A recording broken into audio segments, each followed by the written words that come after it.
smile. I found it hard, was hard to find a well, whatever, never mind. Hello, hello, hello, hello, hello, hello, hello, hello.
What up, Bandidos? And we're live. It is Monday, April 17th, and now we're covering the Division 2. And we're going to start off with the patch notes 17.2. Did they come sooner than we expected?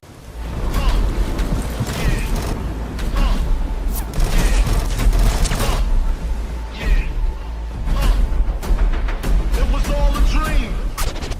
Now I'm in the limelight cause I rhyme tight.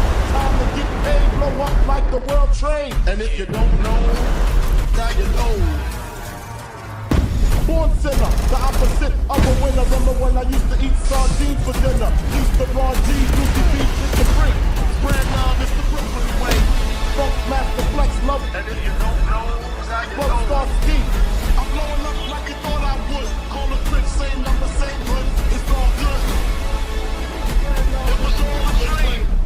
Watch this.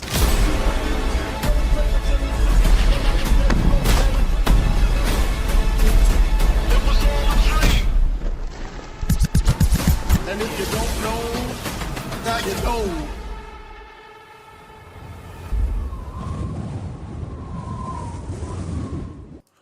And we are live. What up, Bandidos? I hope you're all having a beautiful Monday, April 17th. Yep, specifically only this Monday. Only this Monday, April 17th. I hope it's beautiful for you. Beautiful for you. Anyways, yeah, so today we got a little bit of news, right? We got the patch notes. I'm sure some of you already know what's up with them. And I've already reviewed them, and we'll quickly go over them and figure out what we love, what we don't, and then if there's anything that we need to do ahead of the patch that you might want to do ahead of the patch. So it was kind of revealing some things there actually that I was not aware of. And so we'll get into that in a moment. But before I do, let me fix my bot here real quick. It's still set for the last stream. I appreciate everybody that joined me for the sponsored stream by Raid Shadow Legends that we just got done with. That really helped support me, so appreciate you guys showing up for that, even if it's not always your cup of tea. And a special shout out to Carl, who's part of the Players Club. But man, he had some good tips for me, because you know what it's like to do new games. It's like, oh man, and I've been spending several days. I'm several days into that game, and a little off topic, and then we'll move on here. But like, man, you'd be surprised how addicting games can be, right? Like, just whatever the game, like, there are certain elements that if you get right in the reward system and the progression system is really important. And the Division 2, I think, got that down, right? But these other games like Raid Shadow Legend, I mean, it's like an addiction. You just got to keep rolling, get that gear, keep fighting, get that gear, equip it, keep leveling up. There's that satisfaction thing going there. But like, I don't know about X Defiant. Like, I feel like there could be a little bit more on the kill streak thing. You know what I mean? Like, when you're getting like 3 or 4 kill streaks, like, what does that mean to you? You know what I mean? What does that mean to you? I feel like they need to do more there. On the in-action live moment. And like with the Division 2, we got our leveling up, our SHD and all that stuff, but for the end game, like and this is not where they're focused on, and I really understand why, but like for us people that are in this major end of the end game, like myself and many of you people that have been playing this game for a long time, like where is our like immediate satisfaction? So as far as the long-term satisfaction, I have it when they give me new gear, any new gear, like, man, I mean, that's satisfaction for months. Like, I was surprised, like Habsburg as an example, right? Like, who would have guessed that would have been so cool? You know what I mean? Like, it was just seemed so, at first, when I first saw it, I was like, yeah, all right, it's nice, it's okay. It's a different version of basically Heraldry or Providence, if you want to look at it that way. But ended up being like way more valuable than what I would have thought, and more exciting, and making builds, enhancing builds that maybe we've done in the past, or new builds that are coming to make them ultimately stronger, or be able to do in a hybrid format or something by loading on more headshots. So having more gear pieces with the same attribute ends up being really valuable. Do you know what I'm talking about? So you got Providence, you got Heraldry, you got Habsburg, you got Aces, you got Hotshot, and then you got even Walker, which is like a version of that. It's like Heraldry and the second attribute of Habsburg in a way, right? And so it allows you to power up a build offensively, so you can do stuff with it on the hybrid side of things, make it tankier, make it a skill build and whatever. So it is. So what might look boring on the surface, which it was for me, I was like, oh, I'm not that excited.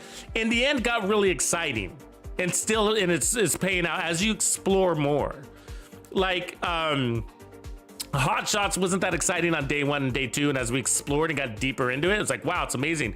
Even if you don't use a 4-piece, like the 3-piece Hot Shots is pretty cool, just like 3-piece Aces used to be, right? And it gives you that weapon handling. And then, I mean, like in the build I put out a couple days ago, which was the shotgun build, right? I mean, I analyzed that 3rd piece of Hotshot, and I'm like, yeah, it's better to run the 3rd piece of Hotshot than otherwise Providence or whatchamacallit, which is Badger Tough. You get 5% more damage out of it, so you don't have to, but 5% is 5%, so whatever. So, it's just like, so giving us more possibilities is what excites me on the long term, but what gets us on the short term, well, using said new build, that's my short-term satisfaction, I guess I gotta say.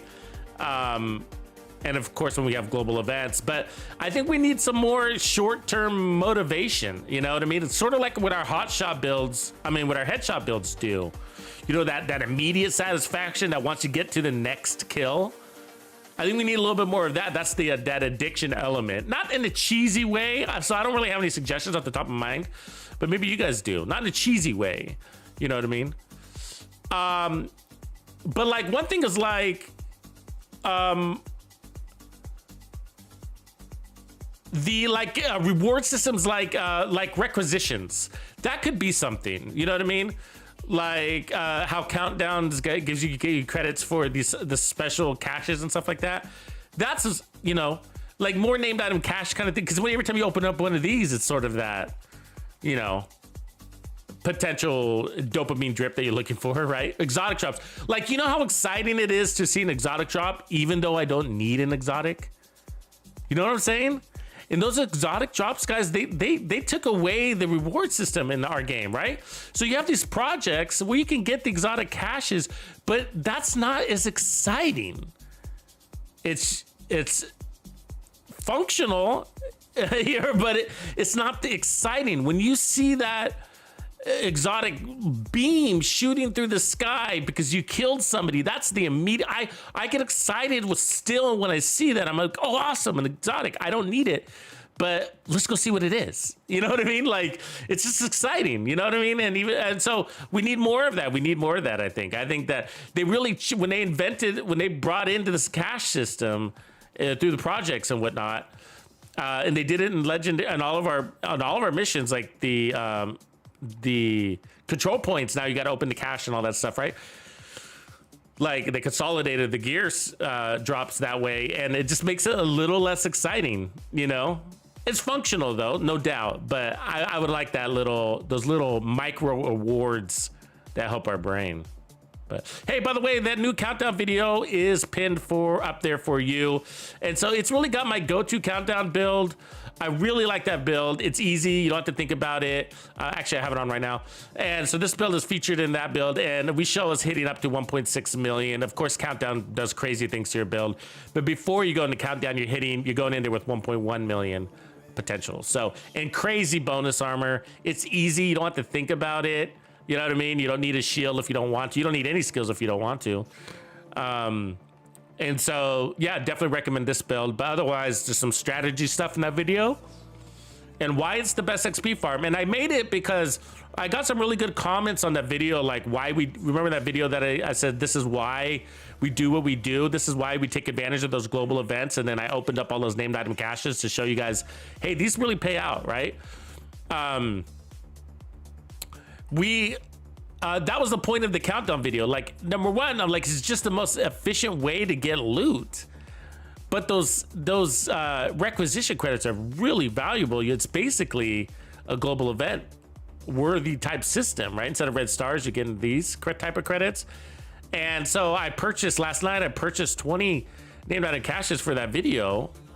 And I mean, got some really good stuff in there. I mean, not stuff that I really needed because, you know me, I'm at the end of the end game, but you know, like I got these claws out. I mean, look at the quality, right? Really good quality, the skill haste, and then I got a really nice Matador backpack, and you know, stuff that, you know, us veterans all have. But my point is like, I mean, if you need Dark Winter, so I got this Matador yesterday. If you need that Dark Zone exclusive gear or any valuable named item, which there's just so many, then I mean, that's just the best farm method, man. It's just easy. It's really easy. Do it on challenging. I was getting god rolls on challenging, you know, and I don't see any reason to really do heroic, unless you really like fighting spongy enemies, tanky enemies. But remember this chest piece that I got here. I'm going to show you real quick. This closer chest piece. This is a unicorn, and I got this on challenging. I wasn't even looking for it. It just dropped. It's just one of the things that can drop, right? And the name item drops in there. Oh my gosh. I mean, you know what else I got yesterday? Not to brag, but like, I got this White Death. Look at that White Death. I mean, that's beautiful. You know, I wasn't even looking for it. It just dropped. That was the other day that was when we streamed on Friday. So that's amazing, right?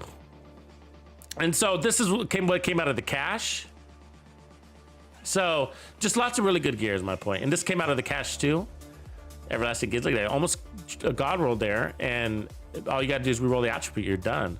So it's just a really quality system. That's the point. And I'm bringing it up because we get asked that question all the time. Hey, what's the best place to farm for the White Death? What's the best place to farm for the Memento? What's the best place to farm for? It's like, geez, guys, everything is countdown. Everything, including the Dark Zone exclusive items. The best place is countdown for Dark Zone gear, right there. Now, you don't have the legacy caches, so that excludes system corruption, but everything else is gonna come to you right there. Named item caches deliver very high quality gear. God rolls, basically 75% averages on those rolls, you know, so yeah. So that's the point of that video.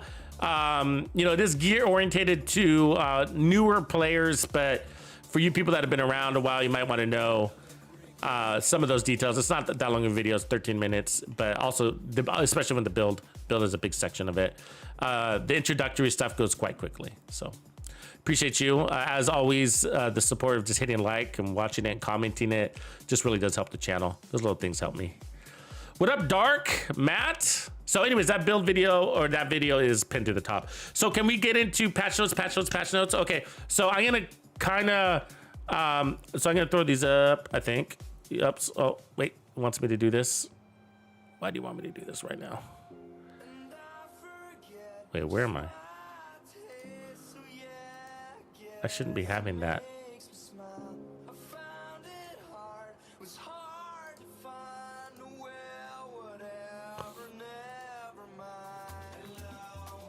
Hold on, let me give it my birthday, I guess.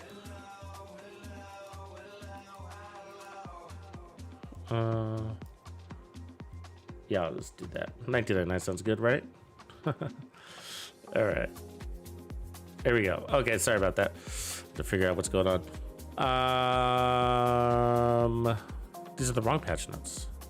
It's like, oh, I see what I did. I clicked them wrong. These are the old ones. There we go. Okay, so this time they put it in the known issues board. So it's not that large, so I apologize for that. So I'm gonna kind of have to, I can't expand it really any more than it already is. So I'm gonna have to kind of read it to you. But I want to give you a heads up like right now. So we're gonna kind of go through this quickly because none of this, if you've been following my channel for a while, then none of this should really be a surprise. So these are the patch notes 17.2 that's going to launch on April 18th. That means we're gonna have a shutdown, the server shutdown tonight, probably at 12:30 Pacific Standard Time. That's in the AM. So, so this is all the changes that I believe we were expecting and some things that we didn't know about. Okay, so should be no major surprises here if you've been following my channel for a while, because we've been talking about some of these changes. Some that we're not gonna like, some that are just gonna have to happen. But let's look at the manhunt first. So I'm gonna go quite quickly. I realize this is small, so I'm gonna try to read the details for you. And the stuff that I don't think is important, I'm gonna go over quite quickly here. So they improved DX12 performance and stability. Hopefully that's helpful for the PC players. So that exploit, they fixed it. The exploit that allowed farming high amounts of XP by resetting that legacy manhunt fail out mission. Hopefully you're not doing that anyways, because that can get you banned in this game. Fix the issues with the flooded levee, ellipse fuel depot, and the Washington Monument control points being blocked from capturing. Okay. Fix the issue with the XP not being awarded after clearing the control points that are part of the manhunt. Fix the issue that the players being stuck with the decryption side mission when returning to their own sessions after interacting with a laptop in the host game. Okay. Fix the issue with the players being unable to collect loot dropped by Bantam as he is killed before descending from the platform during the last beat of his takeover bounty. Very specific. I haven't seen that yet. Fix the issue with the main mission icon disappearing from the DC mega map after completing the brief. Fix the issue with DARPA. This is big. This is big for you guys. So all you new players that were stuck out there, this will be fixed for tomorrow. Fix the issue with the DARPA mission remaining locked after completing the Pentagon mission. That's critical. That's critical. A lot of new players need to be able to progress, and that's been holding them back. So fix the issue with the league challenges not being tracked account wide. Okay. Gear, weapon, and talents. Okay, so oh my gosh, how many times have we heard about the Regulus? People asking about the Regulus. Is it fixed yet? Is it fixed yet? Finally, fix the issue with the Regulus exotic pistol being unavailable for crafting. All right. Woo. Need to take a breather for that one. Fix the issue with the Ninja Bike Messenger exotic backpack that was causing the previously equipped brand set bonuses to remain active after being unequipped or replaced.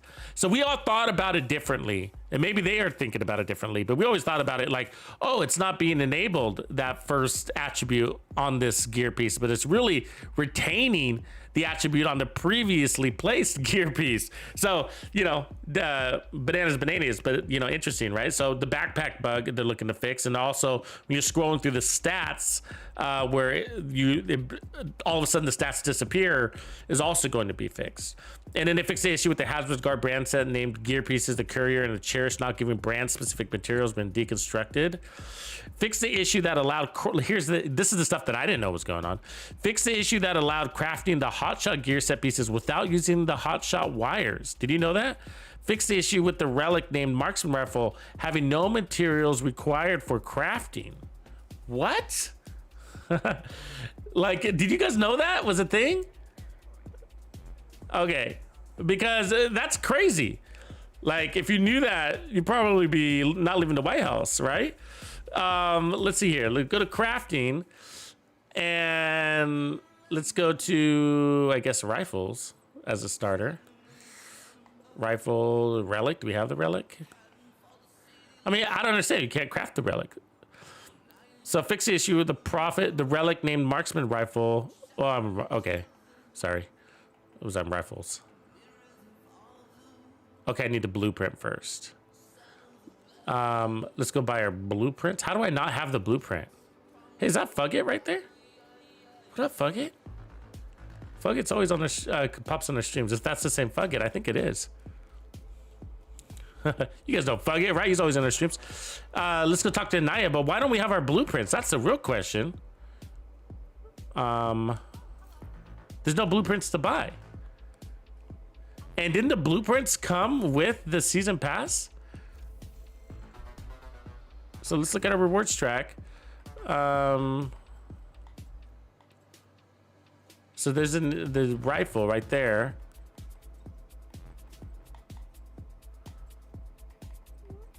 So there's the police bag blueprint right there, which we've always had.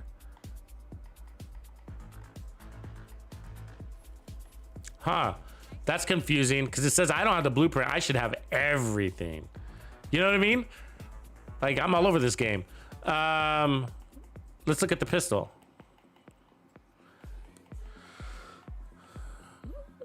Blueprint, materials required, unknown. See, what is this? See, I don't have the blueprint for this either. What are we missing, guys?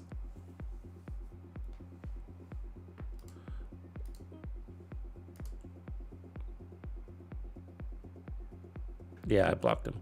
So what are we missing here? Let's look at these patch notes again. Oops, wrong patch notes. These patch notes. Okay, so I'm looking at right here. Profit named pistol dropping quality. Okay, fix the issue with the profit named pistol having no materials requirement for crafting. I can't craft it in the first place. Who's crafting these things? Why can't I craft? I don't see the blueprints. I don't see the blueprints. Who's crafting this? Who can craft this? Anybody out there? Hello, Bueller? Why don't I see these blueprints? I don't see them. So let's go all the way to the beginning. So, blam, blam, blam, blam. Nope, nope, nope, nope, nope. That irritates me because I see that I don't like having the possibility to do something and not being able to do it. So there's the Magnum. That's just a regular Magnum though, which we've always sort of had. Look at the bottom too. So there's a profit right there. And usually if you're gonna get a blueprint, it comes soon after you acquire that item.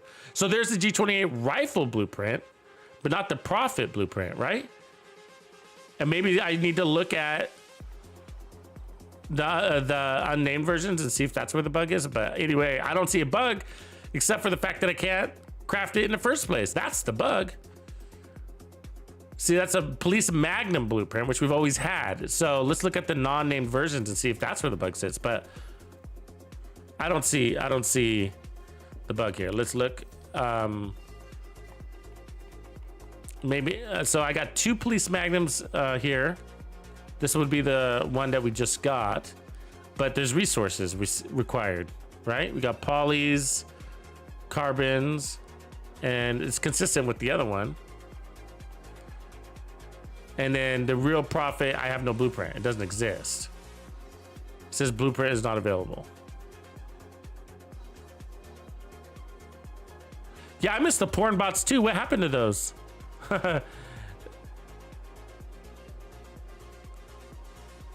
But don't you think it's weird that the Trump supporter was from a different country?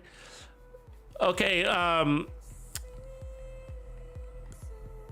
that's a new like type of espionage, right? How they do all those like Facebook fake accounts and puppet accounts and stuff like that, and influence a whole society's voting situation. Okay, so let's go look at these patch notes here. So I don't get it. I don't see those issues. Okay, so whatever. But now I just discovered an issue that I can't craft these things in the first place.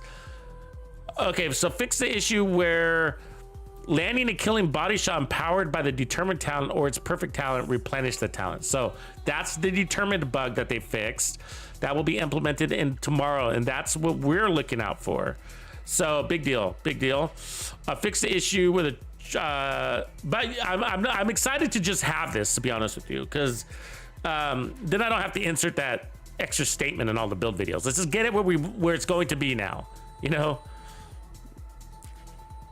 Yeah, you might be right, Hiptastic. You might be right. So there's a trap being applied to group members in PvE. That's weird. Fix the issue Caesar's guard named chess piece with a weapon damage core attribute. We saw that. Okay. Fix the issue with previously owned Caesar's having no core attributes. All right. Ooh, I didn't see this one. I didn't see this one earlier. This is a big deal. Wow. Look at that. Hello. They changed the time for an agent to mark an enemy from 2 seconds to half a second for the Sacred Imperium exotic marksman. Will the rifle be usable now? Can we finally use the Sacred Imperium? I don't know. Time will tell. Let's see tomorrow. Excited to try that out. They added optics. They added a C79 optics mod to the Sacred Imperium exotic marksman rifle. Wow. Which one is that? Let's take a look. I don't have them all memorized by that title. Let's put on that's fine. This marksman C. That one. Wow. All right. That's a variable zoom, folks. That's huge. We got variable zoom on the Sacrum. Somebody received some really good feedback. So that means you can be able to click in, click out, or I guess variable scope maybe is a better way to say it. But you can be able to do that. So will it stay zoomed after reload? No. So we'll see if that was a good move. So it automatically zooms out. Watch. That's automatic. So it doesn't stay. I got to re-click and it automatically zooms out. So we'll see if that's a situation. But either way, you got a variable zoom. So I keep doing that. Sorry. All right. That's big. That's great. Anyways, I'm good to see any sort of movement on the Sacrum because otherwise it's just been collecting dust.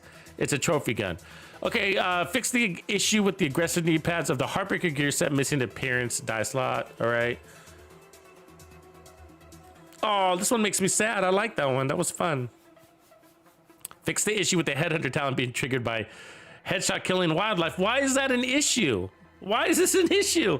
They have it. The wildlife has a head. It makes it more fun. There's no major advantage to that.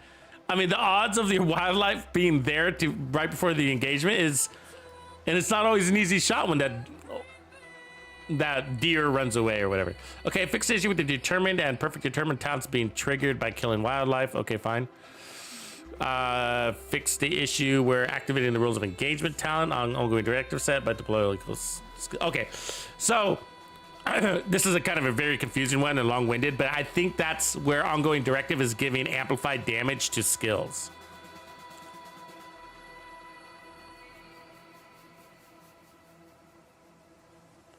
Or no, actually, this is the issue where, sorry, that's not it. Hopefully they know about that issue because this doesn't mention it.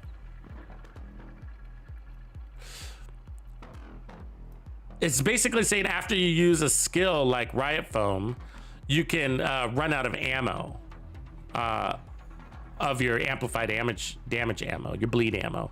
That's what that is. We've all experienced that at some point, I'm sure, where all of a sudden you have no ammo. So, vanity, I'm not sure these really aren't anything important.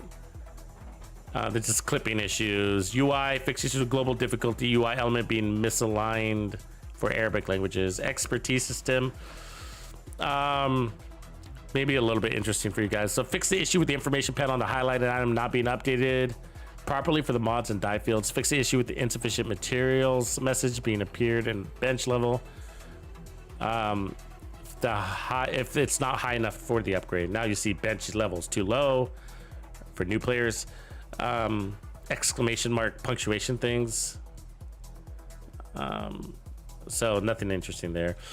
Fix the issue that allowed the group leader to lock themselves in the summit lobby while other players from the group were going to the 100th floor. Yeah, so this is a really old issue here in Conflict. So fix the issue where players become invisible and applying damage to other players with skills after going out of bounds. Yeah, there's this very particular place that you stand and you become invisible and still can damage enemies or other agents. So that's been around forever. Countdown, fix issues where the agents below level 40 being able to start matchmaking for Countdown at the base of operations pilot. Fix the issue with the extraction zone being flipped when the agent is inside the said zone. Oh, that's just a textual, that's just text. Weird. Other changes, yeah,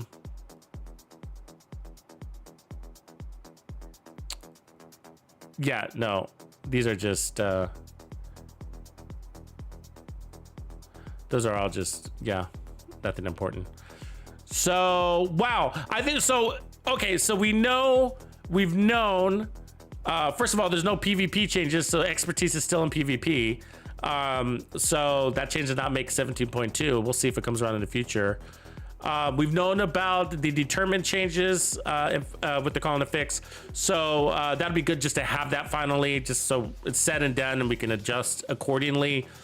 And then the Sanctum, I think, is the biggest one for me. Biggest news for me. I didn't catch that when I was reading through these earlier. So that marksman rifle is now going to have a variable scope, or the option to scope and not scope, I guess we will say. And the charge from 2 seconds to half a second. I still think half a second might be a long time, but that's you know what I mean. We'll see. We'll see. Maybe not. Maybe it is. Maybe it isn't. It's not a bad rifle. I'm just not sure I want my enemies to be catching on fire. So snipers don't like enemies on fire. So can we move on from the patch notes? That's the patch notes, everybody. I hope these are helpful, learning about what's coming down the pipeline. They will be live by the time you log in the morning. And so remember, your servers are going to shut down tonight. So get your farming done. Take advantage of what you have to do today before that all happens. But I know I can't wait for a Sanctum build too either, but we do have to remember the Sanctum exotic is just the relic, and we almost like the relic for a minute, right? And then here's the relic, and so we almost like the relic for a minute, and then we put on the back to the SVD, and we're like, oh, this is way better. And so the Sanctum versus the Dread Edict, the Sanctum versus the, you know what I mean? It's just like I know how I can predict, not to sound pessimistic, but I can predict. You know, like I could just predict myself saying like, why don't I just kill them? We could just kill them. You know what I mean? And so what's the other one called? The LMG, the blue screen. The blue screen's the same way, really. And that's why there's only one build that I really like it on. It's that bleed one that I made. It's the only build I really like it on because it's sort of a way to troll NPCs more than anything. It's funny because literally one bullet and they bleed out. You know what I mean? One bullet on anybody that's an elite will die off of a single bullet. And then elites only take a couple of bullets. And so you find yourself not shooting. You just plug them with one bullet and you kind of watch and you giggle to yourself a little bit. And then you put out one more bullet to another guy and watch and blah, blah, blah. And so you find yourself like not shooting. And so you're kind of just going around trolling. But like the blue screen's the same way. It's just like, why don't I just kill him? Let's just kill him. You know what I mean? And so I feel like the Sanctum is going to be kind of the same way, especially because we don't like our guys to be on fire if you're trying to shoot them in the head. You don't want them to be on fire, and that's what that gun does. Snipers don't like fire. So we'll see. We'll see. I'm definitely going to give it a shot.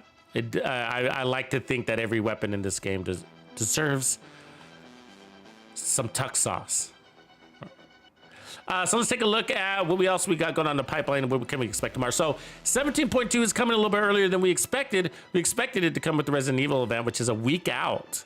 So patch notes don't always come on apparel events. And I think we've seen that being the case for the last couple of years, really, right? Since, I don't know, maybe not a couple, yeah, probably last couple of years, because things have been like really random because of COVID and all that junk, so. But sometimes it does, sometimes it does. And I think it used to be that way when they were consistent about their uploads. But whatever, we'll take it sooner than later anyways. So then also next, we got a week for the Hollywood event. And then it looks like the Cursed League opens tomorrow. And then you got your Cursed Manhunt still ongoing.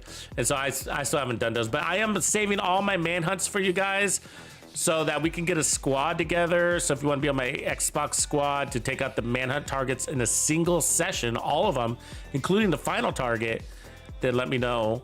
And we'll see if we can get that to happen. And so we will probably do like a all directive type run with against all the bosses. It'll be really fun to do that. And so I'll clear out all the sub activities, all the minor activities, so that literally all we'll do is go from boss to boss to boss to boss, and that'll be really fun. Except for the final boss, we'll probably have some sub activities there. But let's see what we got on the map today. So we got Raldi, Eclipse, Badger, assault rifles, that's kind of nice. Fenris, gloves, rifles, SMGs, masks, and Hunter's Fury. Not a horrible map, pretty generic map, which isn't the worst thing to farm. Like there's some pretty elusive Badger pieces. Like a really good Badger chest piece is what you need.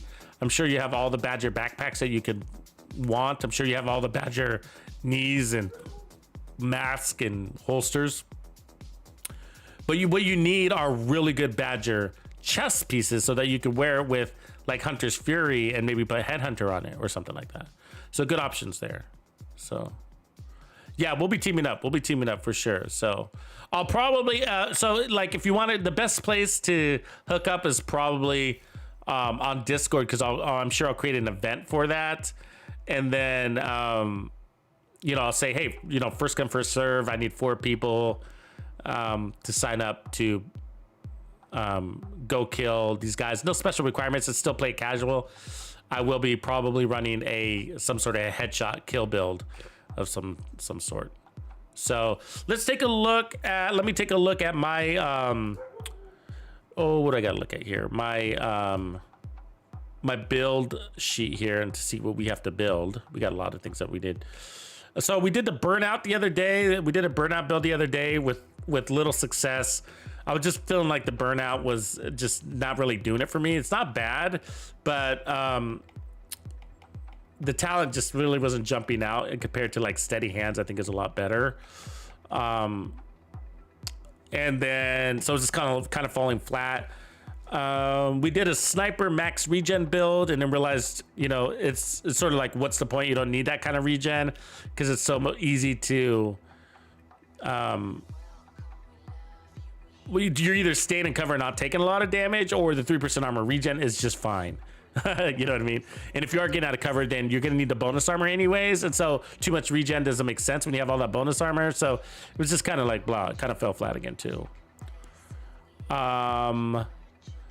So those are the things that we just worked on. We did have a Mantis headshot backpack that we tested, and I think that was for the event, but we need to perfect that one.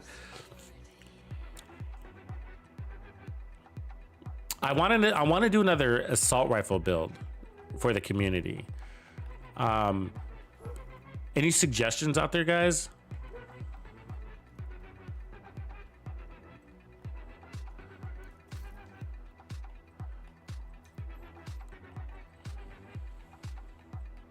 This ACRE is actually really interesting. I wouldn't mind doing a build on that. The rail splitter, I mean, I'm tempted to do the rail splitter, but I feel like the rail splitter would be really close to that FAMAS build that we created a couple weeks back.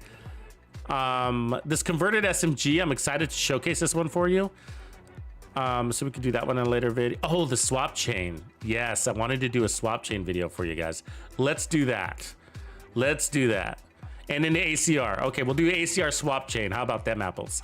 All right, so the swap chain, very powerful, more powerful than you realize.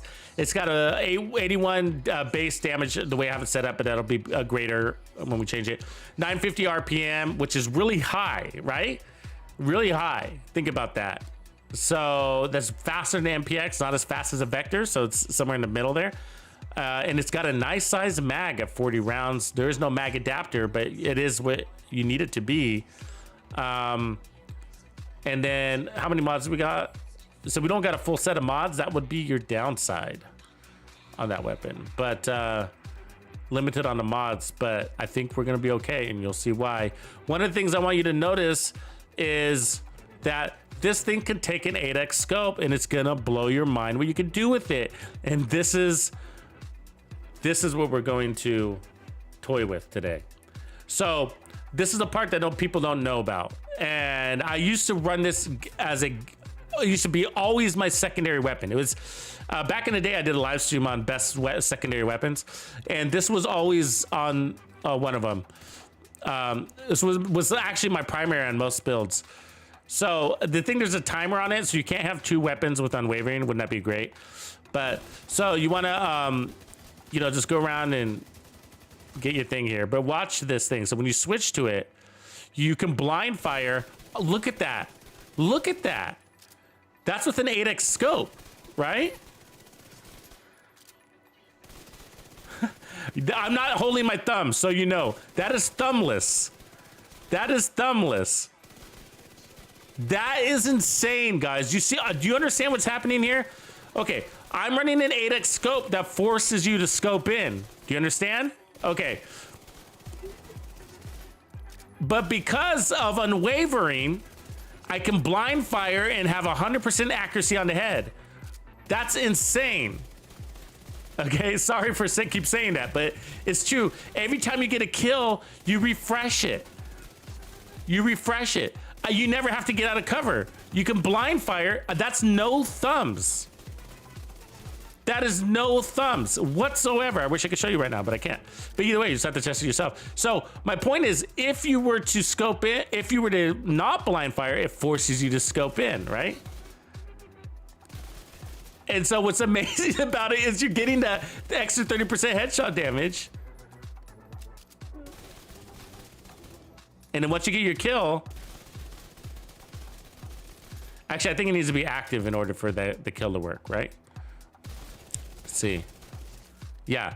So you have to have it active in order for it to work. So the timer thing, right? So it's not going to be a full-time weapon. It's going to be a one that you toggle to. I mean, look at how fast we burn through that elite, though. Did you see that? Watch that. I mean, that's crazy, right? And it's not even optimized. So anyways, sorry to keep doing it over and over. You kind of get mesmerized by it. But so that's what we're going to work on, and we're going to make it legendary style. So let's maybe go striker to start out with. See if we like that. I don't know if I have all my striker here. But that's what you kind of want to play into. You want to play into, and that's why I think it's going to be great for legendary, is because you do get suppressed a lot in legendary, and I think we want to take advantage of our ability to be a crack shot while being suppressed. I don't have much here.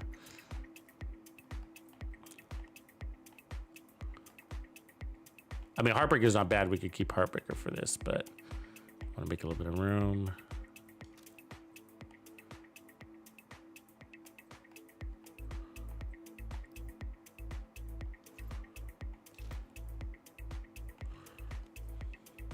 Okay, let's see if we got striker.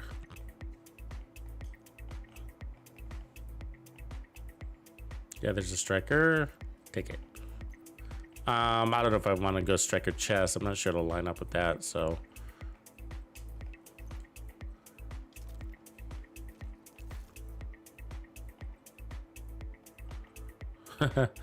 Yeah.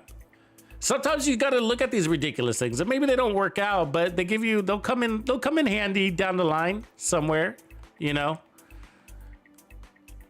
And we might take off the scope anyways, you know. We might not stick with the scope, but did I just pull striker? Probably gonna want the coyote mask on this, right?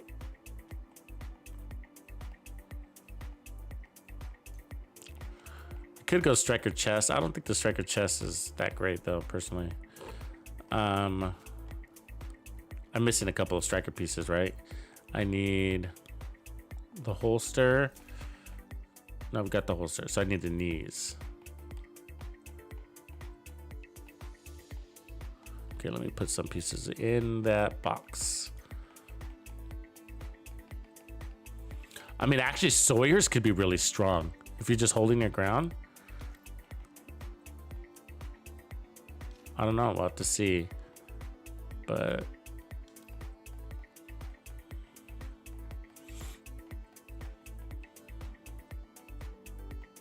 got so many hotshot pieces right now.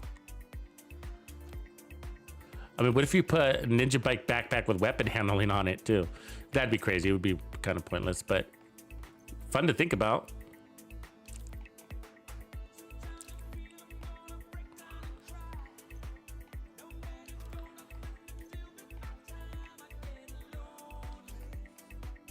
All right.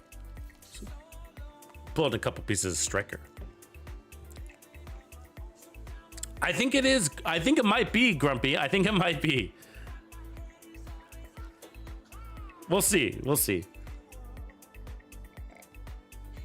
I've used it in the past. This has been a while.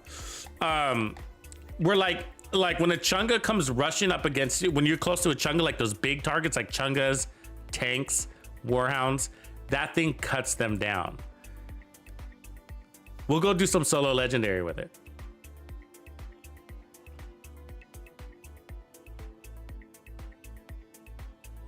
I mean, because getting like a real close to a high percentage of your mag on that Chunga's face, you know, at that RPM, it's gonna get higher too. It's gonna be over 1,000, and then with full striker stacks, hopefully, you know what I mean?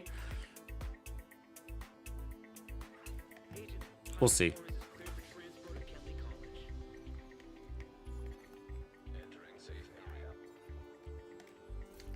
It's been a while since I've used it. I think it was probably last time I did was before the striker redo. What do we need? I think it was knees, huh? And then I'll probably need to take my chest piece just in case that's an option.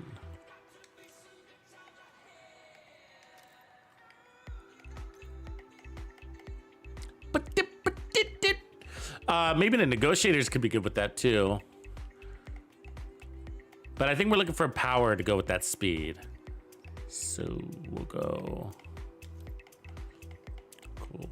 And always a lovely thing about SMGs is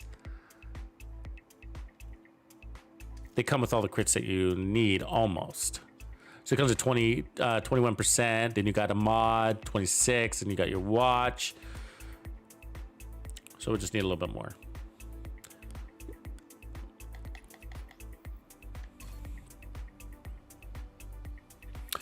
It's, some call it a nerf. It's technically a fix. But basically its original intention was supposed to be like, you know, you acquire your headhunter, which of course is going to be a headshot. So it'd be headshot, body shot, and then headshot, and then body shot. And if you want to keep using it, headshot, body shot, headshot, body shot, headshot, body shot. But right now it's not. Right now it's like headshot, body shot, and then you can continue with your bodies. Body, body, body, body. And so, but I still think it'll be good. Basically, instead of deliberately aiming for the body all the time, which is okay to do sometimes, I think the answer will be always aim for the head, and sometimes you'll hit the body. You know, always aim for the head, sometimes you hit the body, but you'll be able to keep going as long as you have 50% accuracy, basically. You know, which is not bad. So it'll slow you down a little bit, but 50% accuracy is not bad.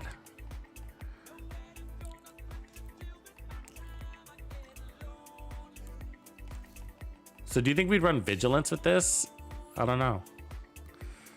But we can just run the, keep it simple. We could just run, I wouldn't mind the memento as usual, but just go ahead and run something different by growing the striker's backpack. And then I don't want the striker's chest, so probably obliterate, unless focus works from cover. Oh my God, if it does, that would be insane. Let's test that. I doubt it will. I don't think it works when you're blind firing, but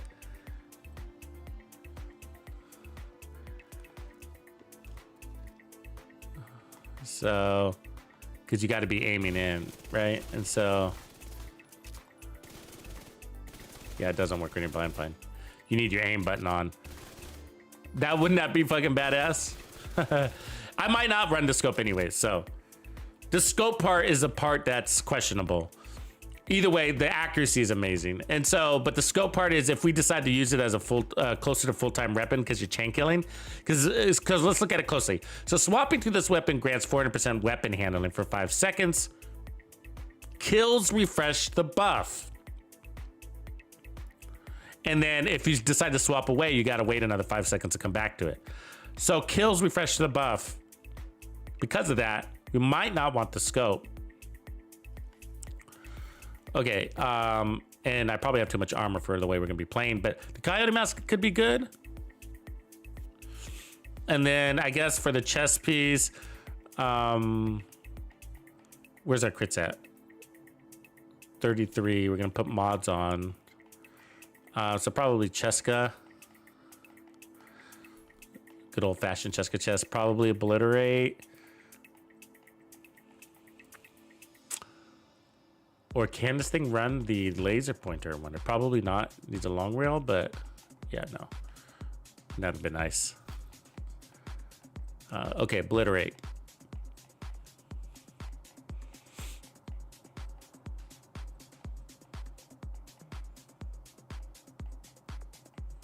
This could be a potential ninja bike build too, so we'll toy with that. Okay, and so by putting on Cheska, so Strikers doesn't give you a lot of crits, right? So by putting on Cheska, that'll allow me to roll more crit damage in exchange.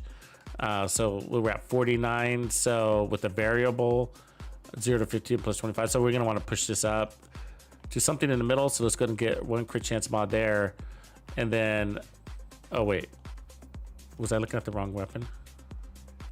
Oh yeah, I was.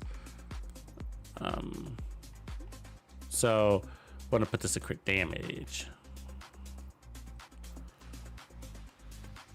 So we'll keep that there. It needs mods too. So this will be our very long range weapon, and then when enemies come close, we'll switch.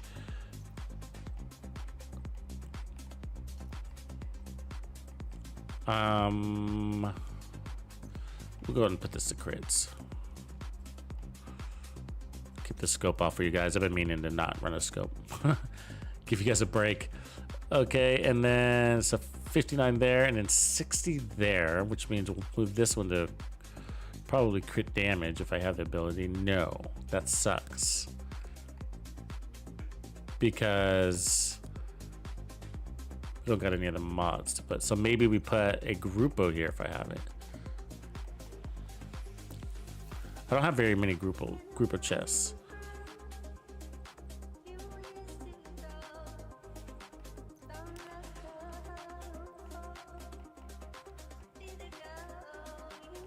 I don't have very many Grupo chests. I wish I did. I'm still same with Sokolov. I don't have a ton of Sokolov chests. I have a couple. We don't have to get it perfect for testing at first, but there we go. Grupo with Headhunter. Okay, perfect. That one's actually really good. Let's put that on Grupo. I think this could do a really good job with those because it's so fast. Like basically you hold for an important target like a drone operator, whip that out and just wail on that target. Okay, so now where are we at? 49, 59. Cool. Yeah, that's better. Because this thing's gonna have range, and so although we are gonna be using that close range 0 to 15, we're probably gonna be using that 15 and 25 a lot also. But I'll just leave it like it is for now. So this thing has got all the crit chance it needs, right? Okay, good. So we're at 49. I'll leave it at 49 because that's gonna be playing a little deeper. And then this one's gonna be crit damage. And then crit damage. And then let's take off some armor. I think we got too much of that. So I'll take off one armor core. We'll leave 1.1 on.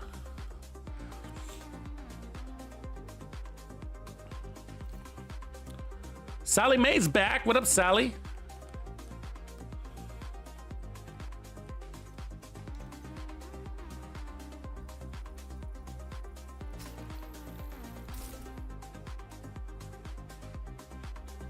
Yeah.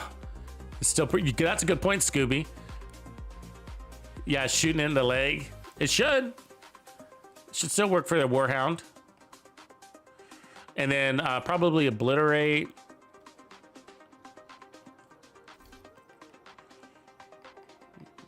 I mean gunner. I'm sorry. That's what I meant. Did I already put on obliterate? I don't remember anymore. Let's do that, and then we're gonna need SMGs. And then let's put on pistols, I guess. So, this could work well with the rifle build also. Just to get a little more differentiation out of your weapons, distance-wise and RPMs-wise. Oh, we need to change the chest. Okay. Obliterate. Glass cannon could be cool if you're really holding it down well. You can't be any geek off the street. This build should be good, guys. It should be good. I have a feeling.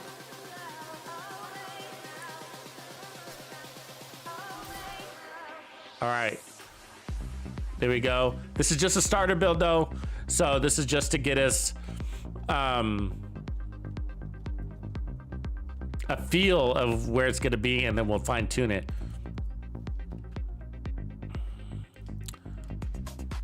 So I'll just go and keep it at 5 for now. I just want to do a damage check. So let's go here.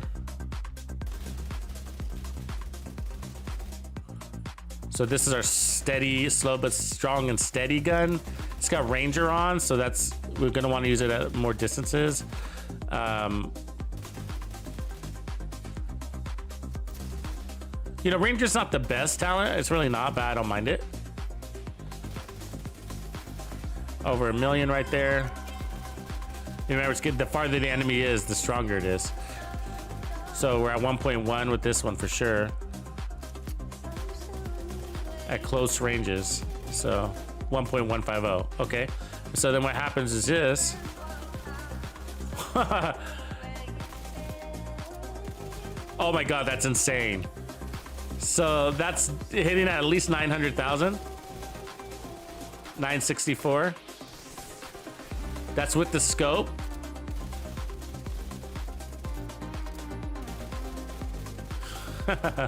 If you could go on forever. Obviously, you're not going to have enemies just lining up for you like that. But let's just check without the scope. Optimal range wouldn't be bad, actually. I'll put crit damage there, though. Okay, let's swap out of it. Let it cool off. It's a strong little guy, though. Okay, we should have it back. $899, so 900,000. Yeah, so we lost a little bit, but 900,000 is still pretty good. Remember, his RPMs. What is our RPM on this thing? 1,093. All right, let's go give it a try. Let me get some more ammo just in case. I guess I'll start with skills that I want to run. We don't have any heals, but we're gonna need a decoy. Do that, I guess. I know I could use a turret, but I'm gonna use that. See how it goes. I'm gonna go for District Union Arena, I guess, right now. But I like testing on Roosevelt Island. It's just that when you test and have to keep restart, you start all the way up at the bridge and you have to run down. It just gets really annoying. But I like testing that one because then you don't have to deal with the tanks. You know, people always say, "Oh, District Union Arena is so easy." Da, da, da. But it's like, yeah, but there's 3 tanks and I'm solo and they love to flank. So you know what I mean? And so Roosevelt Island is actually easier. All you got to do is kill the medics. Easy, hard, right? Easy, hard. They all have their challenges. Okay, let's see. Let's get her done. This is gonna be funny, folks. All right, so it's just a matter of how you use it. I think timing is how you want to use, is gonna be a timing thing. Let me turn up the game volume, man. So it's the timing of it, because the hardest part, I'll say, is when the enemy goes running and hiding. Because you kill it, you can refresh it, but if there's nobody to kill, right? If there's nobody to kill, then you got to put it away. Because you can't refresh it by getting a kill once it deactivates. So once it deactivates, you put it away. I mean, it's still a good weapon, but... Don't let anything stand in your way.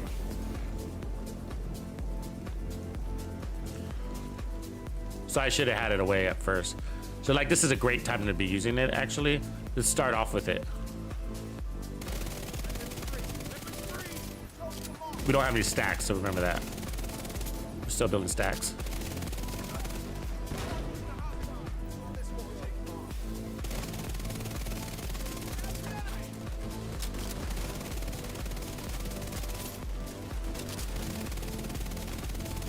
So it's expired now because it only lasts 5 seconds, so.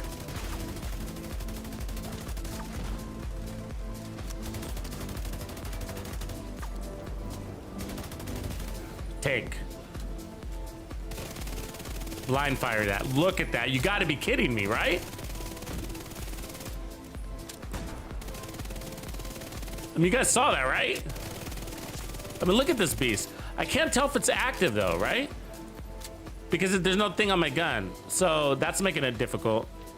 Sorry. This is a hell of a build so far.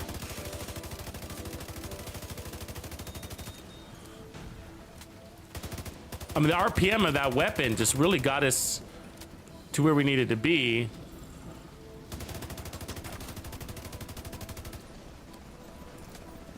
Stack-wise.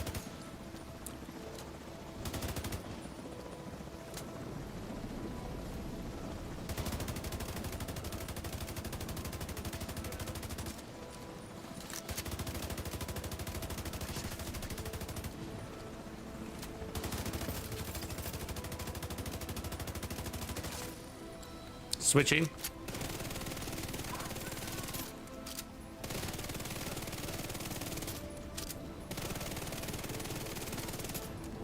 Holy shit, right? It's a beast. It's a beast. No damage talent, all handling. What do you need? What do you need? You don't need damage, you got handling. Well, Striker does its job, you know. But I like that I'm switching weapons too. Do I have it right now or not? I feel like I don't, you know?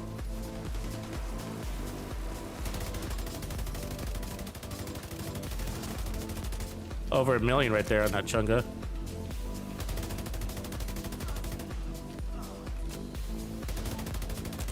But I think in these small rooms where the enemies are clumped together, holy crap, right?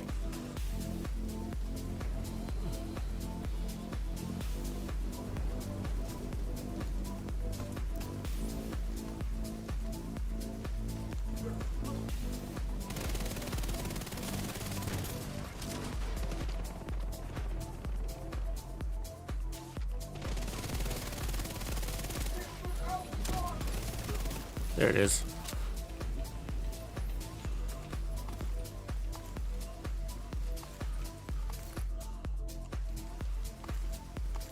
What up, Mordecai?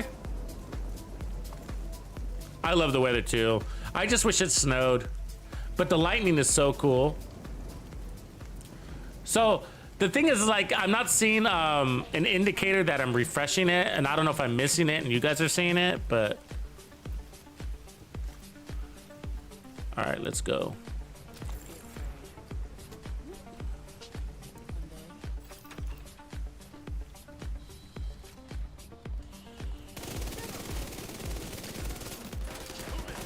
Yeah, there it is. I see it now. Okay. Oh, I missed all those shots. Fuck you.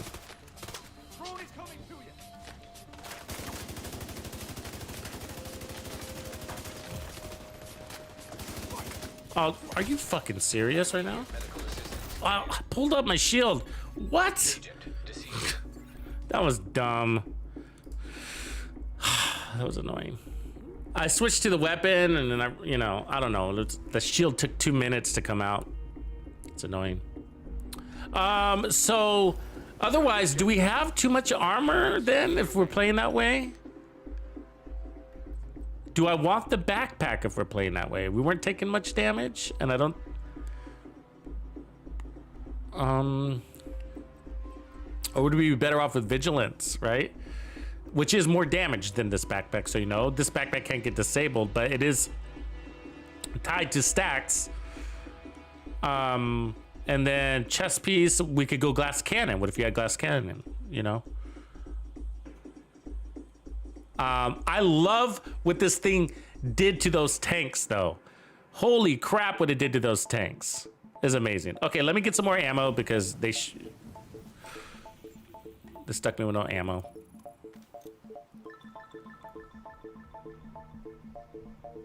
And never mind doing that part twice for consistency's sake, anyways.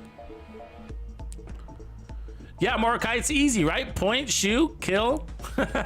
You know, what can you do? You could also go Coyote's Mask on that too. And don't forget about protection from elite mods. So I didn't do any of that because I wanted to keep it pretty straightforward. But protection from elite mods are really good in Countdown. But it doesn't really need it. But if you're gonna take a hunter's axe to the face, it can help that a little bit.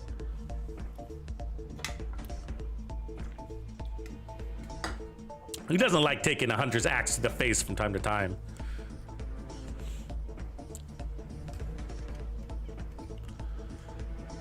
Hey, Grumpy, are you still out of town? All right, this build's insane, so witness me.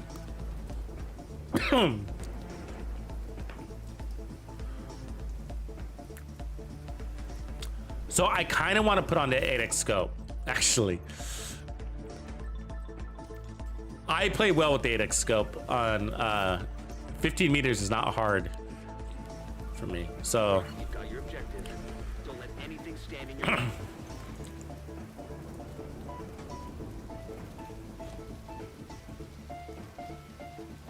So let's go for that gold guy first.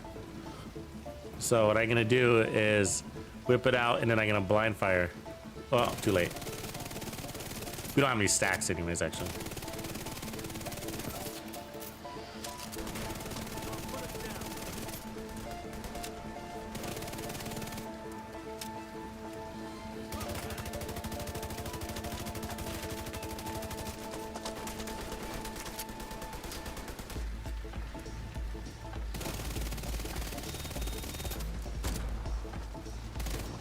So tanks refresh it. Good to know.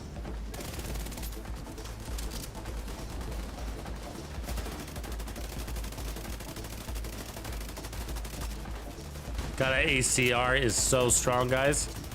I mean, it's a good assault rifle. Always has been. I miss it.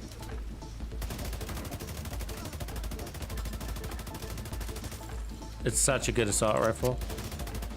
It really is. We're running Ranger. Huh.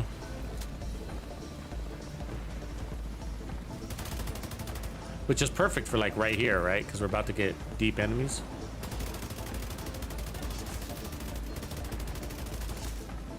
.127.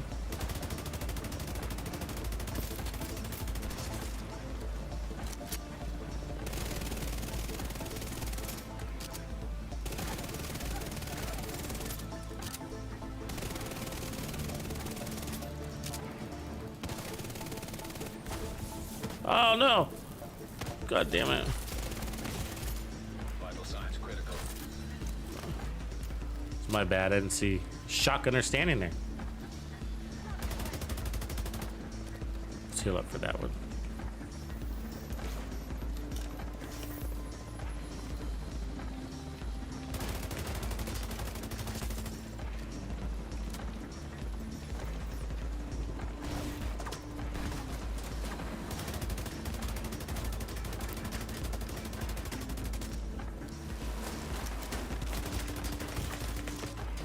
Really? You're hitting me right there? Come on. Let him get a little closer here. And I'm gonna go blind on him.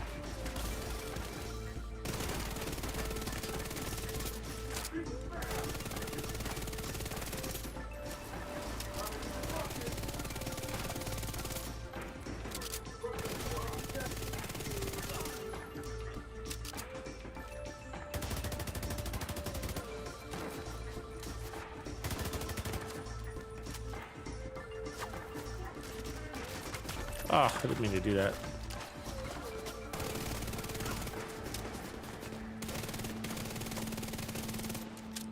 See how that, like, that's your situation right there. Like, he went hiding, right? So now I don't have my buff.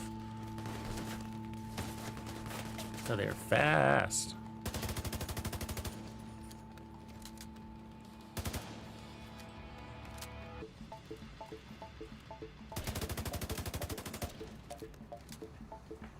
Okay, there he is. Blind. You chicken shit.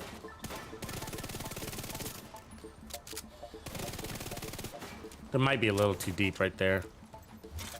Let's use my long range.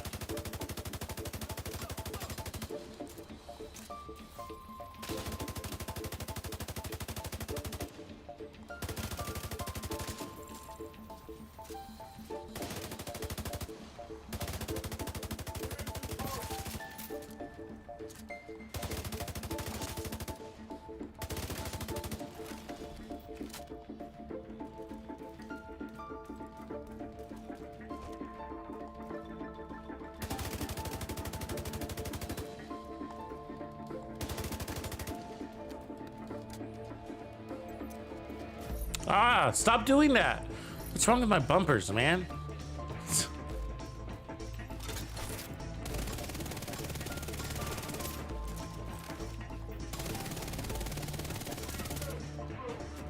I want that health damage though on these guys.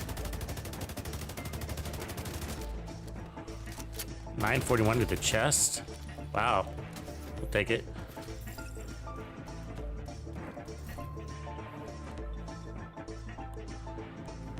Okay, let's do better. I screwed up last time. All right.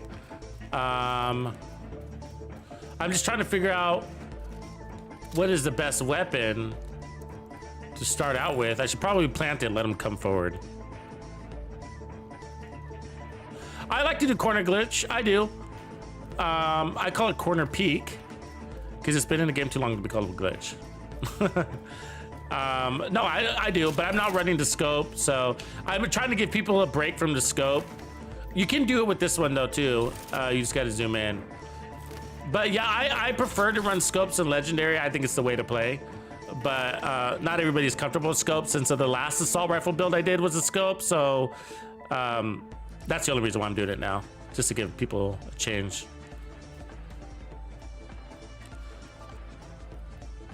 Where's my thing? Okay, ammo.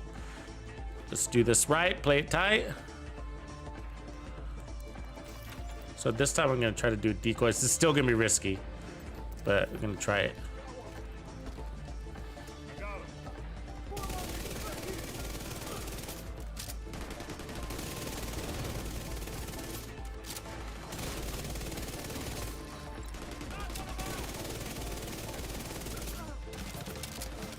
So I don't, technically don't have any more, right?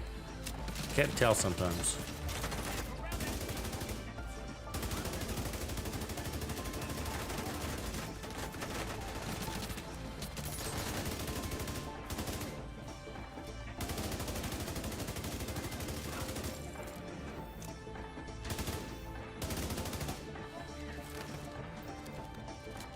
Come on, give me that head.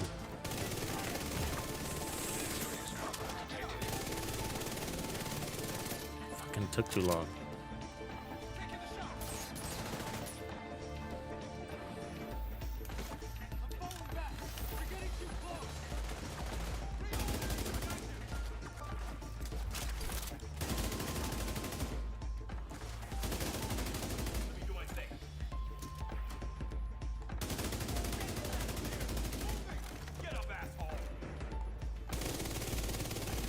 Got him.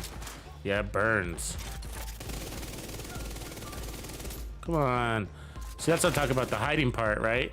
I mean, they hide just enough time for you to lose your buff.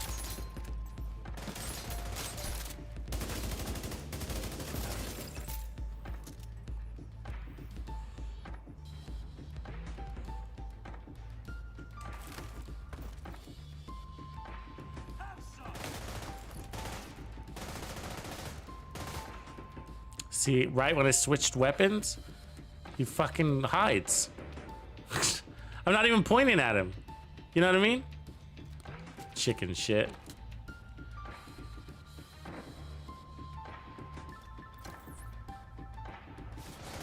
It's like, how did he know I was aiming a grenade, right? How did he know?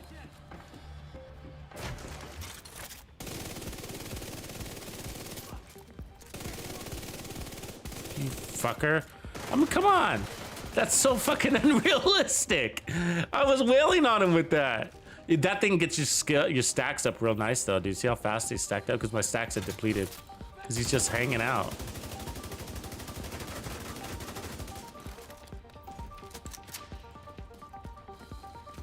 Oh, I fucked up.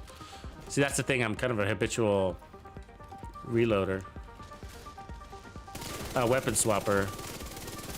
And you do that and you fuck up your skill. Or talent, technically.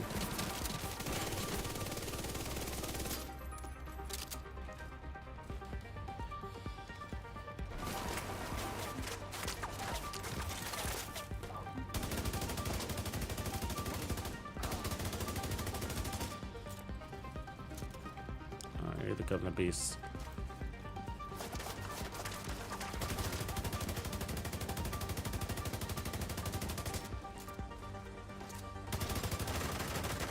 God, I hate when they do that. Because I can't see him on the right there.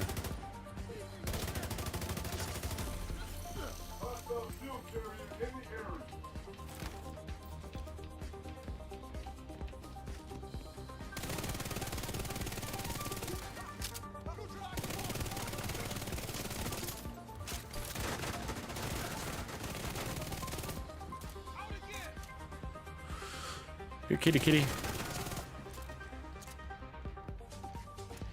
I mean, it's a lot you can do without even the unwavering buff. It's a good SMG. I've been collecting them too in the background, wanting to make a build just with that version, which is what, the MP7, I think is what it is.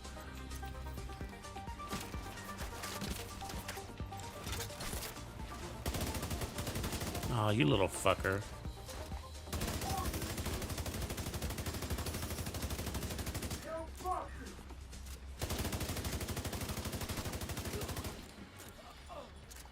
That could have gone faster, but they hide so much, you know?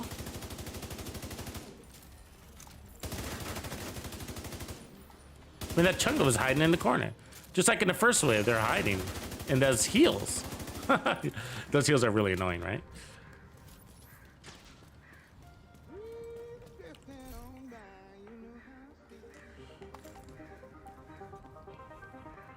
The Super 90 I used... What talent was that? Pummel. So every 3 kills gets you reload. This should be interesting. So the problem with the NPCs hiding like that is like you're just massively losing stacks. They're bleeding you dry, right?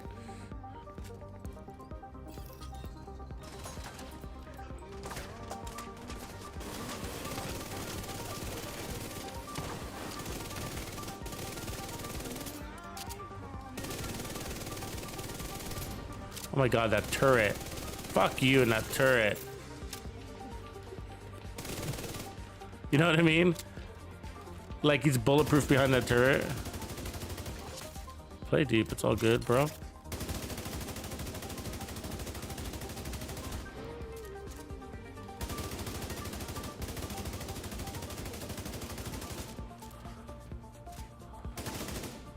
Not a joke, this gun. Mordecai's in the house. Mordecai, where are you from, by the way? Were you in Europe time zone? Are you in Germany? Do I remember that right? I think you're in Central Europe time zone, aren't you?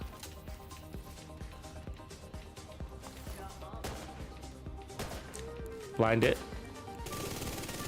See that? That's insane. I mean, how far is that? Let's check. There, 26 meters, and that was a headshot kill. Okay, that was a headshot kill at 26 meters. That's a beast of a weapon. All right, all right. We don't have to play this all the way through. I just want to get the point across. I'm not sure, you know, since it's so weapon based, the damage here. Not really sure there's much to do with the build. It's all kind of minor tweaks and turns, but we are technically featuring 2 guns here, and it's a nice combo because this ACRE is a very beautiful gun. Now it's got a high base weapon damage, but the part that makes it special is how it handles. There's just no recoil.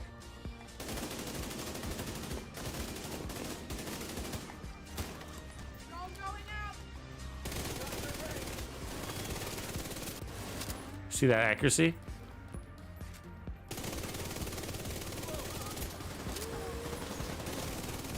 I like it better with the scope, by the way.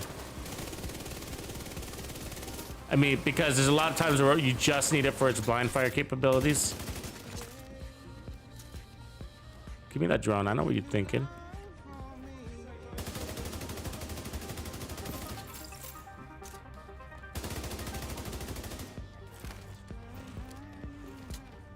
We're gonna suicide run here.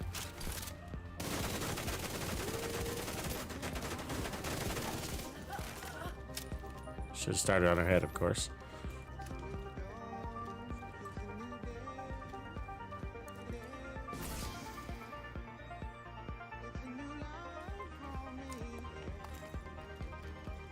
Let's see if we can go all the way to the kitchen. We should be able to, unless I screw up. Then we'll end it there. I like the kitchen part because it's a nice little tight little section, and if we can get the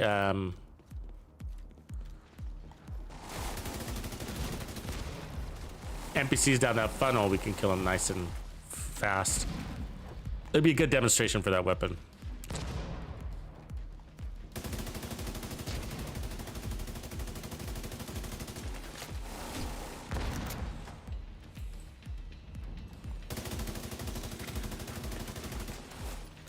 I mean, for heroic, we got to try it out for heroic. It might be a good run and gun because I think you can keep the chain killing going. But it's just a good demonstration of, like, I mean, as long as you meet your, of course, your minimum damage threshold, which is really easy in this game, then, I mean, weapon handling is just amazing. It's just a good, there's no, it's a lower based weapon. Remember that, right? It's a lower based weapon, lower base damage weapon, and there's no damage talent on it. So it's all RPMs and handling, right? I mean, the Striker backpack has given us a slight increase to these to our Striker stacks. You'd be better off with Vigilance in my mind, but you got Obliterate, which is definitely a damage talent, of course. But this has got a 95%, 95,000, 1,000, so it's more RPMs and no damage talent. It's all RPMs. I mean, weapon handling. All shots landed. So it's just a really good showcase of like, God, landing shots is what would it? How does that change your build when you're landing 100% of your shots? That's the question that we ask around here sometimes, right? And I think that provides a damn good answer. So let's switch.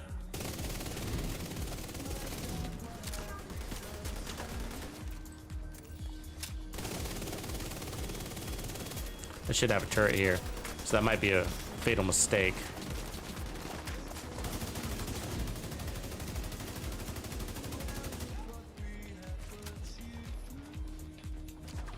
God, I like how they magically know where I am.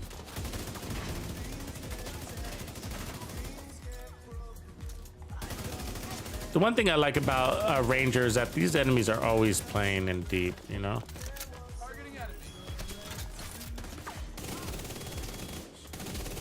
Get well on in the back.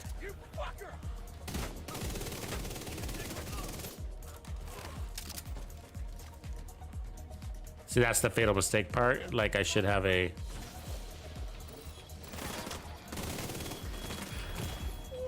should have a turret sucking up those things. Did not let me change. Hold on. See if we can do it.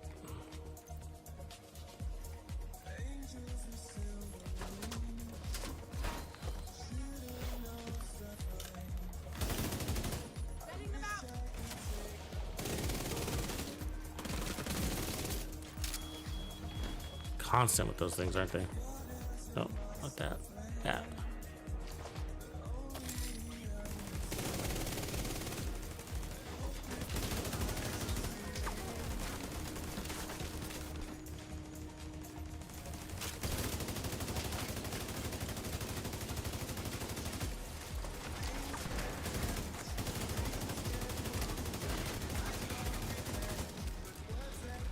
You love Warhounds of Striker and Heartbreaker because they just make it so easy for you to get your stacks.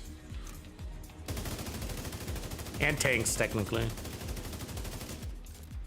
With these types of builds, they're not really a problem.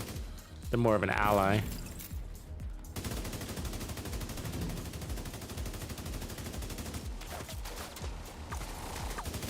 The only ones that are a problem are the grenade launcher ones. Because they can, oh God, that's not what I want to do. I want to toss it.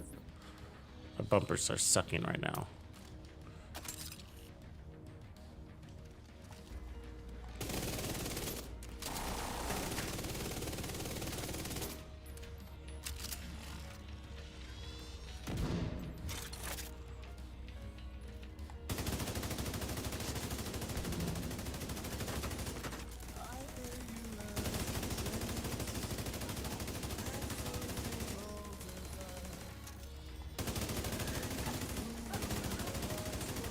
Such a good gun. If you guys haven't discovered this gun, you need to. But it is really good for legendary. Like I said, that Ranger, they just play so deep. It doesn't make a lot of sense of legend. Even in this little room, look how far they are. And it tells you the distance. So this guy is playing at 40 meters. That tank, 40 meters. This guy, 30 meters. So they're always deeper than you think they are. You know what I mean? They really are. Come on, chicken shit. There we go. You know, so if you think about that, it's just like, think about how much damage drop off you have on the regular because of how deep they're playing.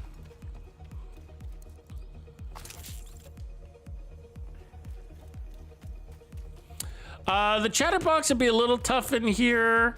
I mean, you can get it to really work for you in those very tight scenarios, but what would end up, they move a lot, these enemies, so they do cartwheels and all that stuff. They make it hard for SMGs. You know, they really do. I think probably the Outsider, whatever it's called, Perfectly Outsider, whatever that one is, it might be a decent one because it extends your range, but SMGs are tough in Legendary. You could definitely use them, but you got to be the aggressor. You have no idea how often I see people playing their SMG at 40, 50 meters. And it's frustrating. It sort of frustrates me because it's like, guys, I mean, the damage drop off on that thing is horrible. How many bullets you going through? And like, and I just showed you that, like, it doesn't look that far. You're like, oh, that's not that far. But that was 40 meters where that tank was sitting. You know, this guy was 30 meters right here, which made this tank 10 meters out, which was right here. So that's, you know, and so people are using their vector from way back there. And yeah, it eventually gets the job done, but 10 mags later, you know, and they're like, oh, Legendary's hard. It's like, no, you're using the weapon wrong. And I don't like to say that, you know, I don't like to say that, but you have no idea how many times I see that happening. SMGs and Legendary, just really difficult to use. You gotta think about it all the time. Like, oh shit, I'm shooting this guy at really long distances. You know, you got to think about that. And that's why you don't see a lot of Hunter's Fury builds in Legendary on your average player, because you got to stay inside that zone, you know? And how many times are they not in that zone? And I feel like a lot of people just don't pay attention to it. You have no idea how many people don't look at the bottom, their little meters, the symbols that are going around in the game and whatever. They just, you know, maybe there's a lot going on. Maybe that's, you know, a game UI issue, but that's the thing. You got to pay attention to your builds. And if you feel weak, sometimes that's it. It might just be you're not using the build correctly, or which means the build, it could be because the build may not be suitable for the type of content you're running, you know? I mean, I don't, it's pretty rare that I use an SMG in Legendary. Doesn't mean you can't, but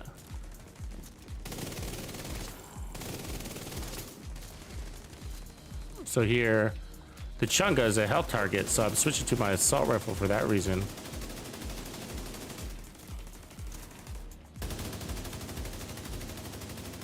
Except I can't get a good shot on him. Come on in, Chunguito. So let's use this as a test moment.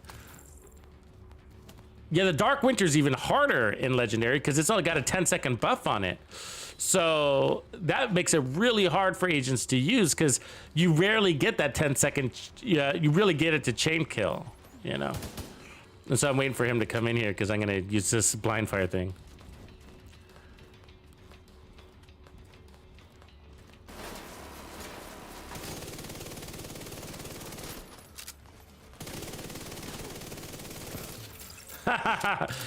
I mean, that's crazy. That's just crazy. Beautiful little weapon, folks. Beautiful little weapon. I mean, we one-magged him. Basically blind fire. There was some human error in there where I moved my arm left and right. I mean, his gun left and right. But if I would have just held it steady, some of it you got to get used to, right? You got to get used to how steady a weapon can be sometimes. You're adjusting as if it was a normal SMG and it's not. Anyways, this is the part that I really want to test here. So let's see if we can make the most out of it. Section.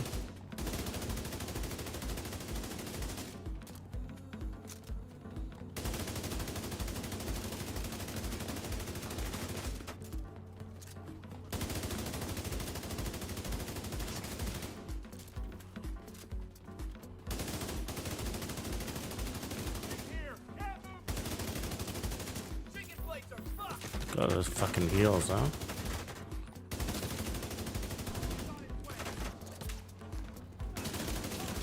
Try to get rid of the medic before. Oh, you fuckers. Oh, you fuckers. The fucking healing station sucks. Come on in, motherfucker. Oh, I just killed myself. Stupid. I went for the wrong guys, didn't I? God damn it. All right. I'll do more testing there later. I don't want to bore you guys by having to fight that all the way back through. But that's the spot I wanted to. They just came barreling in there. I was wanting to test it on the other side of that wall, and I just got too excited with my ACRE. You know what I mean? Like, I was like, I'm excited. Okay, let's adapt this to heroic gameplay real quick. For legendary, you have to do nothing, okay? You're good to go. The only option is scope or no scope, and the difference is like 900,000 to 930 or something like that, right? Does that make sense? So otherwise, you're good to go here. You're good to go. You don't have to run the coyotes, but that, you know, being that I'm making this for legendary, you got a nice little team setup. But so much survivability in this gun, more than you think. Okay, the survivability is in your blind fire time to kill capability. God forbid anybody step into your blind fire zone, which is going to be anywhere up to 25 meters apparently. So I figure I'll say, like, because there's limits, but I'll say that your limit is probably 25 meters. So let's figure out that distance real quick. And then we'll do a blind fire test if I can. I want a wall that I can mark. Let's see, is that one about 25? I don't know if it's gonna happen here. Might be able to do this in a range, but I want to show the damage. Yeah, it's close enough. So let's do that one there. Yeah, it's 25. Cool. Okay. So, because you can see, can you see the bullets here? Yeah, you can. Okay, cool. We'll use that. So what I want to show is like your accuracy. And so what I'm going to do is I'm going to switch to it and blind fire.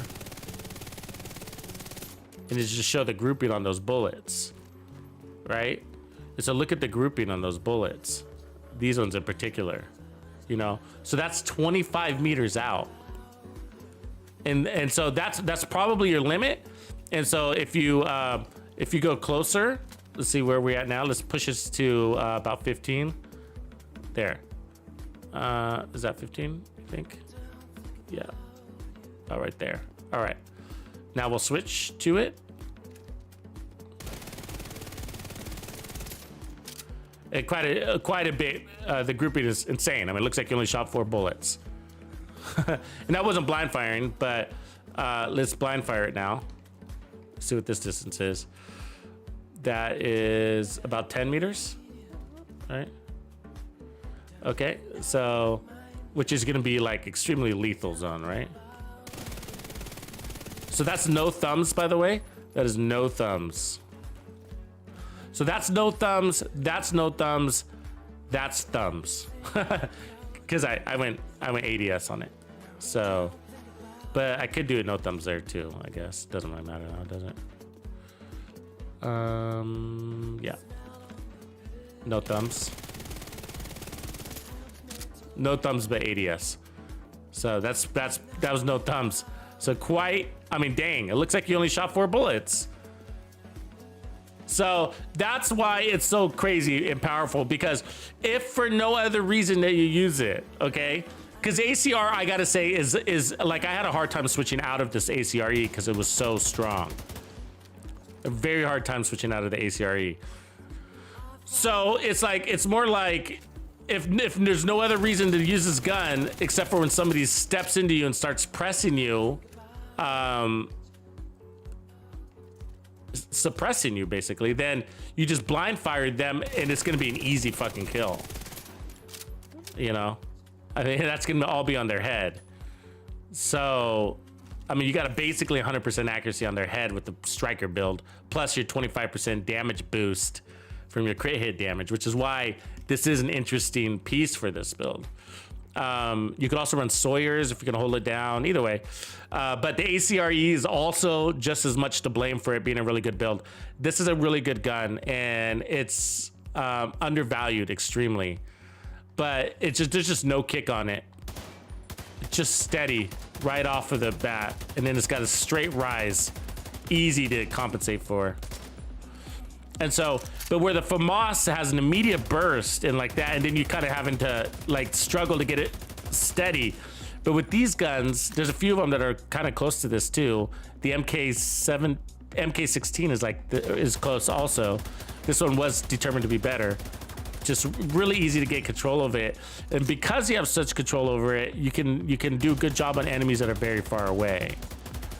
And so if you run it with this scope in particular, it gives you an even further increase in accuracy because of the crosshairs, the reticule, and it's very, very pinpoint, you know, versus the 8x scope, which has got a donut on it, big red donut. And the farther the enemy is, that donut covers their entire head. You're like, I don't know if I'm even shooting their head, you know? So anyways, let's adjust this for heroic, and let's give it a quick test there. You may or may not use the ACRE for heroic. You can, there's nothing wrong with it, but if you're gonna be moving around a lot, you might want to go with something that has no more bursts. Like the FAMAS. I mean, I use the Kingbreaker all the time for heroic. I like it. But what we'll do is actually what I'm going to try to do is swap to the swap chain and then maintain it. So that will be my strategy. And then for this one, I guess I'm going to go Memento because, again, I'm going to try to maintain the swap chain, which means I'm going to be out of cover. And then the mask, we're going to need to be Striker. And you can power up your armor a little bit more. So let's start with 1.3 and see where we go from there. And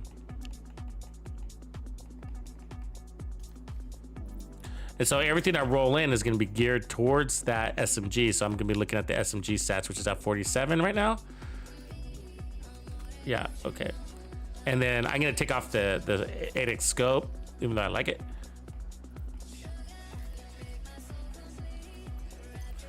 Put crit chance back on here. So we don't need that one. So 58, good. We're good to go, and then we're good everywhere. Okay. I might even go more armor on this, but let's go give this a test run first. And so again, the objective is to keep this unwavering, full active all the time. Which isn't gonna be perfect, but that's the goal.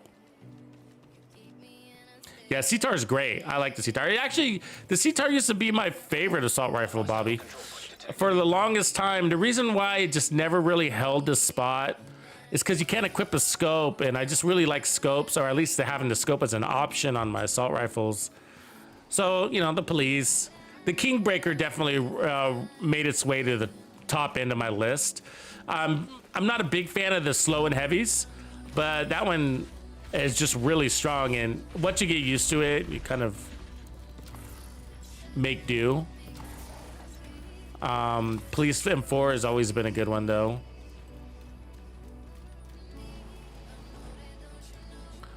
Okay, so I guess we'll just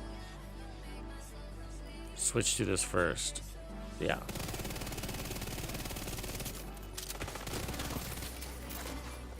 Okay.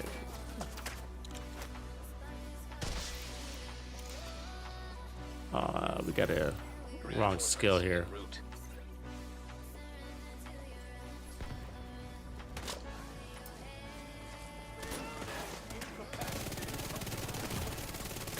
Come on, dude. Fucking phone.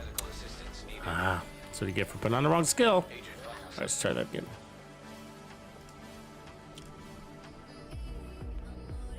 Yeah, Police of 4, Carbine 7, P416, and there's a few others that kind of hang around the middle there. You'll find a lot of people like them because they're easy to use. They're easy to adopt. You know, they're not too strong, they're not too weak. And that's why they're meta. They're the real metas, right? Down there in the middle. And, you know, most effective, right? Most adopted, because they are the most effective for the player, you know, unless you have some sort of crazy laser mouse. And you tend to see that PC players have a different perspective on which weapons that they like. Aw, really? Oh, they're harassing me, man. Am I being sniped by that shotgun? See what I'm saying? Let me do it back, brother. Screw you, man. Sniping me with this fucking shotgun. Actually, Hunter's Fury could be might even be better with this one, right? So challenge will always be fighting a fucking enemy, though. So I hate that getting a kill doesn't refresh the talent. You got to technically take it off, put it on, and then get your kill. That's kind of annoying. But versatile would be really strong with this, and we might want to run it.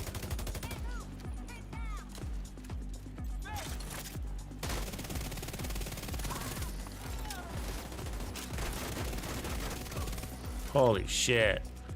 Yeah, versatile can make it scary strong. But the thing is, we're gonna need that bonus armor. But if we put up a strong shield, then maybe we can get it to work.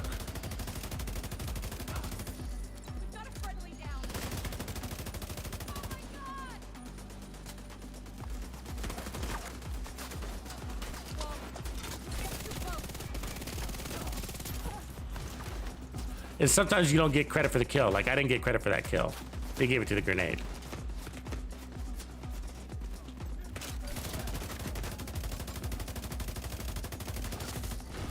But if you went to versatile, it would guarantee that first kill, like, dramatically, right? And it also gives us a different backpack to look at, too. There we go. But let's try this right here.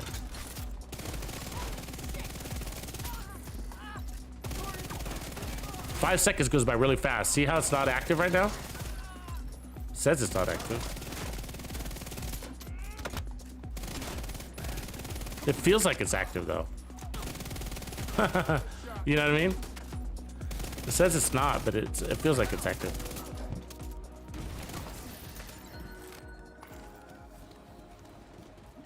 I like this build though. There's actually no real reason to change, but I want to try versatile.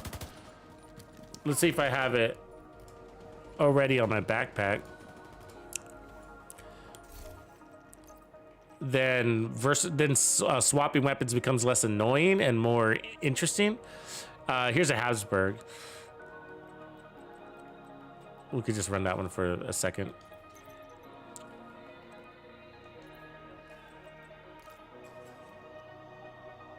All right, let's just try it with this. All right, we're setting things.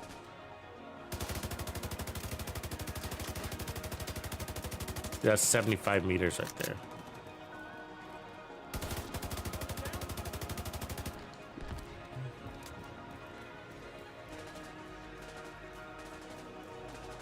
I'll use the ACR too, yeah. The MK had its day, where, you know, it was the meta for a while, everybody was using it. These ones tend to be dark zone weapons. People like the accuracy on their...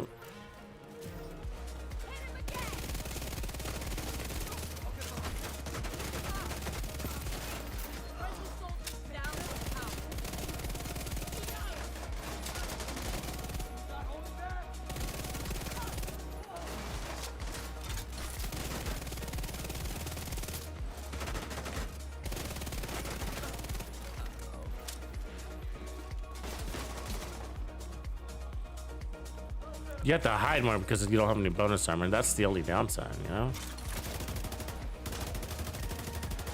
And this girl gets you to miss, turning to 5 seconds. You see that? She turns out 5 seconds into a fucking nightmare. See, I didn't refresh. You see that? So that's the second time she did it too. The first time we saw her, she did the same thing. She got me to miss so many shots by doing her little fucking cartwheels that the 5 seconds timed out, you know? Super annoying.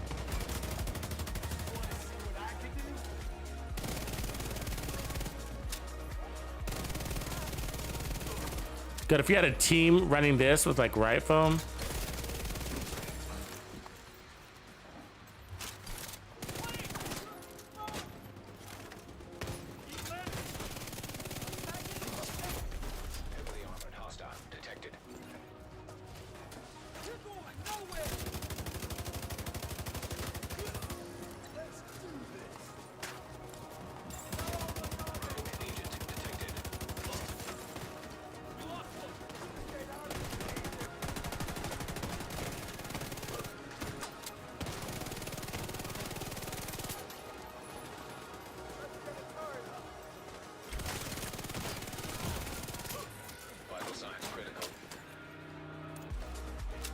Yeah, it's a little hard without bonus armor. I mean, I can make a stronger shield. The problem is that you don't have a lot of time, and the shield's gonna slow you down, and 5 seconds will feel like a lifetime. I mean, it would feel like a lifetime to get over there when you're on a 5-second timer.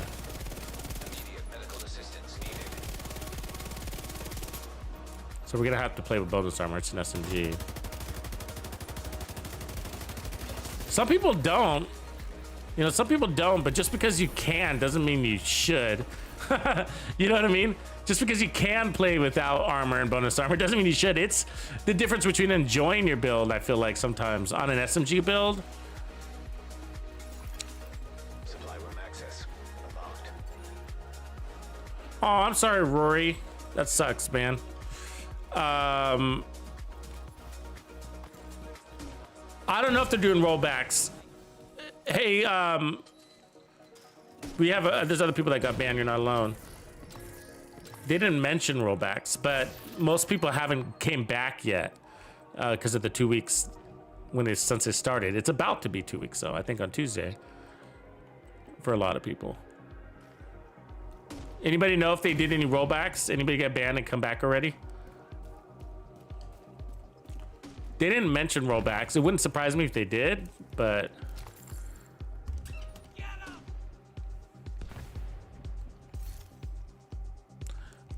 yeah, so I mean, obviously that wasn't fully buffed, built out or anything like that, but I just think you could go Hunter's Fury and pick up your 20% armor on kill, but I just really like the bonus armor.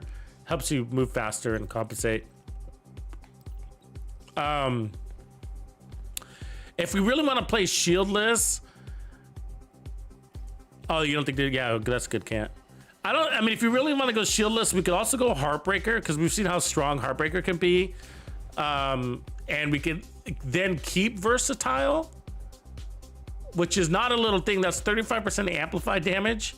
Versatile is nice, you know. Let's see if I have my Heartbreaker. I should, right? Because we just ran it. Let's try Heartbreaker real quick. Let's just see. I think if we can go legendary with this build, you probably want to just go ahead and stick to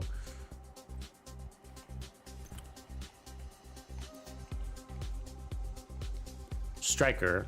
But with Heartbreaker, we can use the chest piece, which is really nice.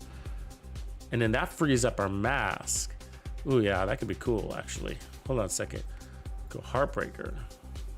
Chest. Oh, but we got the pulse thing.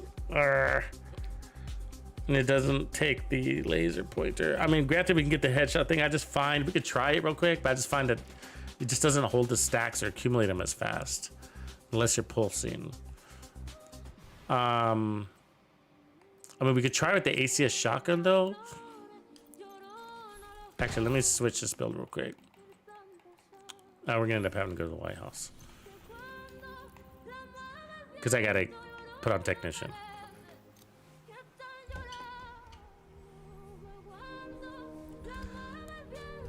Yeah, Emily's guard is good.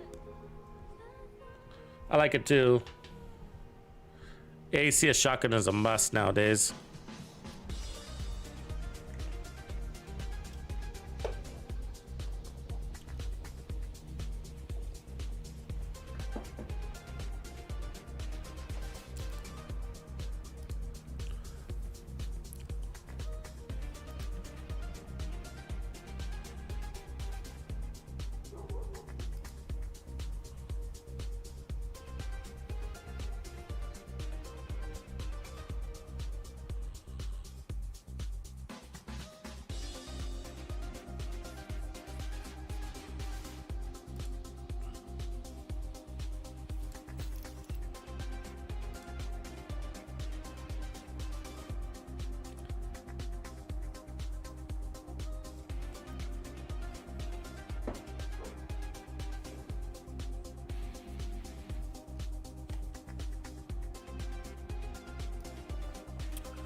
We'll try this. Maybe with the handling and our ability to just face enemies, you might be surprised.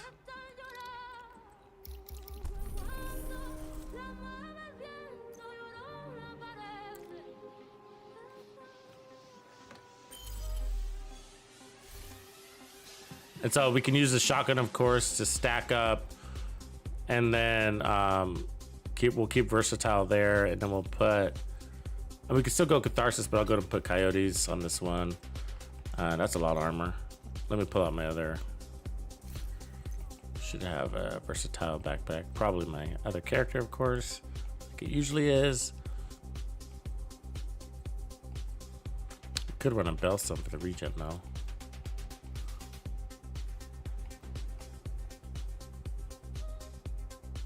There's an Xena with versatile.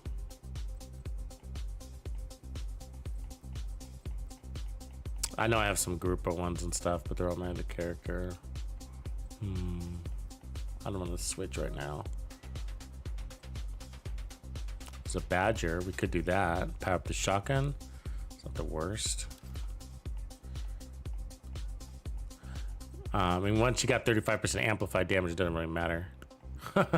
You know, it's just like you're good to go. So if you're missing Sokolov's 10% or 12 from Grupo, it's like sort of like, all right, whatever. So I don't mind going tanky on this one either.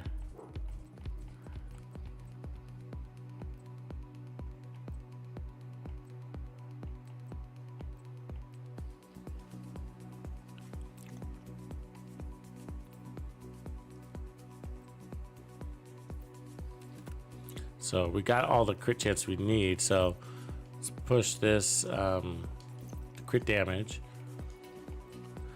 I don't care if the shotgun crits or not.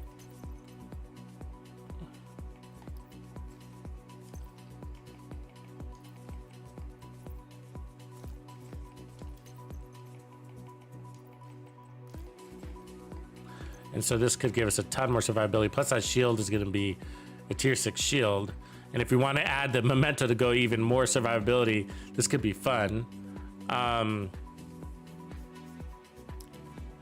Probably the way to go, because we did an SMG build. What was the last SMG build we did? Was licking, kill so fast they poop their pants, which is basically that was a striker, wasn't it? So yeah, it's probably. I mean, we could put a Hunter's Fury too, of course, but I just rather have bonus armor than armor on kill. The amp damage isn't bad, of course. Who doesn't like amp damage?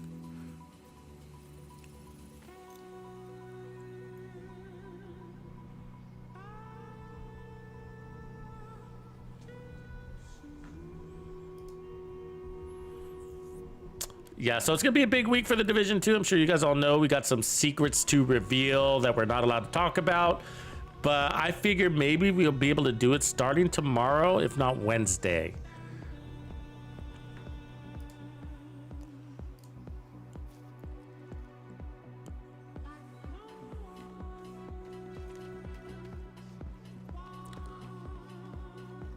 Technically, we're supposed to wait for Ubisoft Massive to mention something first, and then we're allowed to. You know how it is.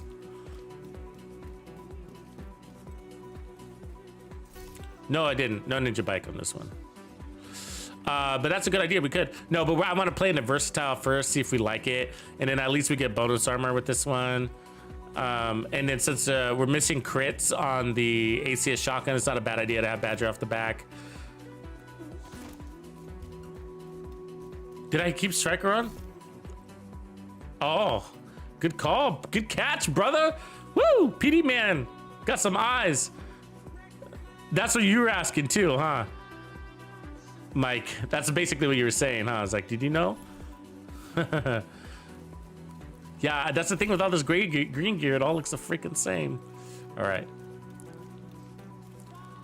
So our goal would be nice to lose a shield again. For speed reason. So play fast, run fast, shoot fast, all that stuff.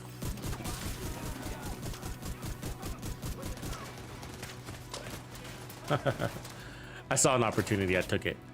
You know what I mean? Bunch of guys standing by a fire barrel. I was like, yeah, I'm gonna take that shot. Reinforcements incoming. So we gotta load up first. Remember, the SMG is not gonna have stacking capabilities unless we shoot the head. which is not always the greatest thing to do with the SMG. So I always like to have SMGs that kill really well with body shots. Okay, we're procced.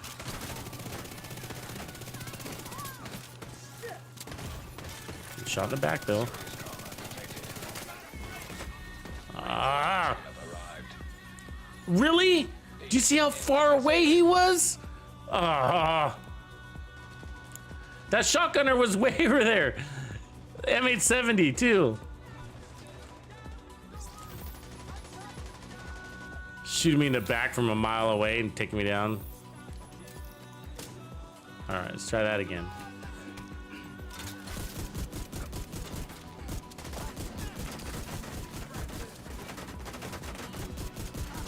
Switching.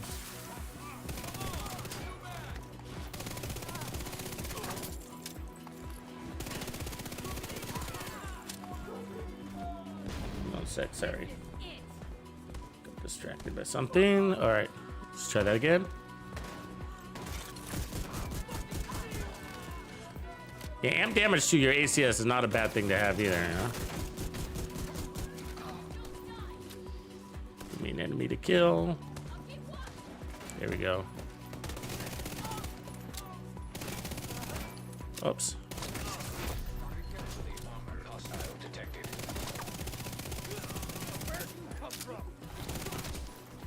Fucker.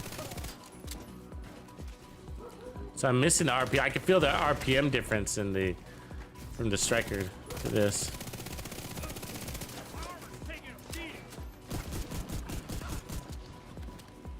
So I think that works because by the time your stack runs out, you need to switch anyways to your shotgun. So I think it might work.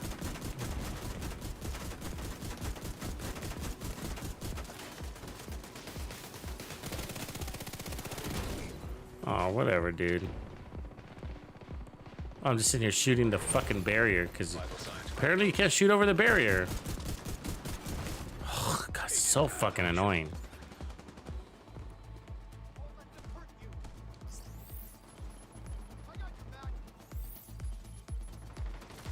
No, I do that sometimes, man. It's like changing builds and trying to go fast, and then you overlook a piece, you know? Because they're all the same color. You're like, okay, that looks right. Let's go. You know? Jesus Christ. So annoyed right now by that guy. He's so on point, you know? All right. Let's get up there.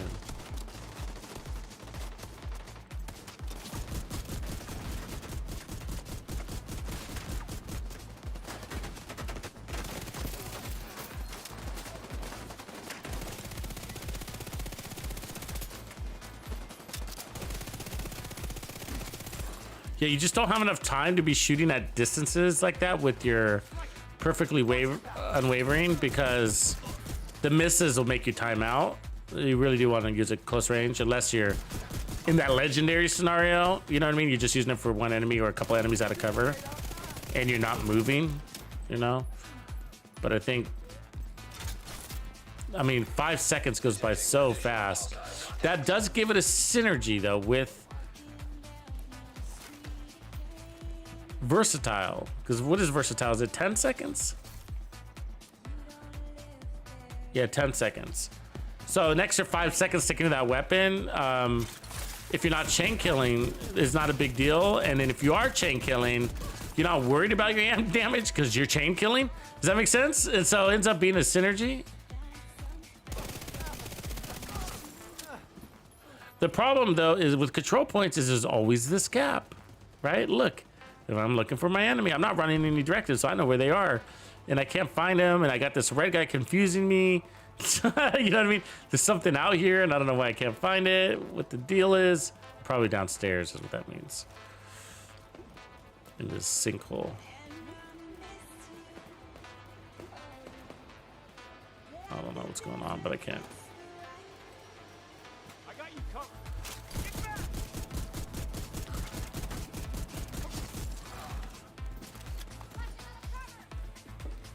But what does feel, oh, come on, dude.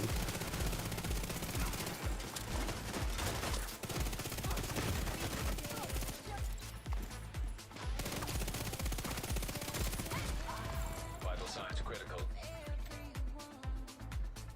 And see, and then there's nobody to kill anymore, so you don't have to maintain it. So I guess it's not a problem.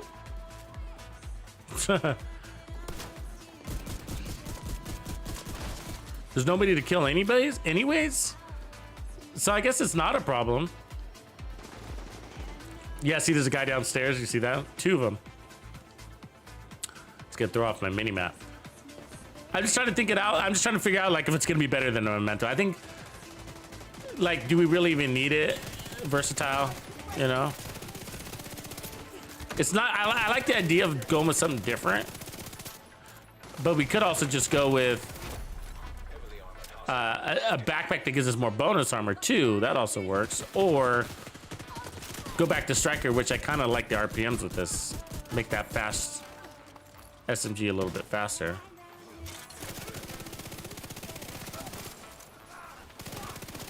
I feel like it helped with the complement though. See, like, I wasn't able to maintain it, and I had 3 enemies standing in a row, which is annoying. How is that possible? See that? So it took longer than 5 seconds to kill that guy? Because what? Because he meleeed me? It's annoying, right? See what I'm saying? Because he meleeed me.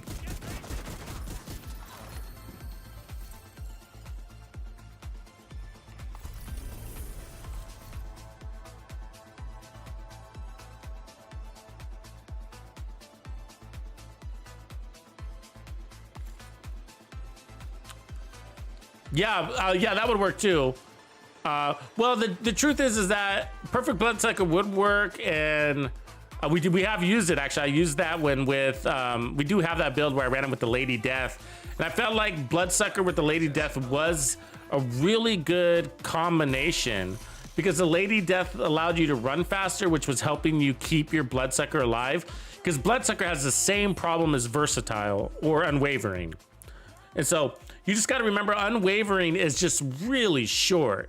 5 seconds is like, they're almost wanting it to be strictly a 1-kill weapon. And if you're, I mean, you're pretty lucky if you can chain kill with it, I think. You know? And that's why I was thinking, like, I think we did better with the Striker because the RPMs helped us just get through that mag faster so we can get to the next enemy faster when they were standing around us. It's not always going to help you, but when it does, that's why. And so I think we do want to go with Striker. Umbra could be interesting too with the RPM situation, but if you're going to be running around a lot, maybe not. But no matter what, this weapon is going to, 5 seconds is going to require you to just weapon swap. You know what I mean? And so the question is, how many enemies can you get in there? Probably no more than 3 or 4 at a time, unless you're in a real tight spot like we are here, because that's all they're going to give you. So, you know, 3 or 4 guys are going to come out of there, and so maybe you swap to your Unwavering, maybe you get all of them and refresh it, and then what? You know, by the time it takes you to wrap this corner and maybe they come out of that door, it's expired. All you moved was 10 feet, and that's how long 5 seconds works. And that, if you pay attention to Obliterate, Obliterate's the same thing, which is why I'm not sure I want to run Obliterate with this. Because it's on a 5-second timer too. So we're welling, we're killing, we got Obliterate, we feel good, we got Unwavering, we feel good. We wrap this corner. By the time we get here, we have lost both. That's annoying, right? And God forbid somebody riot foam you, you know, or something like that. That happens. And so, like, I always watch my Obliterate, and I'm always disappointed by how, you know, it's fully stacked by the time you kill the guy, and by the time you get to the next guy, it's not there anymore.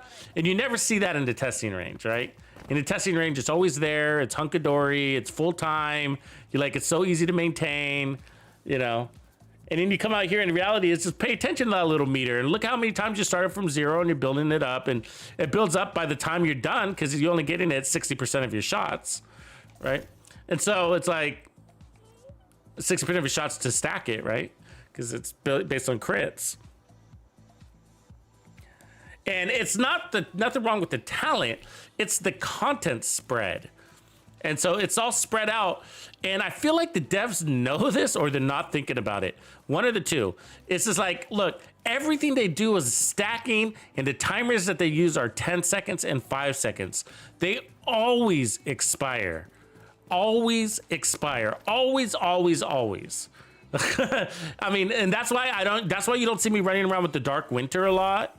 You know, and I like the Dark Winter, but because I know that the same thing happens, you know, like I'm on a wham and I got the perfect killer going on here, and I'm happy, and you know, a couple other guys come out here and I got it still, and then the next group comes from around that corner, and by the time I get there, it's gone. For some reason, it takes 10 seconds to walk very short distances in here, and that's why I feel like the characters are too slow. The enemy spread is too wide, and I think they know that, and that's why you see on all of our talents, it's always 5 seconds, it's always 10 seconds, it's always something 5 or 10 seconds, it's always that, you know? Look at that, on empty, 10 seconds. What's the deal? Why 10 seconds? Why not 15? Why not 12? Why not 12? Have you ever asked yourself that? Why not 12 seconds? Why 10? Why are they so stuck on 10? Is it simply because it's a nice round number? What is a busy little bee? 10 seconds. There's more. All of them.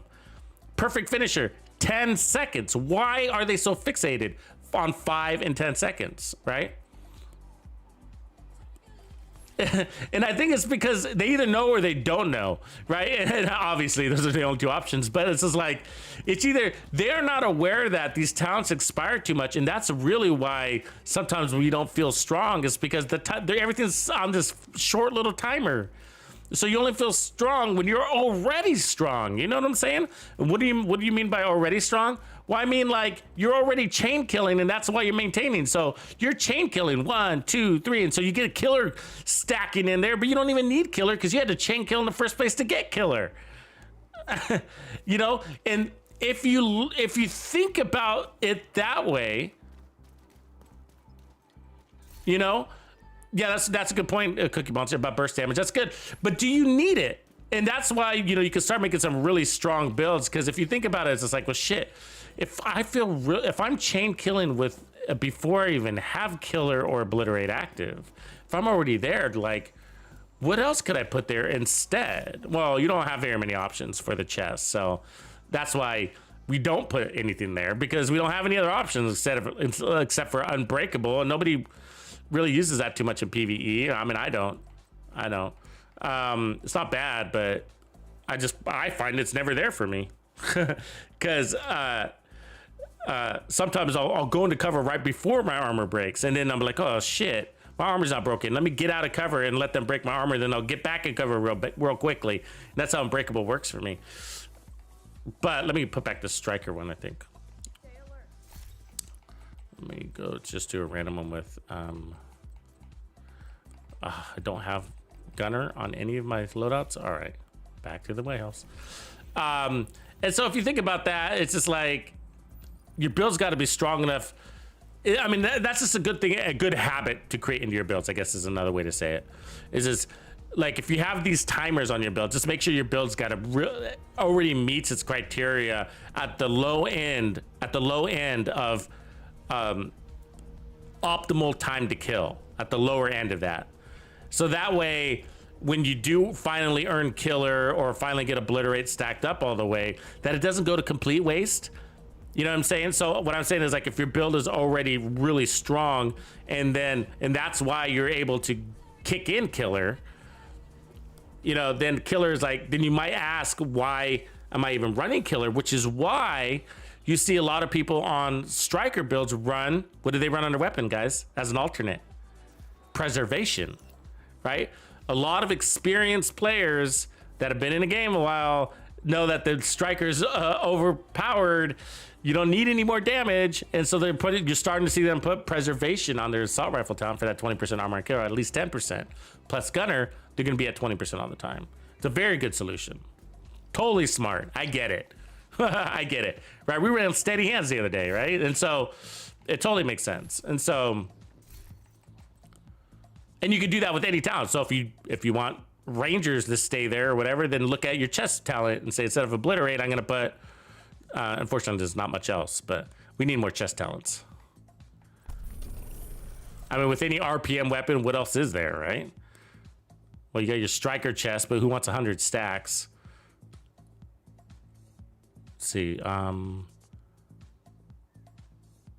guess we'll take this off. Put shotguns on. Didn't have that. Okay, let's put back on gunner. We don't have to worry about the stacking thing. And then, I am gonna put on obliterate because I don't have anything else. Unless we go with intimidate, but the problem with intimidate is that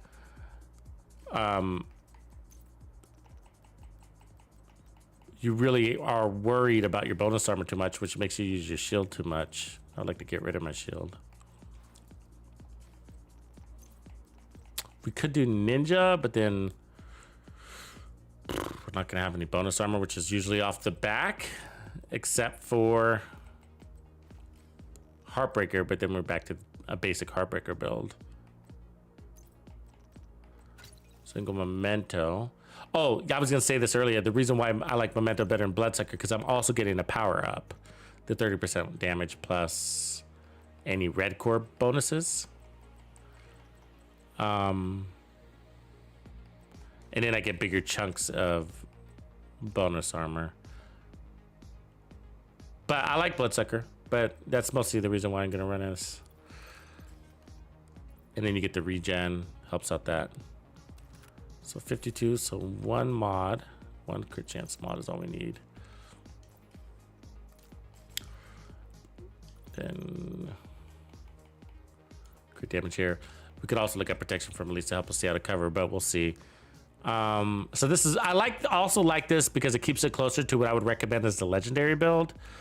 And so basically we're taking the legendary build and we're swapping the mask for the backpack here.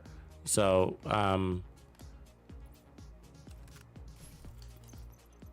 and then we could add, like I said, protection from elites to give us more resistance out of cover, but let's try it with that first.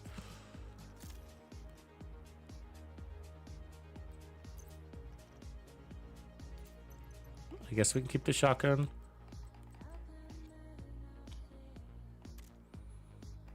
I mean, I guess the shotgun still helps get our stacks, but I would like something for range too. But let's do it. I like Unstoppable Force now more than ever, thanks to Determined. But if you're already one-shot killing, chain killing, you kind of run into that, you know? We tried it the other day, as a matter of fact, trying to use it, and we didn't. So I like it because Determined really helps you maintain it, right? Before it expires, because it's like Bloodsucker, it's kind of frustrating when it expires. And so if you're relying on that damage, then you have to, if you're relying on that damage to chain kill, then that makes it kind of a difficult build to run, and you don't have to. When you don't have to do that. But if you're not relying on it to chain kill, then why do you have it in the first place, right? Well, to level up your chain killing, okay? So if you're, the answer is like, so if you're chain killing, let's say elites, and you're like, and then, well, why do you need more damage if you're chain killing elites? Well, because I want to chain kill the boss, and I need that more damage to chain kill the boss. Okay, but the problem is that's a stretch. So you need the backpack talent to add 8 million. You know what I mean? So, because to kill an elite is 10 million. Or you need to be on the cusp. So that means you need to add all sorts of inefficiencies to your build so that you can be on the cusp, so that when Unstoppable Force kicks in, it'll throw you over the cusp to 18, to technically it's 19 million, right? It's like 19.7 million or something like that. So I have it here, I think.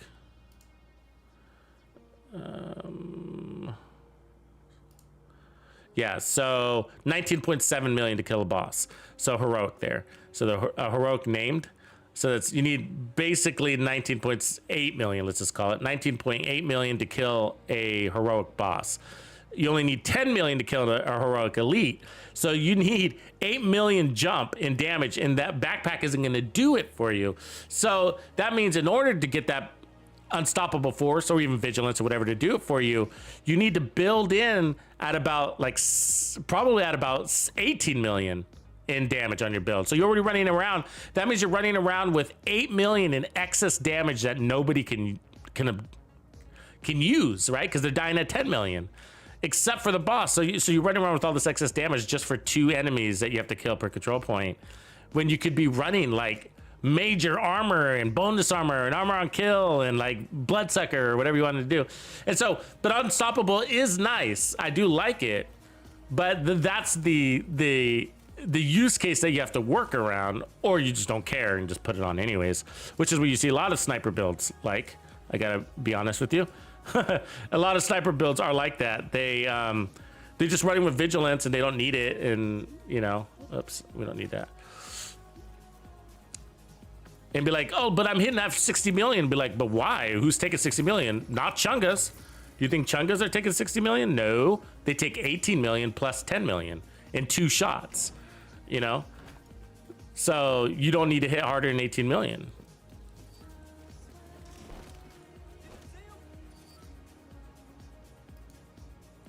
All right, here we go.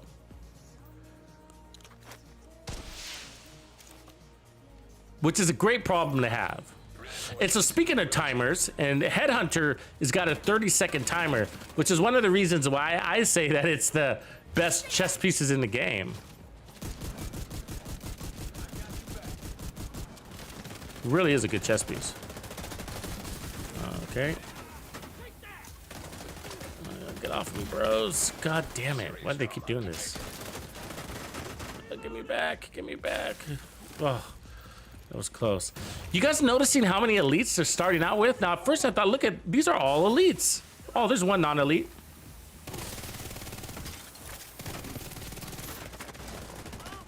I'm so stuck. Fuck, I couldn't even. My button, the character shot his gun after I even. Anyways, the rifle was fucking nasty to start with. There we go. We need our stacks, you know what I mean? There we go. Get off my nuts. Let's do this. There we're going.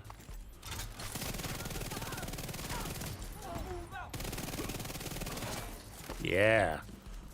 I like this one. I like the RPMs better. Did we lose it? Yeah.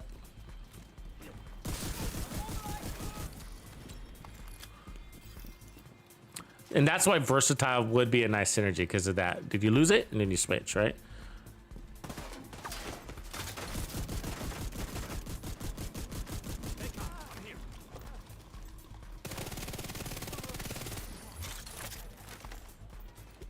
See, watch. By the time I make this corner, it's expired, right? Now, it's still a good SMG, to be honest with you. But you can't proc it unless you put it away. So I have to put it away.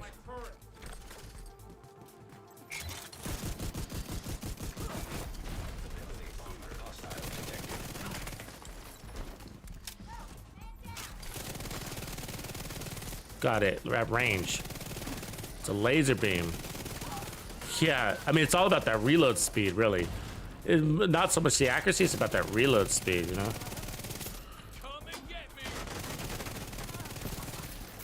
I mean, we might be able to go chest piece on this one. You know that? Because of how consistent we are with the shock, because we're using the shotgun more. And we're rotating weapons, we might be able to run chest piece on this. Yeah.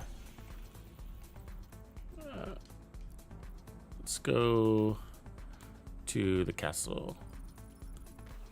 Let's go to the jack-o'-lantern. Gonna get my striker chest. Yeah, I don't know what the deal is. I swear they buffed all the control points so that I've been stepping up the control points, and I've been playing this game for a long time, so I noticed small little changes.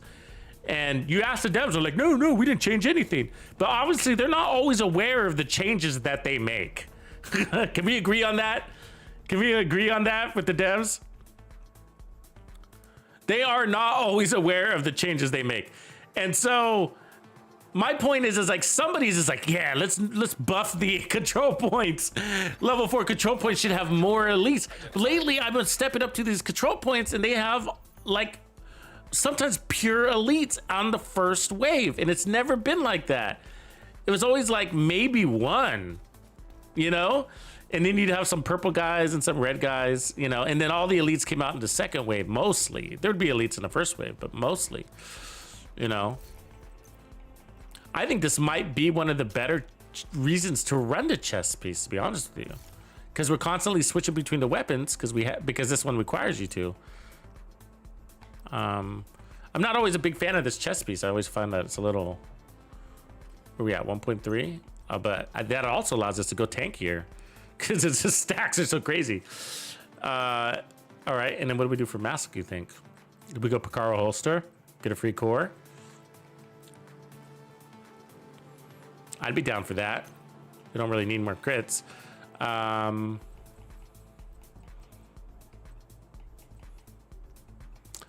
striker mask is already on. Okay, let's go Picaros just for the free core. And then just get straight weapon damage. Like that. Alright, and then we got 58, we're on the button. Alright, 58, 105. Technically, we can lower our crits now, because nothing on our build requires crits. And we're under 120, so we could swing that down a little bit to like 50, 112 or something like that. Yeah. Or decide to add on protection from elites later. So 32, let's see here, 52, 117. Okay, I'm good with that. So this is nice. Okay, so I like that I have 2 reds here because that means when I grab the trophy, I'm gonna get 15% weapon damage buff on top of the 30 in the back. So, and then we got the extra stacks, which are crazy. Let's see if we like this better. And then we get the extra free red core here. Although I'd actually like a real red core. Because then we'd get the backpack stack on it. But at least we get the bonus armor stack. So we're gonna get 40% bonus armor. I like it so far though. That was a good run. I think I like it better with the RPMs. That's mostly the difference between Heartbreaker and Striker on this one, is that the RPMs is making this feel real nice. At 1093 is pretty good. It's like a vector speed, or at least approaching it. And then the ACS. All right. Thank you, Chris. Yeah, that's a cool build. You'll like this one. You'll like this one. I wish I didn't like Striker on it though, I'll be honest with you, because we just made an SMG one a couple of weeks back with it, and it had Striker on it too. We could go Hunter's Fury, but that's gonna go back to the Heartbreaker feeling, because Heartbreaker was pretty strong. What else would it give us? I mean, the status effects from Hunter's Fury could be helpful in keeping your enemies close together so you can chain kill them better. I could see that. But I don't like armor on kill. I like bonus armor, and we can have both, right? We can run the memento on that too, on Hunter's Fury. We can also run versatile on Hunter's Fury, but again, I like the bonus armor. I'm a fan of versatile too.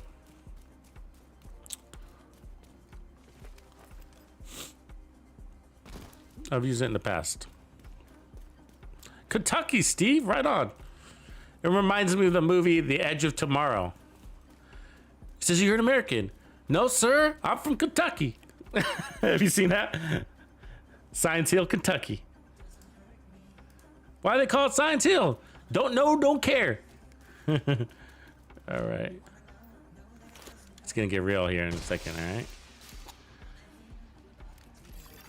Because these mofos. Come on in. Let's get them something to think about here. Let's stack up first, all right? They always like to send somebody from the back too. Feels good. That's a little shotgun. Watch this range. See if we can do it. He went cover.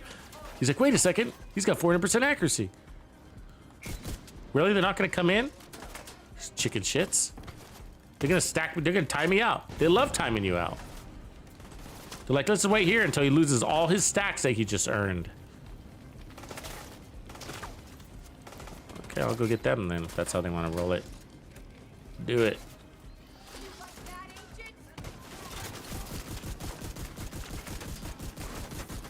So we got the bonus armor.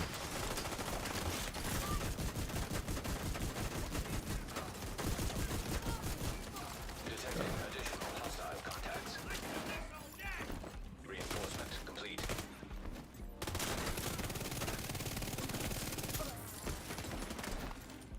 We made it. Oh, another customer. So we're almost full in our chest. A lot of stacking, huh?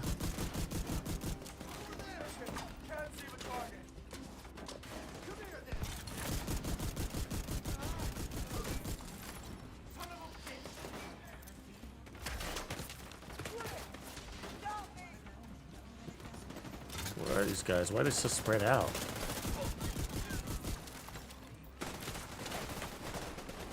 This guy blend in with the water. I didn't even see him there.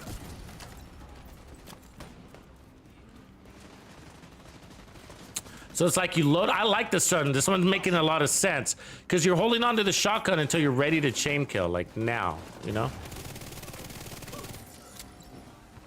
And you pick up a little damage lift.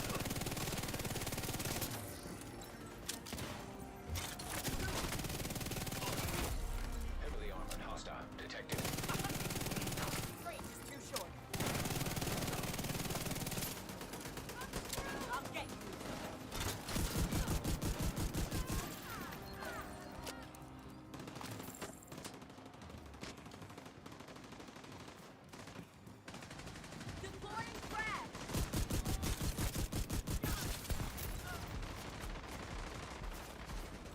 They're everywhere.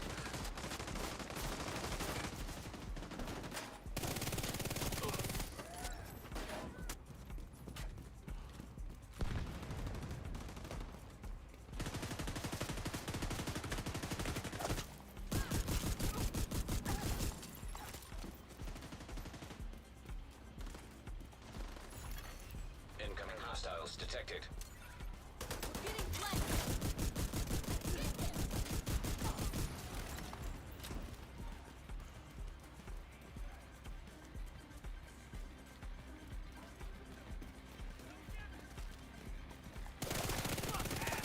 Oh, I missed half that mag.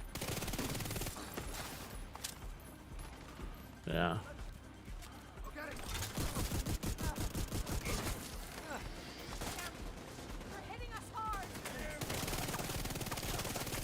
It's really easy to miss with it too, though. You do kind of need that. God damn, that's gonna take your stacks away.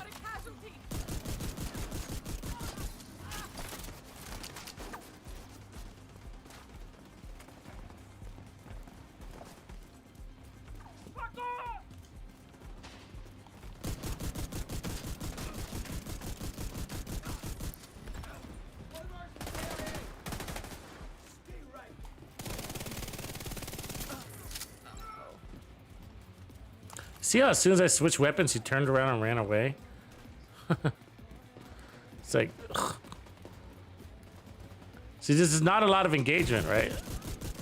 They're spread out, and there's like one or two of them, and then they run away. And so we're not getting a lot of chain kill, but it's still got a real fast time to kill. But I want to see some chain kill action like we were doing earlier. And the only way to really do that is to hover by the spawns, but the spawns of this one are really spread out.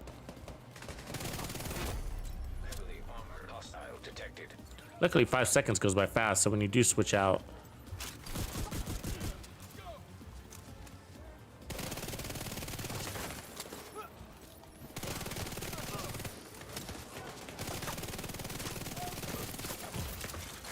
Serious trauma. damn, huh? Wow.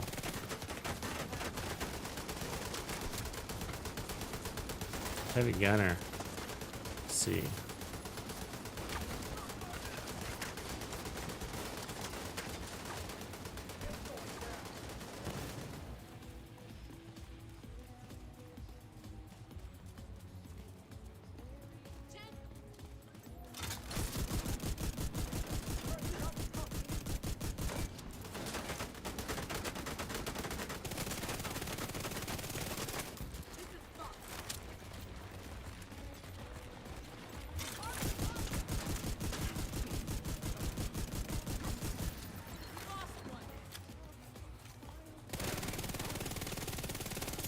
chicken shit.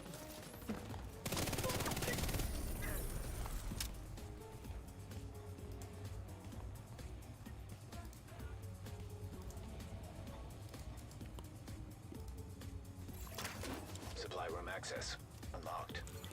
Yeah, and that might have been why it maybe shined better in Legendary, because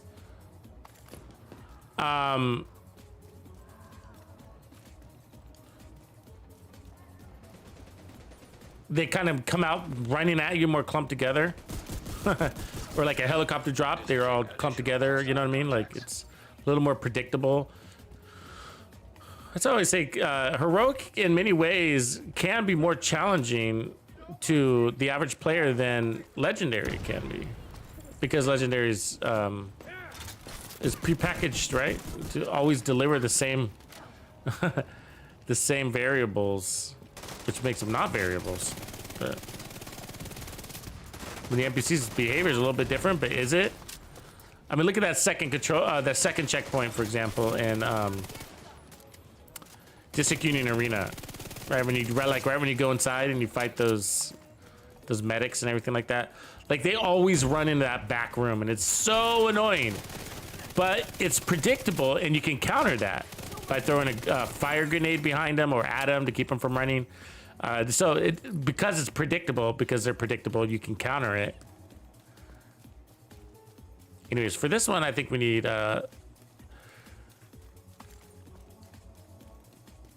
let's go get another control point that's tight, that will allow us to run around like a maniac. But it's powerful. It's doing the job. I just want the enemies to be clustered so I can showcase its chain killing capabilities. You could run a different shotgun too, but I like the shotgun combo. But and it does really well on helping us get those 100 stacks. And I'm not worried about the stacks. It's just that when there's nobody to kill, because they're coming out one guy out of a door at a time, apparently, you have to put your MP5 away. It's MP5 or MP7? Yeah, might as well make an ACS build too. You're right, Norman. ACS first.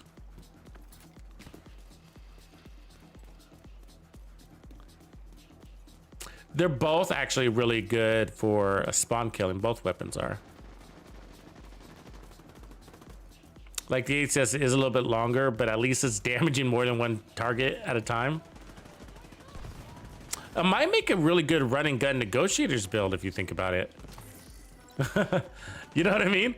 Because its spread is like tagging 3 or 4 enemies at a time when they're coming out that door. It makes it easy to...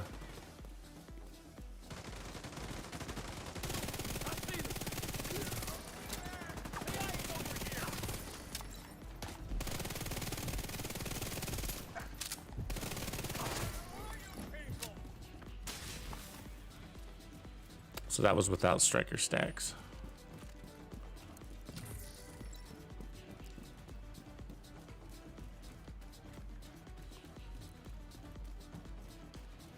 Yeah, it does. Yeah, it can be a little sleepy, you know. Like a pure ACS build can be a little bit boring sometimes, but it's effective.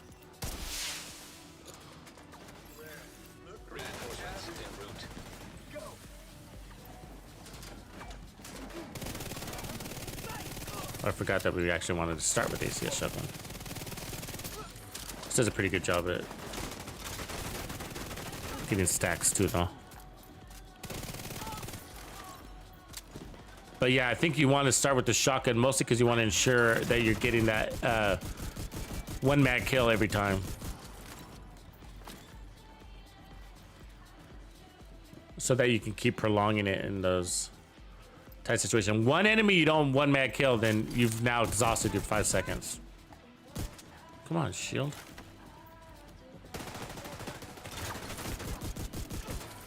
Like, with this kind of weapon, you need everything on your side when it comes to time, you know what I mean? You need like all the advantages. Like, you need your target standing absolutely still.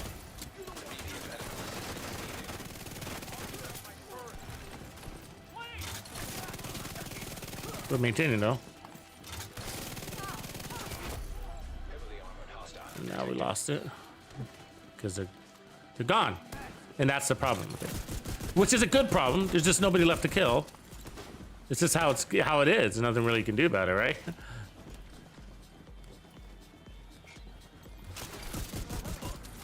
It's how they've assigned the waves, 3 or 4 enemies at a time.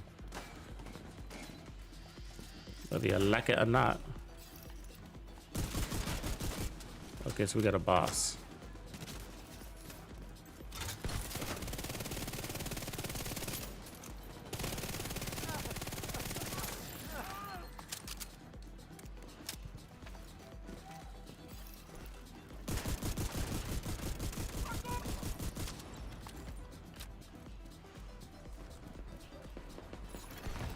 Incoming hostiles detected.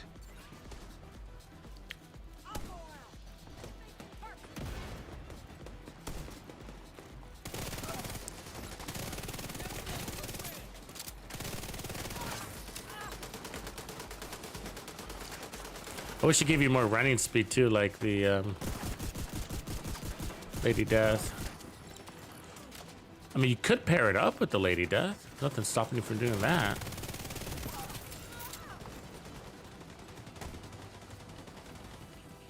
Because the Lady Death has a small mag, which also gives you a reason to swap. But then it's harder to earn your stacks, so that kind of sucks. Your run fast stacks, I mean. You gotta move to get those. And so if you're not on the weapon, you'll get... And your amp stacks, technically. You won't have your... motivators.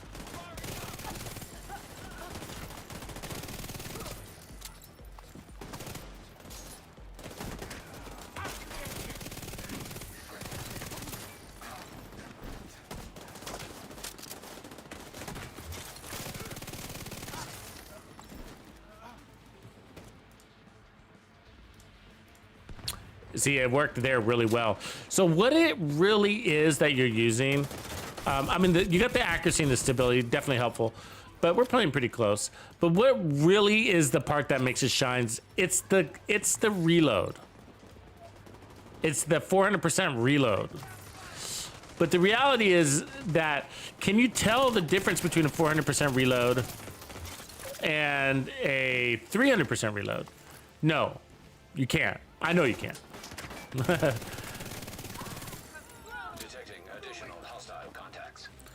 And so, if it really is the reload that's actually making it fast, and that's what's allowing you to chain kill better,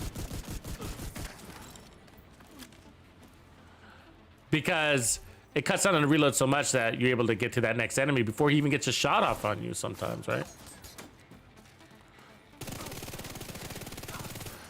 Don't get me wrong, the handling is also a helpful thing.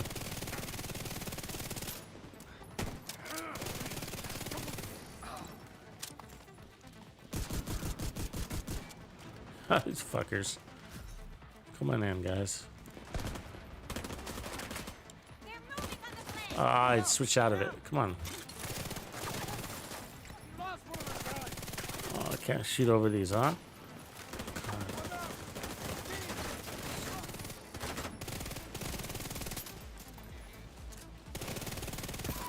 That was dumb. Dum-da-dum-dum.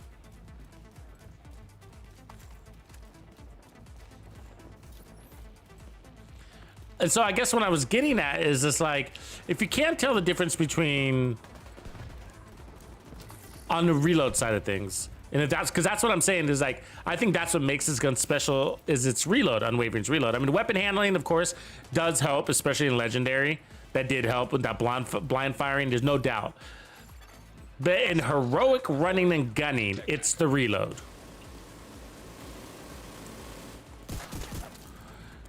And so it allows you to get from one kill to the next, chain them together, and refresh. But if that's the challenge, and you can't tell the difference between 300% weapon handling and 400% weapon handling, what reload difference can you tell the difference on?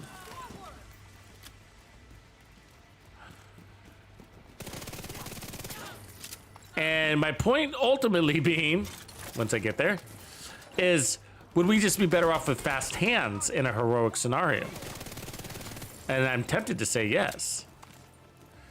Because fast hands is so fast that I can't tell the difference between, like, I mean, you don't even get to peek with fast hands, right?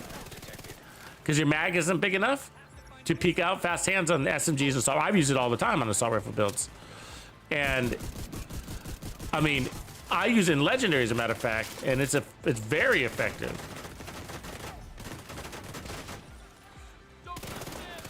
And it's so fast that, like, you can load on more weapon handling and stuff like that, and you can't even tell the difference. You're just like, I'm so fast. Any faster is again diminishing returns, and that's what unwavering is bringing on the reload side. I believe we got basically 380% or whatever, probably 300% diminishing returns, easy, you know. And so I think the test for this heroic build, really. Oh, here's one.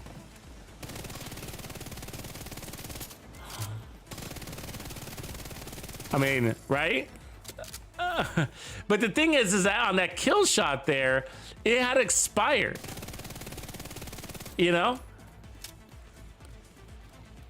But that's its use case, that the fact that you can do what I just did. But the Outsider does that too, doesn't it? To a degree.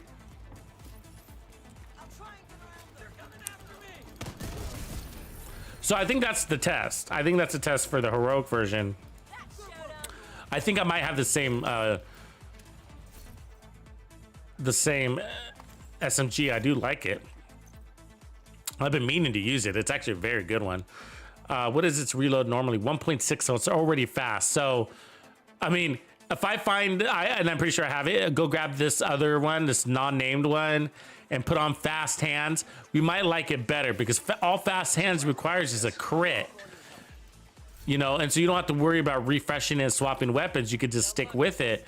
And I do believe that's the part that I'm loving. And that's the part that's really effective for heroic content. Now for legendary, the enemies are play deep and move around a lot and you get suppressed a lot. But for running and gunning, you know, we just want that fast reload. I don't really need the accuracy as much, you know, because we're in their face. We're standing there in their face. And I don't even need to get headshots. I shoot them in the chest, you know. So let's give that a try. Let's prove it out, and then see if we like it. And I do like it. I'm just saying this is like, but the only hassle is like, it would be nice to stay with it full time because it shoots fast enough to. I think it might even maintain those chest stacks. 1100 RPMs. What do you guys say? Is that a plan? Okay, let's log out and go grab that.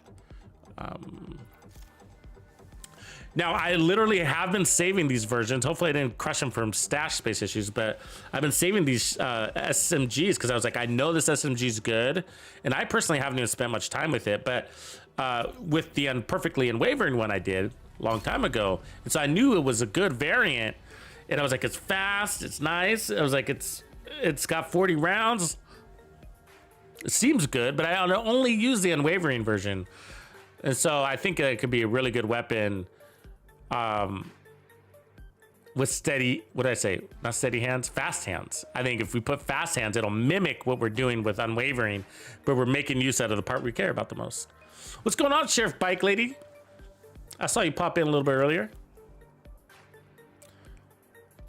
What's good with you? Staying up on your manhunts? Agent, Pilot Torres is cleared for transport at Kenley College. Safe area entered.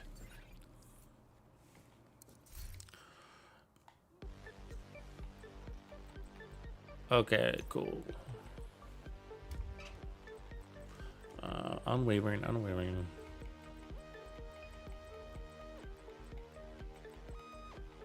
not unwavering, I guess. SMGs, where we at? There it is, MP7 with rate of fire on it. And non-perfect unwavering. So we're gonna have to keep the rate of fire, unfortunately.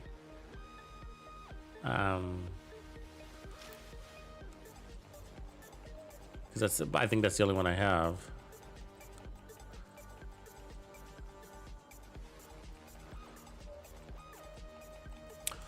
There's the MK17 we were talking about earlier. Oh, that's the 17. That's the rifle version. But there's the MK16. Do I not have that one? Should. That's an alternate to the ACRE. There it is, MK16. There's the SOCOM, and there's the tactical. There's a lot more accuracy.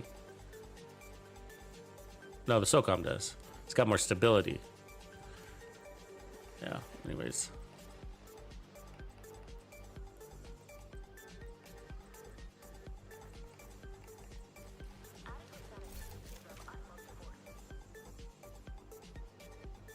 It's diminished. It's undetermined.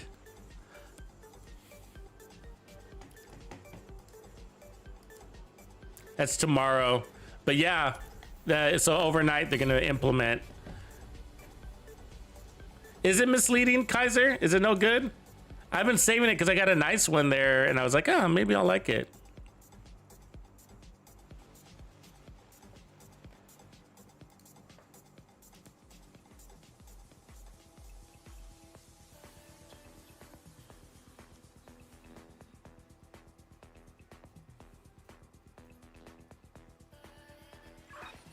Agent, Pilot Torres is cleared for transport at Kenley College.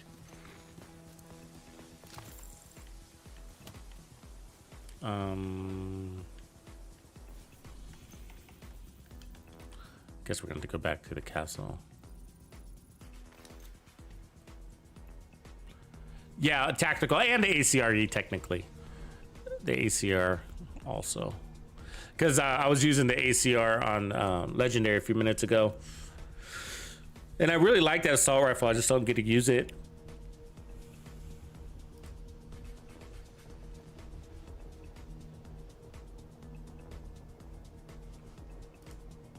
I think we're still gonna be okay. You know, we'll see. I just wanted to determine. I just wanted to get there, you know? I just wanted to be there, and so we can just be like, okay, it's making the change, let's get to it, let's work our way around it. I do think it's gonna be, I mean, because shot forgiveness is really helpful on headhunter builds. Even if you're not, you know, so we're not gonna be able to go as fast as before, but still, like, you know, you're on a chain killing and you accidentally hit somebody in the hand because their weapon is raised, you know, it's really frustrating. It's just like, oh god, I feel like that shouldn't be a thing. I was like, my bullet should go through your hand and into your face and count as a headshot. Darn it. See, this convert is nice too. That's why I'm also looking at it. It's about the same. It's slower, but stronger. Okay, and then we had another swap chain. I could probably delete that one. Let's bring that one in. And I'm full, of course. Well, better deal with that.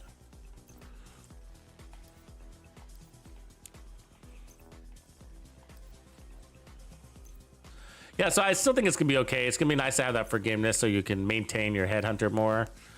And so, but yeah, I love that speed, man. It was like, adds a whole nother level to how fast you're clearing those control points. Just like wham, wham, wham, wham. And I was saying, like, I think we need that, you know? I think we need that for the player base to be more interested in sniping. Okay, so let's put on, we can try fast hands on this SMG as a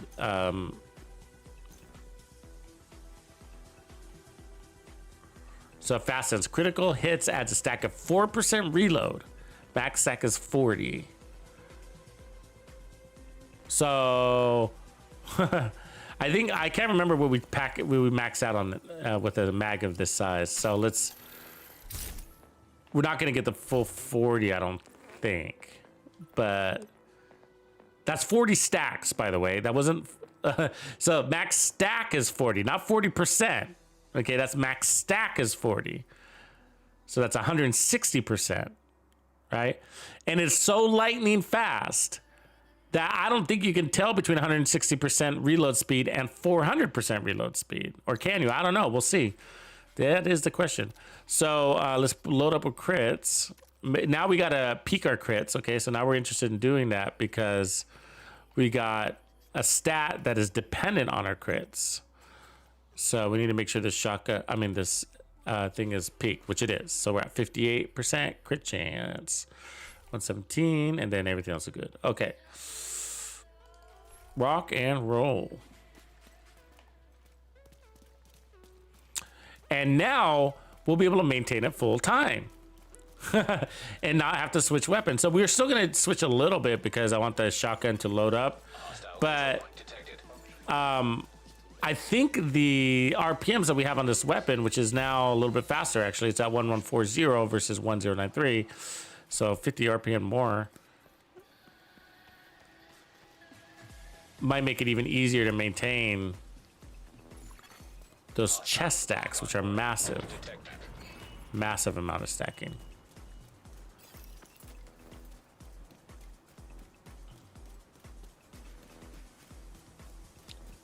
Dead zone. See you later, man. Get some, brother.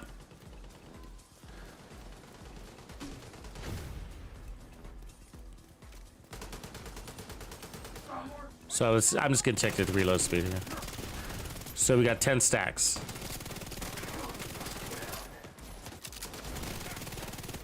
Pretty fast. Not quite as fast, I don't think, but it's hard to measure. I don't know how much is perceived and how much is real.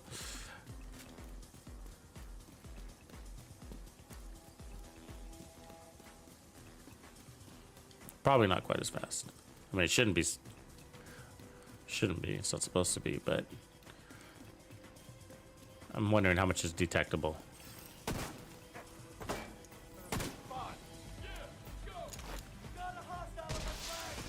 Reinforcements incoming. Thank you for that.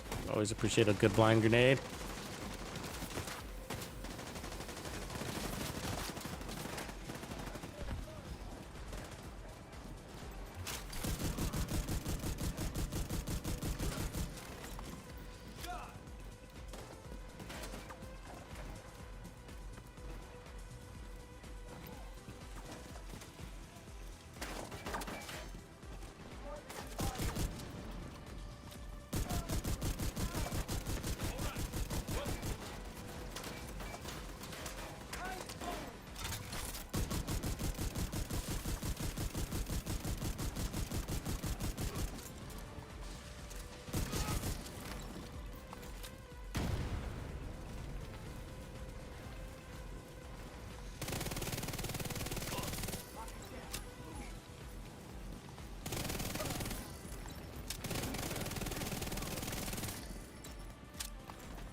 There's some weapons that get that handling buff and then they don't need it too. There's that.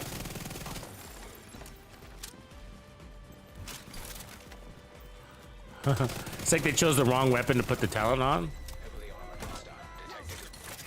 Where we at?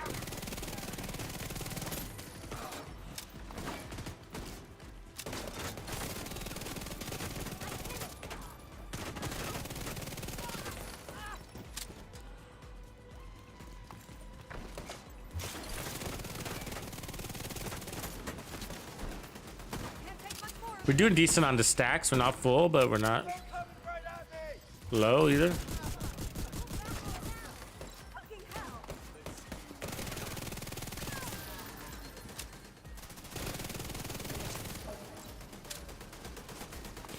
You kind of want to, you don't want to reload early either. You do want to exhaust your mag for the faster reload because every one hit crit is 4%. So you kind of want to push your mag to the end, kind of like Optimist. So we'll switch to...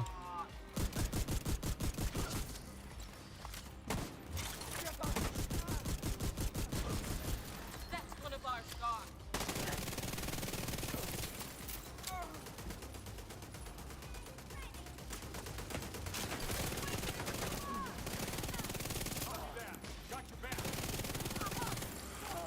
Just for the fact that they make you miss is a reason why you might like this better in Heroic, because they make you miss and then you don't have you'll time out, and then you're back to your shotgun again, you know? Which is not a bad thing, especially if you like teeter-tottering your weapons. But if you're out here to use your SMG,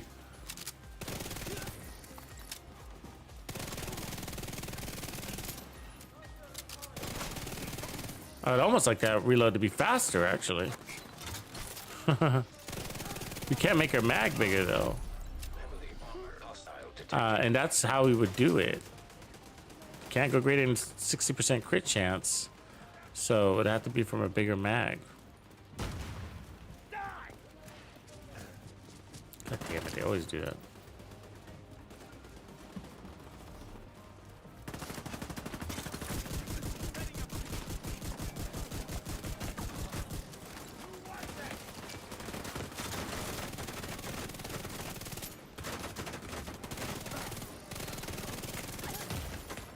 Well, same scenario, huh?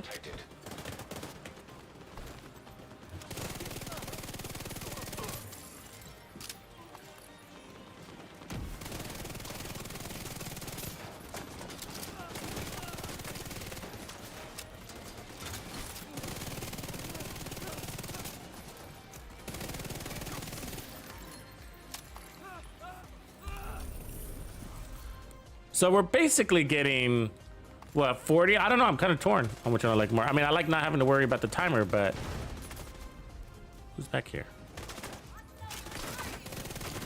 Fight's over, lady. Go away.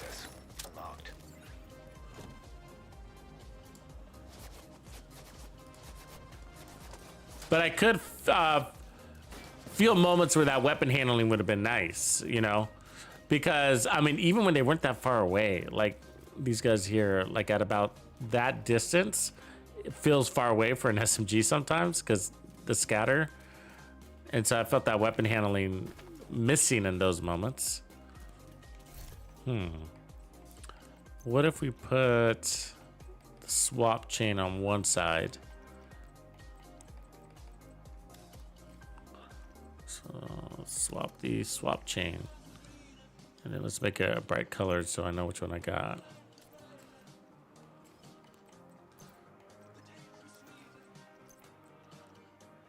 No damage talent, either weapon.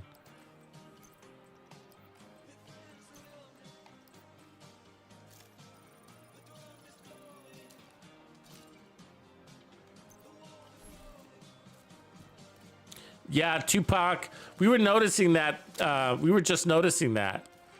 I think it's technically the laser pointer.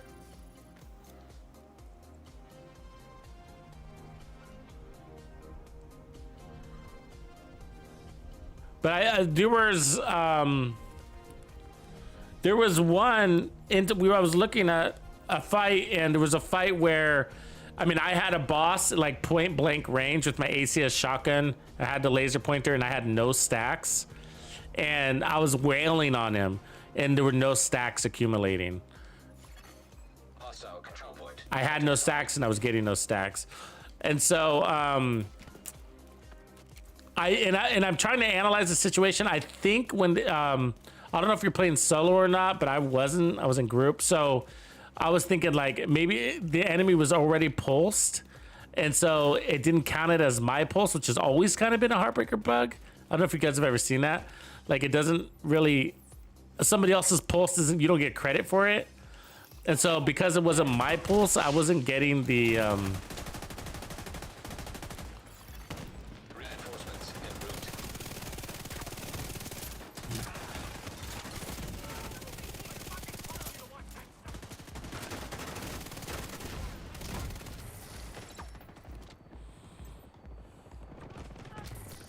I don't know though. I don't know. It was kind of random, but the times I did see it, it seemed like maybe the enemy was already pulsed by somebody else's pulse, and so my laser pointer didn't technically acquire the pulse. So for some reason it was because you know how you can't put a status effect on a status effect, and so I was looking at it was taking the enemy as if they were not pulsed at all, which means you're not stacking. I don't know if that's the case, but from what I could see, they were already pulsed in my instances.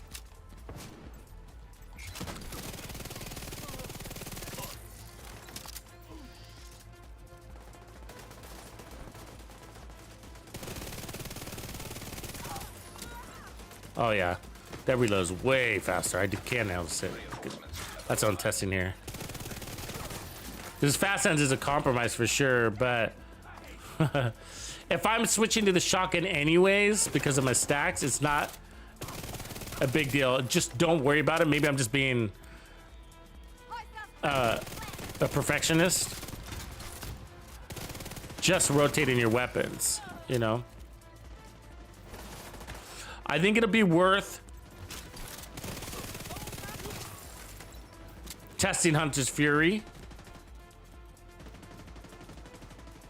with, I mean, we could do the Striker, nothing wrong with it, but it would be worth testing Hunter's Fury even with the Memento, but also with Versatile, because there's just a real nice synergy opportunity here. And I know we already tried it, and the reason why we abandoned it was because we didn't have the bonus armor. So we tried Heartbreaker, and it just kind of was just like, yeah, I mean, I was working, it worked. You know what I mean? That's exactly how I felt about it. It was just like, yeah.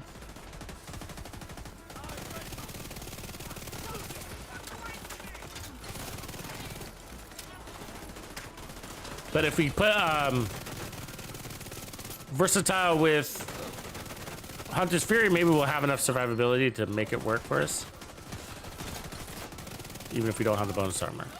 But this combo is too good, you know.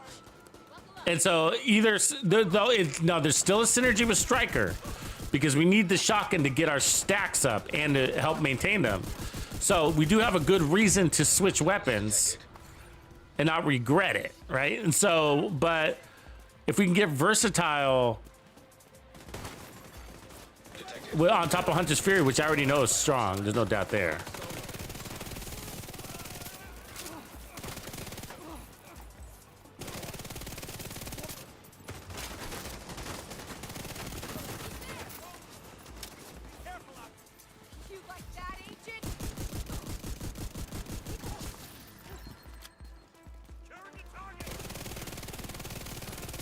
I mean, I do, and I did realize the weapon handling is important, so that's also another factor. Nice, we maintained it there. That little sequence.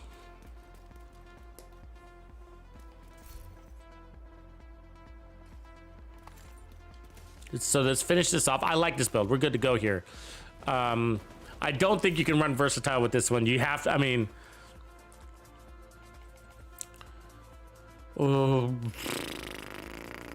if we did, what would we do?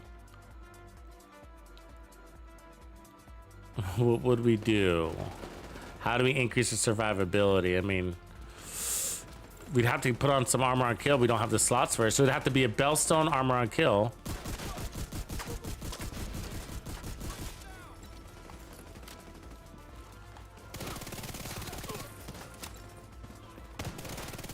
But I'm gonna not like that I'm losing RPMs either.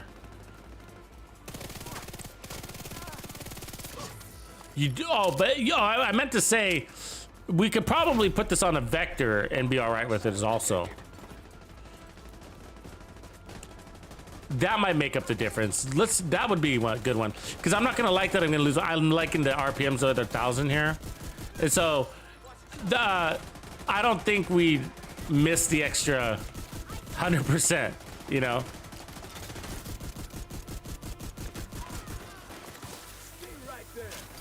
I mean, I think we're missing it. The difference between Unwavering and ooh, Clutch, huh? That would actually make a lot of sense too. High RPMs, high accuracy. But you can't have Versatile and Clutch, of course. Okay, okay. Signs critical. Oh.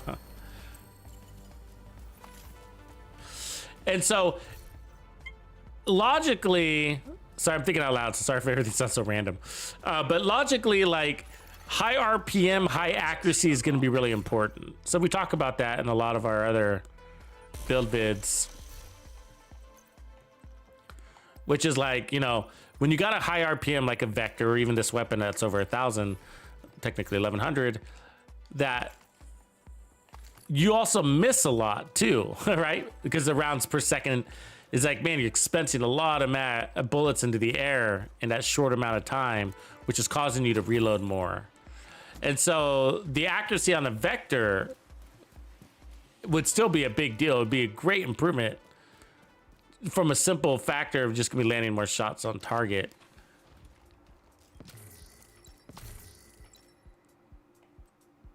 Let's see if we like it better. I think we might. Actually gonna push our RPMs to 1200. And the base damage is pretty similar.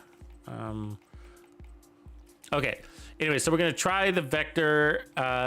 We should probably try it on the same build before we move to Hunter's Fury. So let's decide which weapon we like, and then because the vector with this build pushes, I think what is it? Is it 1400? Is it that high? What up, Anthony DeMar?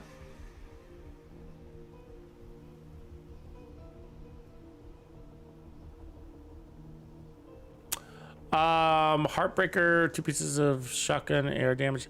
I haven't. I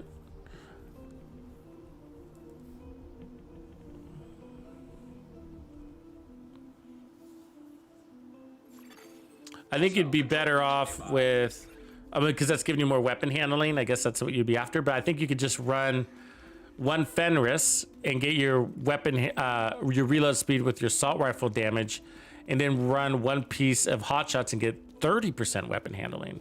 So yeah, so 2 pieces of what do you call it? A Heartbreaker on a Ninja Bike backpack doesn't make sense to me because you get so much more weapon handling off of 1 piece of Heartbreaker. So 1 piece, or you could go 1 piece a Heartbreaker, 1 piece hot shots. This is what I meant. Yeah, so 1 piece hot shot, 30%, and double your damage, your weapon handling that way. You'll double it and not lose anything. There's no loss there. That's a gain, just pure gain. You know what I mean? So there's no loss to the build there. So yeah, 3-piece Hunter's Fury, try it that way. I'm not a fan of that though altogether, because unless you're after the weapon handling specifically. If you're after the weapon handling specifically, totally down. But if you're trying to make a stronger build, it's not worth it. And so that might have you reconsider that assault rifle slot. You know, that you're wasting 1 piece on a ninja build. On a Ninja Bike backpack build, every piece matters. You know what I mean? Every piece is critical because you're losing slots and a backpack talent. And so I'd urge you just to consider putting on something like a Bellstone and pick up another 10% armor on kill, or some sort of utility, because the 15% weapon damage are like for that slot. It's not the worst thing because you're going for the weapon handling, and so that could be your justification. Be like, I win because of the weapon handling. I'd be like, I agree. That's a good reason to go for Ninja Bike backpack, is that weapon handling. But on another piece, you know, increase your tankiness by throwing on 1 piece of Bellstone. You can get your some regen that you're missing because you lost the memento, but you don't need it because you're running Hunter's Fury, so I get that. And then you're gonna get Hunter's Fury, an extra 10% armor on kill from maybe Bellstone, right? And if you do that, then maybe you get rid of Gunner. Okay, hear me out here. Get rid of Gunner, and instead put on Firewall and pick up more damage that way from your shield, which is gonna help you compensate for the damage you lost by otherwise running like Memento or whatever on your backpack, right? The 30%, you're probably gonna lose about 25 to 30% off your backpack. And so that would be a really strong build. And a good reason, lots of good reasons to be running the Ninja Bike. But just the assault rifle damage, you'd be like, yeah, you know, I mean, like if I were to go damage, I'd probably still go Fenris, because instead of 15%, so you're gonna still get your 10% weapon damage, but then you're gonna get your reload speed, and you're gonna open up an attribute slot to crits or more weapon handling if you want it. So I'd still go Fenris. The only time that I think I've been seeing a really good use of a 2-piece or even a 1-piece Heartbreaker build is for the Pestilence, because one piece is going to give you that LMG damage. Do we have, I hope I have this talent. There it is, unwavering. So we're going to get 300 instead of 400, but I don't think it's going to matter. Yeah, but I like where your head's at, man. That's a good thought. That's a good build. Those are the changes I would make, but you're good either way, man. Good damage, good damage. So let's go, let's see, where's our damage at? 43. Okay, so we don't need crit chance all the way. We just need it to be at a number that makes sense for the build.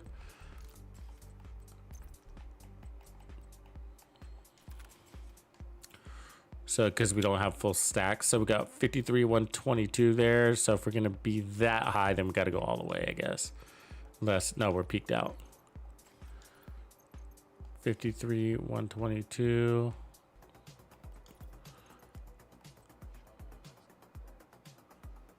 Yeah. This could go either way because we're at 53, 122.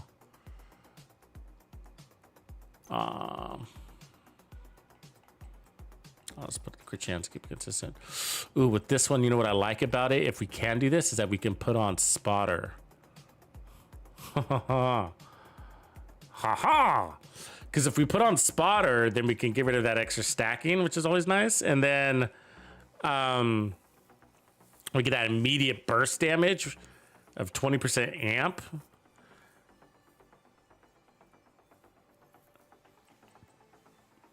I kind of like that. We're gonna bring that chest piece with us, but we have to go to the. So that's unique to the Vector. It's one of two weapons that can host the laser pointer in the SMG class. The other one's the ump.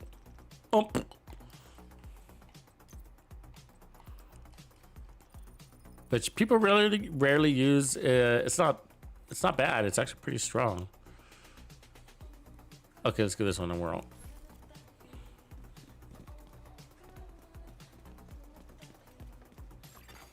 Hostile control point identified.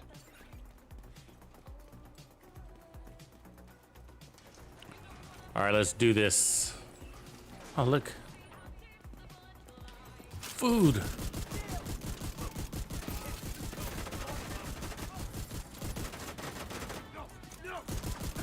Free stacks. Cool. Get the party started.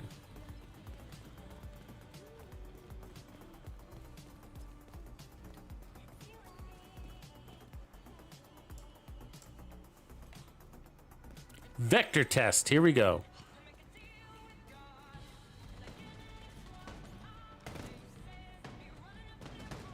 Kind of want to run in there, but I gotta decoy. So when you alert them, you can go set up his fucking turret. You know how that goes, right? They love to climb that truck. Incoming. He just took off the other way.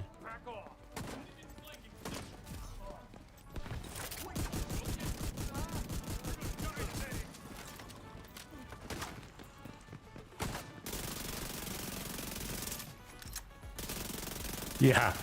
I can't tell the difference. You see how fast that reload was?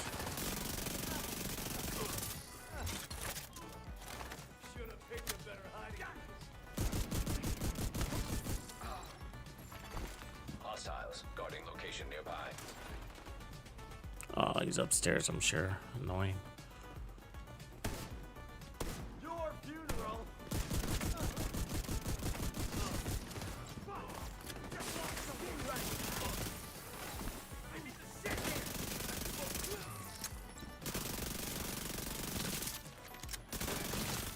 Yeah, you do want faster RPMs. That helped us get that kill.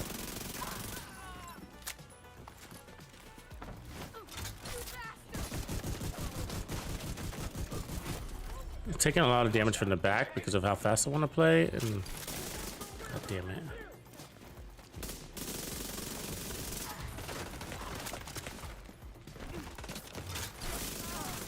That one makes me want to go a little tankier on the bone summer. Fuck. Shield, come on, do your thing, man.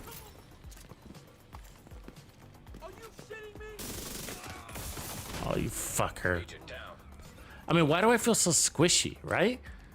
You see how easy we just died? It's like, we're running like 1.3 million armor, aren't we? Come on, man. Get over here.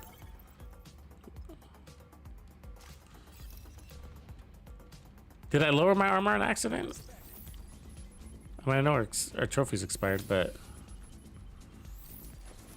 that's the only thing is we're playing so fast, we're taking damage to the back, which is fine, but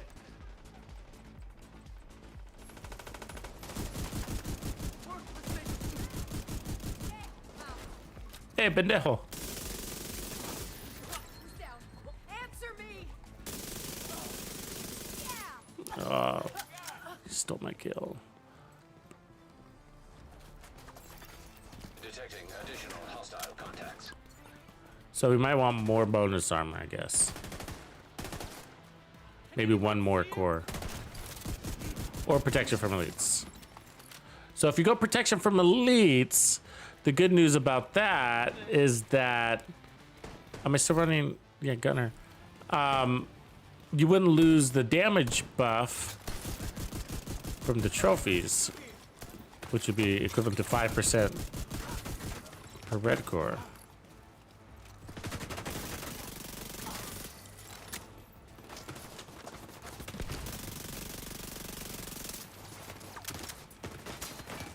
Look at that guy's accuracy. He's gonna wheel on me all the way around. All the way over here, huh? I don't want to kill him. Thank you for coming down.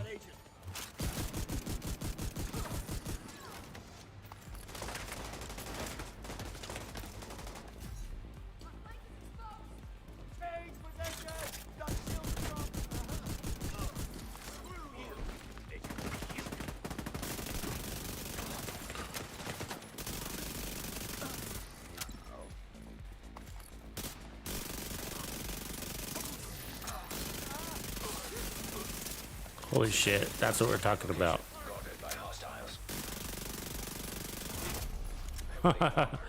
The reload is insane, huh?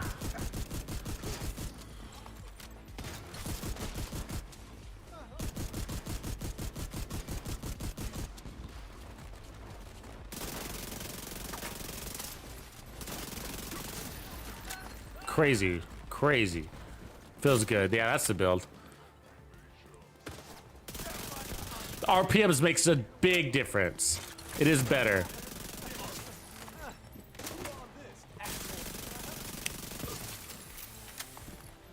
Yeah. We'll try Hunter's Fury for the sake of it, because maybe we'll like it better. But RPMs did make the difference.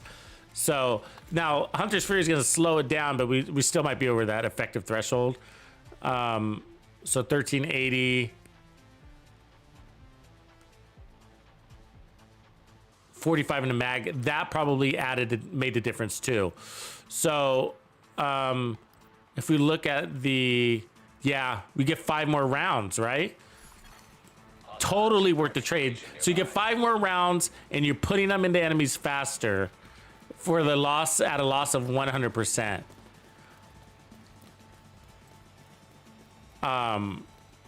Weapon handling, which is totally cool. Totally cool. It's more consistent this way. Okay, I love it. That's probably gonna be the build, but I want to test the Hunter's Fury. There might be more survivability because that was our only weakness. So obviously we went really well in the end. But there's angles. The enemies pull angles on you, and they start just kind of picking at you. And we only got 10% armor on kill. And we only got 3% armor regen, which is just not enough for the pace in which we're playing. Because we go from one danger zone, and even though we kill all the enemies, they just nicked at us, and then we go to the next danger zone, and they're nicking at us more. So either we need more armor on kill, or more bonus armor on kill, or a stronger regen, and then those are all fine and dandy. But the question comes down to which one can you add that will cost you the least in offense. Protection from elites could also be helpful. So let's just try Hunter's Fury first and see if that's going to be the winner.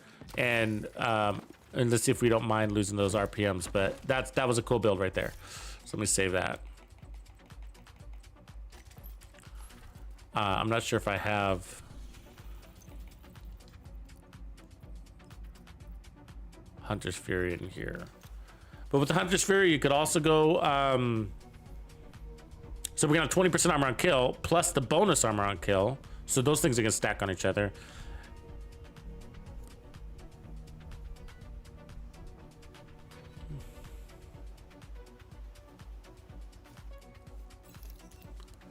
The other thing is... some people say it does escape. I've never tested that. Seen a repair... Technically, repair skills can fix skills. And I've heard people say yes to that, but I mean, my hunch is that repair skills are already struggle healing with you on you, that it wouldn't be a reliable way to heal your shield. I've always found that for shield heals, I like, I guess, I only got headshot pieces here. Yeah. We have to go. Yeah. What do you call it? The Artificer Hive is a better way to heal it. And protection from elites. So protection from elites does diminish the damage on your shield because shields are proxies. Okay, let me go over here. Yeah.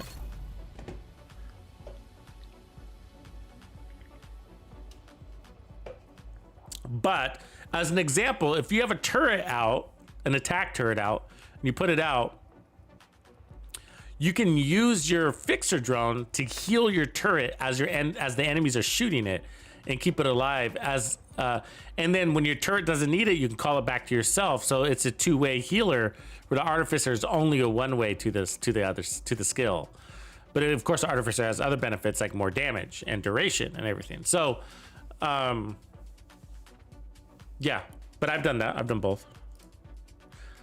But if you ever watch your drone when you're running around, whether you have a shield or not, but if you ever watch it, it's always lagging. And if you pay attention to how well it's healing you, sometimes I'm annoyed by it. I'm like, hey, dude, catch up. like I'm moving here, I'm killing, I need you to be healing me, you know? And it's like, it's lagging. And so just imagine, like, if you're using it to heal your shield and as a reliable source, it's going to be not very reliable at all. Simply just because you're moving.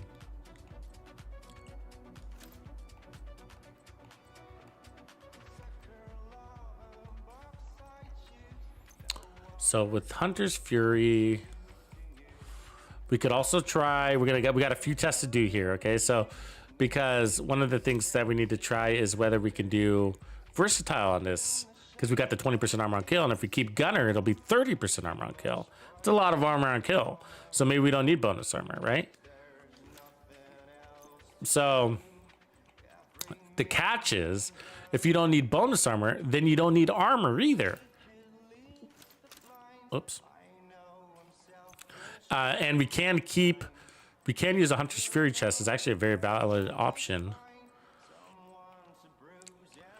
And the reason why I say you don't need armor is because, you know, you're investing in these armor cores, but if you don't have regen or bonus armor, they're just going to take that investment away from you really fast. And so just go with an optimal level of armor. What keeps you out of cover? 1.3, 1.1. But 1.7 million in armor with no regen, with no bonus armor, and you're only running armor on kill. Like, I don't know.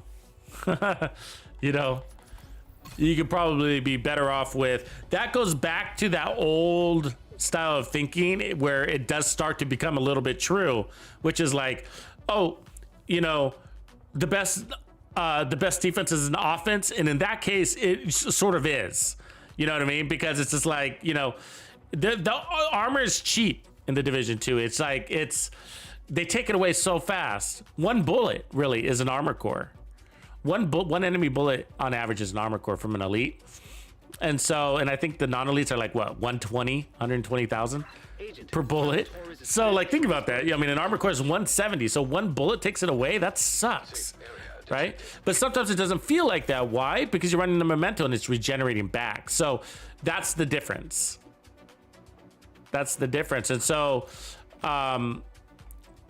my heavy armor builds usually are going to have some sort of bonus armor or armor regen with them or whatever. And that's why I'm not a big fan of regular armor on kill, although it's the best type of armor on kill, but I'd rather have bonus armor on kill because it's unlimited, obviously as fast as you can play. And then where regular armor on kill is just going to cap at whatever your max armor is, 1.3, 1.5, 2 million. And so that's why those 95% armor on kill builds are just ridiculous. You know, it's just like, yeah, so like, wouldn't you be better off with just more bonus armor? You know, it's easier to get bonus armor and helps you preserve your damage. Okay, so we got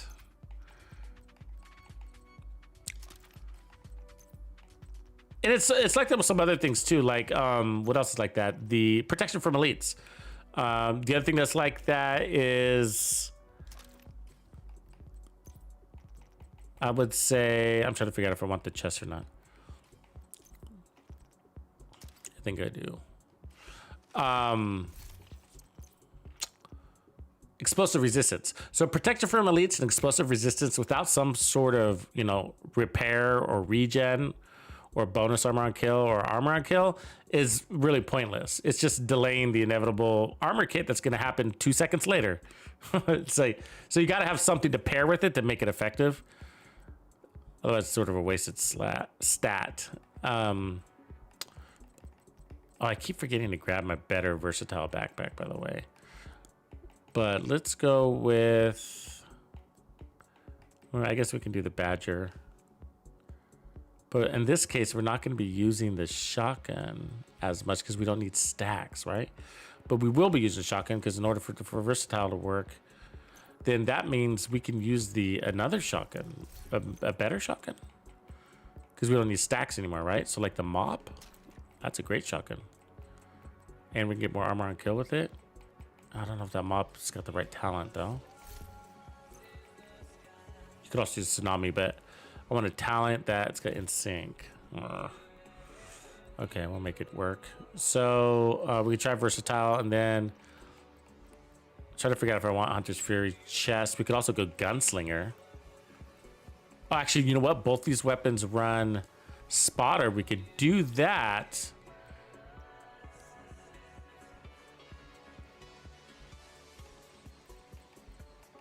Yeah, we can do that. But for right now, so I don't have to travel back over there, I'm gonna go with just a test version.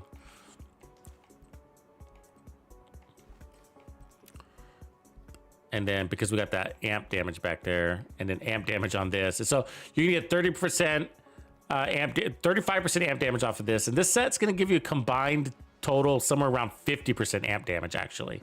So you're gonna get the 20% for just standing there, and then you get the 5x5 stacks up to 5 times. And so 30, 40, 50. So let me see, 20 plus 25, which is 45, but it actually ends up being over like 51, something like that. I think I'm doing that math right. Like, so I guess we could do that. Well, you know what? Let's put on the holster. And then see if I got we'll put on the Coyote's mask. Get a big burst. It's an easy one. And then we'll just figure out if we want to do the chest or not. Sometimes your time to kill could be so fast, like you just don't need the chest. You know? So 31 there, and then 57, 152. Good, good. Let's see what my mods are. Crit chance, crit chance, crit chance, good. And this guy, reload speed, that'll be important. Crit chance, and then crit chance. So both these weapons take the laser pointer, so we could go spotter and add amp damage there, and that would be more valuable. So with this chest piece, it's going to keep the Apex Predator amp damage stacks lasting longer, which is also very valuable because they decay quite quickly, which means they're not there when you step up to the next battle. Because like we said, 5 seconds is nothing. It's 10 seconds, and 10 seconds is nothing. But 30 seconds is, wow, that's great. So we're at 1.5 million armor. So that's more armor than we were running before. Let's see if we like it.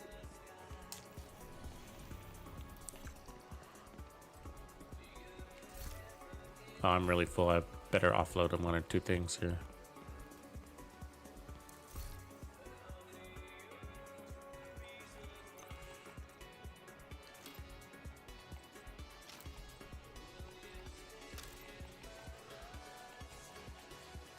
Learned a few things today. Always happy about that. You know, looking into the swap chain and then thinking about it deeper, just not taking it at surface, you know, it was a big win, you know. There's a lot of situations. Can you guys think of another situation where that happens? Where that's happened, where it's like a profit. That's another one. The Prophet was a perfect example, right? Remember, we did the same thing with the Prophet. We used it. We're like, we couldn't get it to work. We're like, let's put on the D50 and use the non-perfect talent. And it's better. Just all around better, right? Like, it's just easier to use. What else is like that? Just better on a better weapon.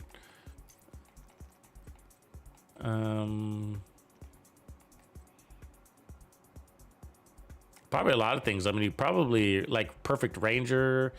Not that you use it. Ranger's better on the White Death and that thing. You know, it's probably a lot of weapons. The Deseros, the Deseros, the Deseros. The Deseros. Hostile control point nearby. Which weapon talent of the Deseros are you talking about there? Remind my old brain.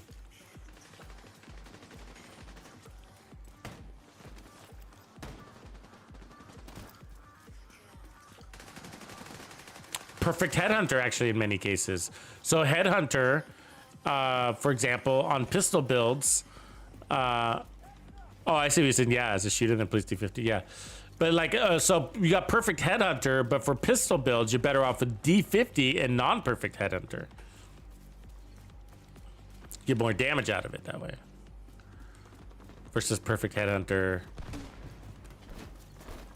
Which, the chain killer chest piece is what it's technically named. Okay, can we get it? So no bonus armor, but we do need to swap weapons for this to work.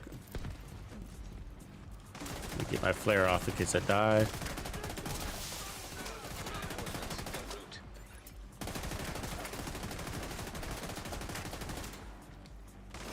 Ready? Ah, sorry, my button's stuck.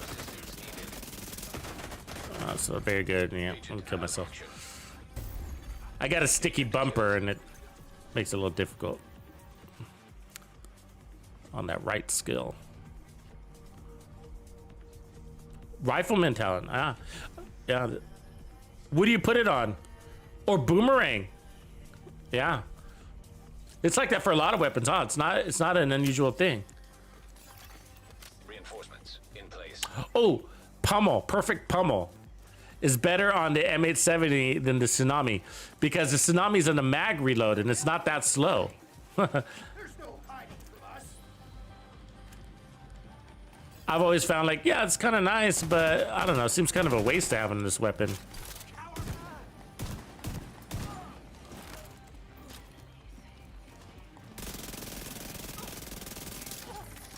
Yeah, 1 mag kill, good side.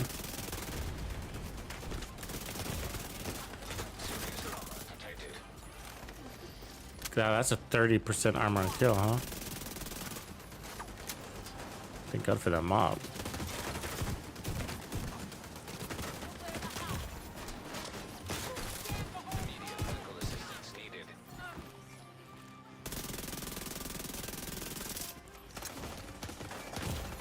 God, their accuracy.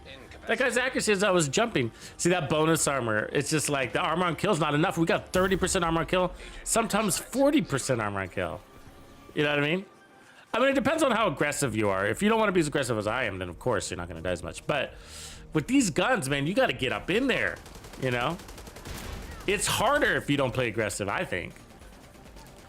You know, So we're testing versatile. It's not Hunter's Fury that's failing, it's versatile. It's not having bonus armor on an SMG build.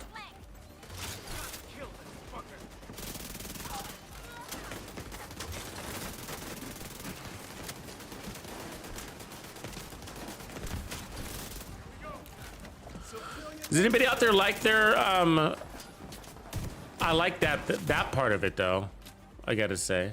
Does anybody prefer not to run bonus armor on their Hunter's Fury build or whatever SMG build or shotgun build? I mean, you definitely can, and I have builds that use versatile, and I do like this fucking turret. Jesus Christ. But look at our armor.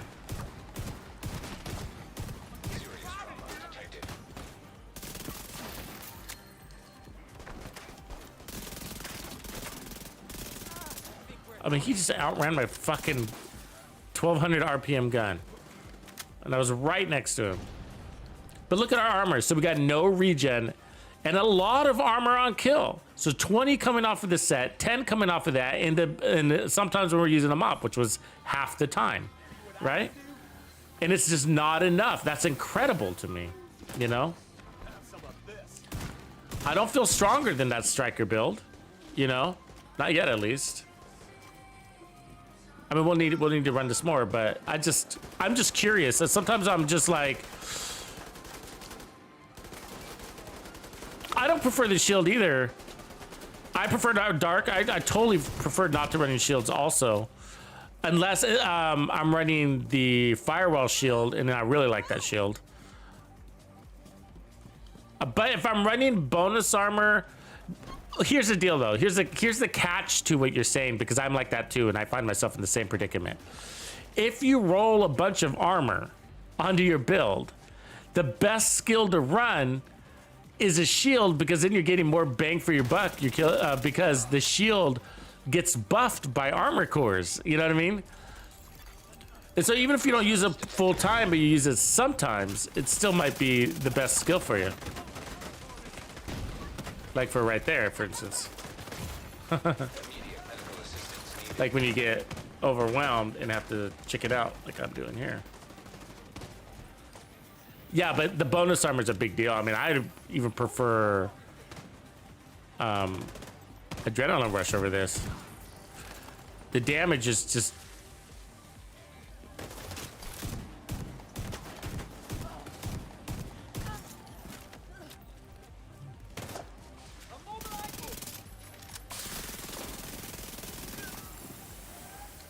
You know how people say, this is the perfect example. Some people say, well, the best offense is the best defense, because if the enemy's dead, then they can't shoot at you.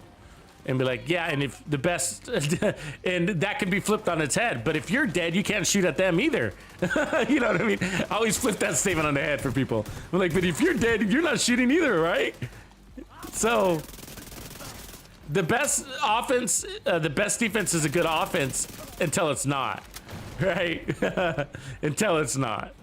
And you say that, and you might say, well, that's obvious until it's not. Well, it's also obvious that, you know, the best offense is not the best defense, because if you're dead, there is no offense in a one-man scenario, or even a four-man team scenario. If your team's dead, there is no offense. I know what people mean, and there's some truth to that. And we talk about it a lot around here. There is some truth to it. It's just you can't embellish it too much, you know. But the truth to it is, it's like, yes, we have there's the pie of survival in the sky, and the largest slice in that pie of survival is the time to kill. And that's the offense that we're talking about.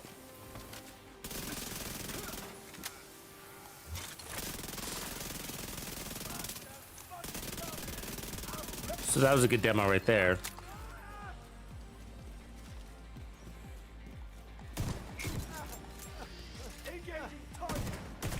No, and the truth is, like, anyways, going back to the bonus armor. And it's not that you can't survive. We are, right? We are. It's just you can be even more free-spirited, more aggressive with bonus armor. If your our time to kill was already impressive, so I didn't really feel like that's needed fixing. and we haven't fixed it, I don't feel like I'm stronger, and I also don't feel like I'm weaker either. You know what I mean? And we can see what our DPS difference is if we really wanted to. But I don't really need to go to the lab to do that. You know, you see, like, you're either killing fast or you're not, you know? And if you can't tell the true difference between the two builds, then it doesn't matter. Which one brings you more survivability is what matters. That's right, Patrick. There's a time to fall back. That's a really good point. And that's what we say is, like, you got to have good dancing shoes when you come out here. You know what I mean? You got to have the good moves. You got to know where to start your fight. I mean, that adds a lot of survivability. I mean, shotgun SMG builds can be tough on new players, and that's why this build, like, if it comes to new players, and we do need to tailor builds for new players nowadays, this wouldn't be a great new player build, you know? Just because it has 1.5 million armor and 30% armor on kill did not make it easy, you know? The only reason I survived, and when I didn't survive all the way, I did go down once, is because I know my way around the map, and I was playing my angles, you know, and new players are going to struggle with that. So let's just make a quick adjustment by putting on our bonus armor, and then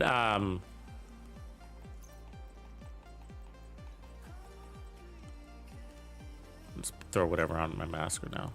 And we can do that in the form of the memento. And we like this because it gives us a red core and a blue core, which technically allows us to power up if we want to. So we're going to get 15% armor on kill if I maintain this setup. I'm sorry, 15% weapon damage on kill on top of the 30% weapon damage we just gained at the loss of that 35% amplified damage, which was a lot. But I predict, because we run this all the time, so it's not a big prediction, but I predict that once I'm tempted to run the free armor core down here, actually. Let's do that instead, because that's what we were doing earlier. So, but do I not have oh, I didn't get my hunter's mask out. Annoying. Well, we can stay with headshot damage, but I don't like the inconsistency. Okay, we'll leave it.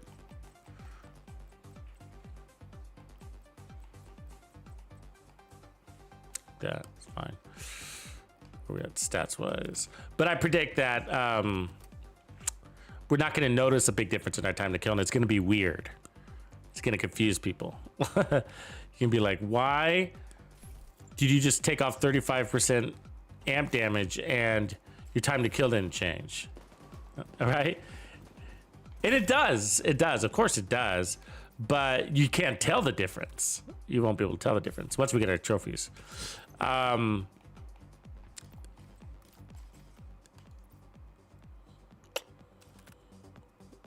should be good. 52, 140. Probably move this up. Maybe 58, 131. So now that's pretty good. Okay. Now the other thing is though, is that, yeah, so it does move. It's just that it's fractions of a fraction of a second. So it's like almost impossible to catch with the human eye, the time to kill change. And so, but it does technically change. The point is though, of the exercises is like, but do you care? It's so small. And so now the difference between needing two builds, improved time to kill, is only small if the initial build that you're comparing it to already had an optimal time to kill in the first place, which we did, right? Which we do. So this already has an optimal time to kill. And so, especially once we get our trophies.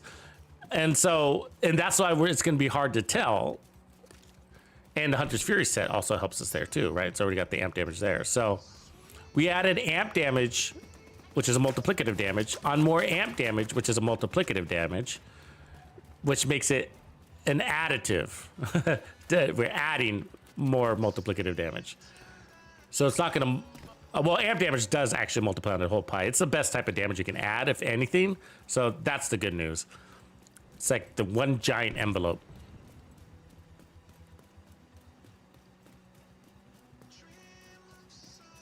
Basically applied last. So let's see if we like this.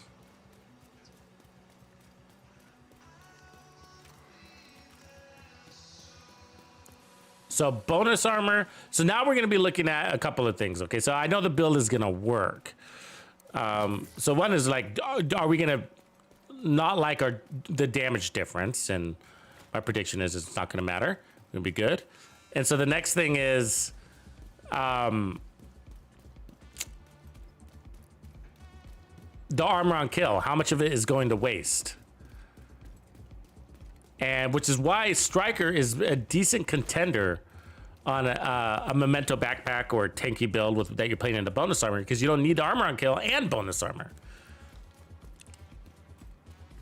I mean, a little bit's okay, but you start loading, we have 30% armor on kill. Supply convoy. And sometimes 40.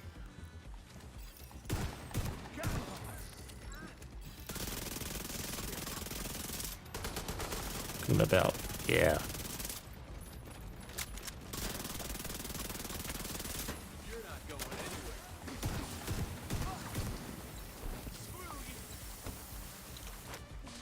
Really? You can welcome Bob Barber. Reinforcements incoming. All right, let's do this.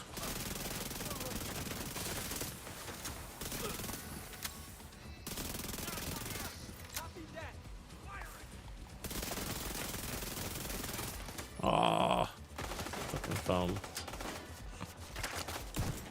But I don't mind using Hunter's Fury. It is a classic for SMGs, obviously. That's what it's for. And it's okay to be overpowered on the defense side and the offense side together. Even if it brings a little bit of waste. It gives you a little comfort zone. So we're full on our stacks, on our chests, if you see.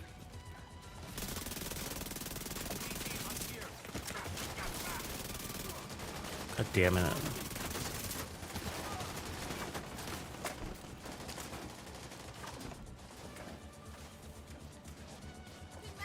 Rifle is my Achilles heel, so I get annoyed by it.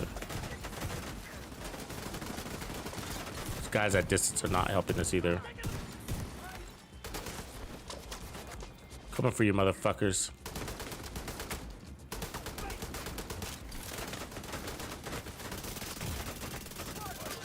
Ah, couldn't get it. Trying to go for his weak point. God damn, it's annoying. Agent.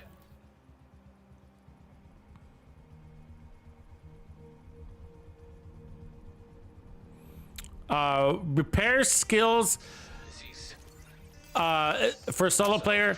Repair skills is always your priority escape.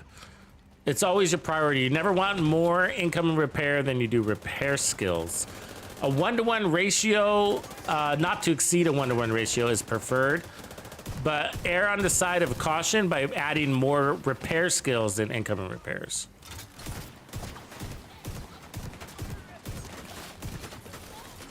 But the best system is going to be when you add a third element, which is going to be your protection from elites and or bonus armor and or both.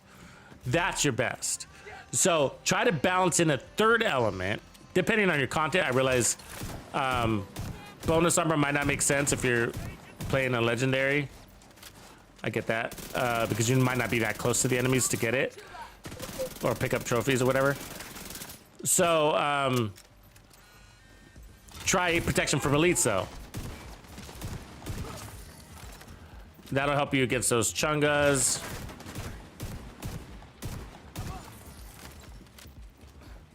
Enemies too close.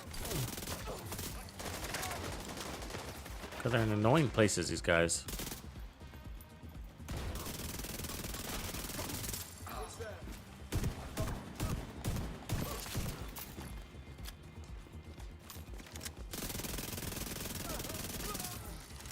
See, I like how this kind of traps them for a second so that they're not running away too fast, because that's a problem too, is like, or they're dancing around. It's kind of just at least holds them still. So there's a benefit to that. But notice that even when they're holding them still, we have a hard time maintaining it. So yeah, if you add protection from elites to make your heals not have to work as hard in your most extreme situations, like rogues as an example. I know you're looking for legendary, but or chungas, or warhounds and elite tech, elite grenadiers. You know, all these guys will become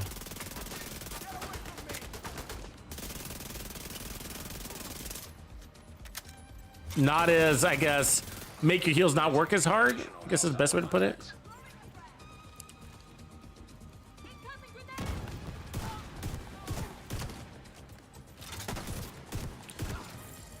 But either way, if you want it, but simplicity's sake, for to answer your question directly, yeah, go more repair skills and add incoming repairs, no more than a 1-to-1 ratio. 1 repair skill mod, 1 incoming repair mod, like that.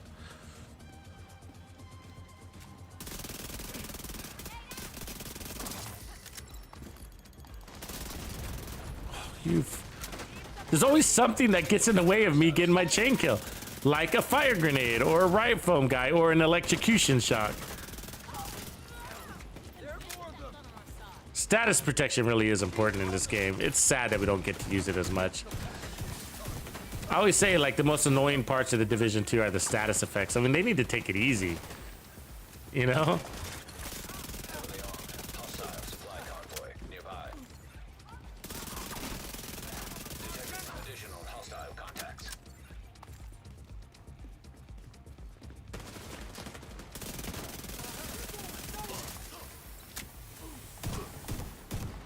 See how it holds them still? I do like that about the Hunter's Fury part.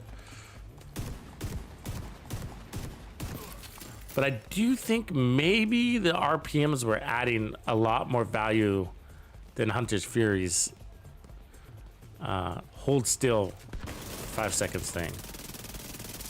I don't know, hard to say.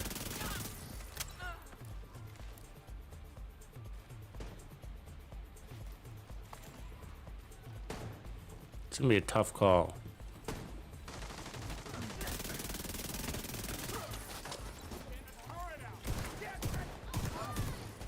Although, the one thing is Striker does have more reason to switch weapons than Hunter's Fury.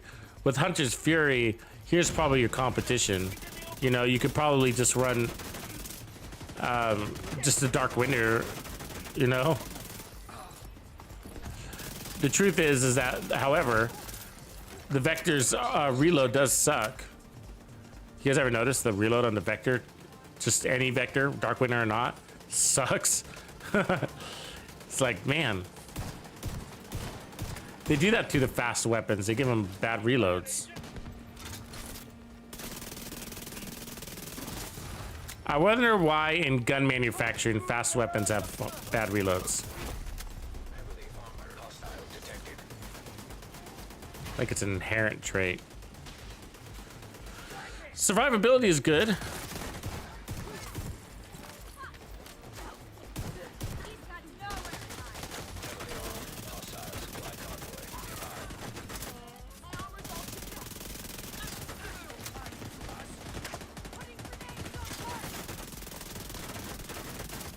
So we lost it there. We're gonna lose our shield because we have to switch out. Yeah, yeah, and I'm dizzy. Ugh.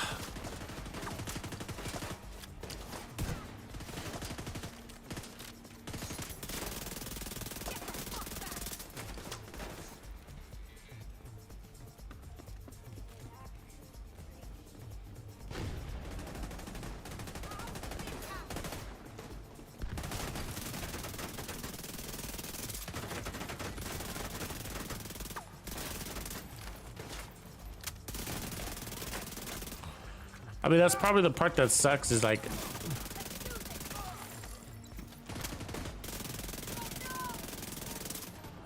the Hunter's Fury stacks do go away, are harder to earn, right? Well, half of them are.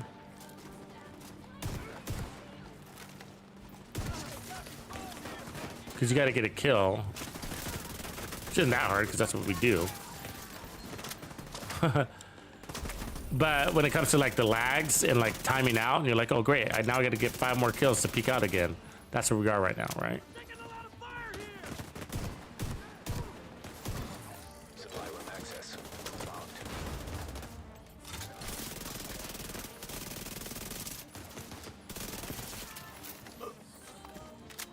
God, there's more of these guys? Look, another prophet.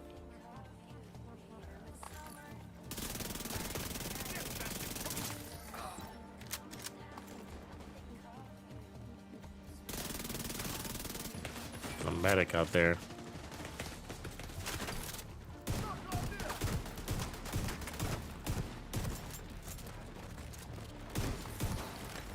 We could put a stronger chest too. We could, like I said, we could go spotter on this one. On the other one too. Actually, they both had to take spotter on striker too. Maybe we'd like that better. Now that we're going with the vector, now that we know the vector is a weapon, we could put spotter on either of them.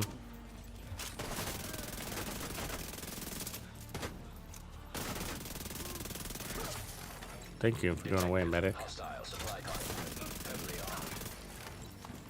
Kind of don't want to fight these guys.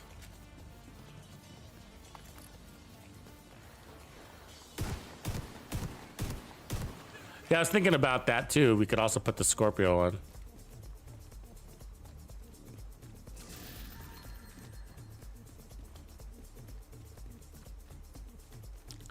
Huh, there's something here though. I'm just on the fence on which way I want to go, but there's definitely something here. I'm hoping that I like Heartbreaker. I mean, Hunter's Fury a little bit more. I am hoping that, so we can not use Striker for the sake of doing something different. Not that Hunter's Fury is super different.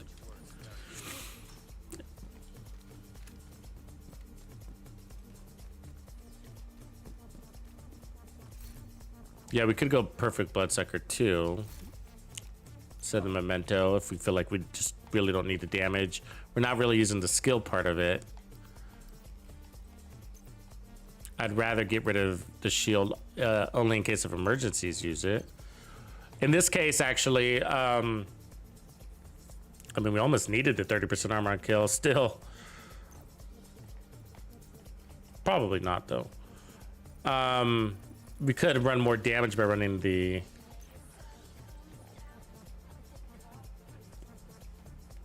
Firewall Shield, or go Survivalist to put 10% armor on kill. I mean, protection from elites, and then run protection from elite mods. That would be a way to go too.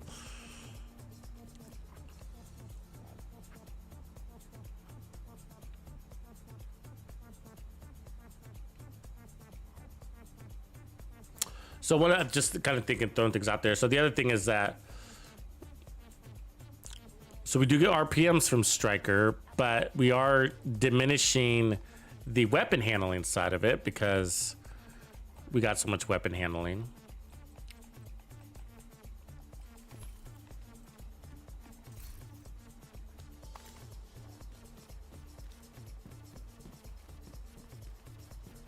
Okay, so I'm gonna try the spotter chest.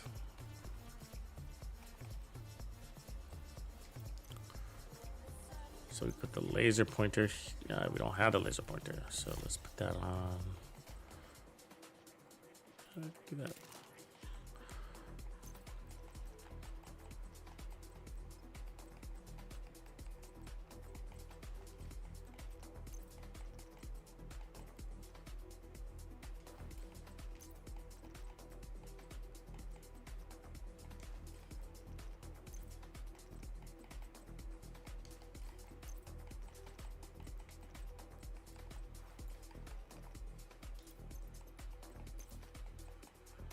Laser pointer there, and then laser pointer there.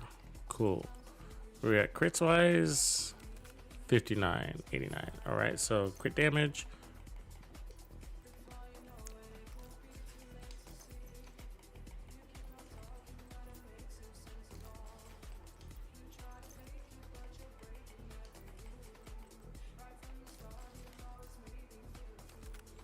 $59, 105, so we can drop our crit chance.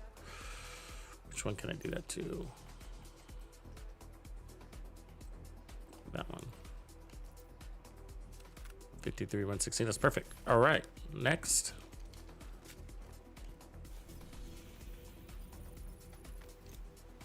Yeah, Intimidate is really good. It's just that you then have to protect your bonus armor, which means I'd have to rely on the shield more. Where I like to move fast because of unwavering. And so it ended up putting a lot of pressure on the build to go really fast, which might kill yourself because of that pressure. Because unwavering times out in 5 seconds, right? So Control point nearby.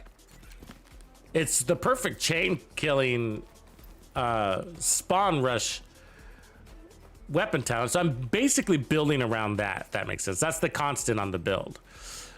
But yeah, so bonus armor intimidate works great. We got it. It's just that then I'd have to walk around with the shield, which would make me work slower.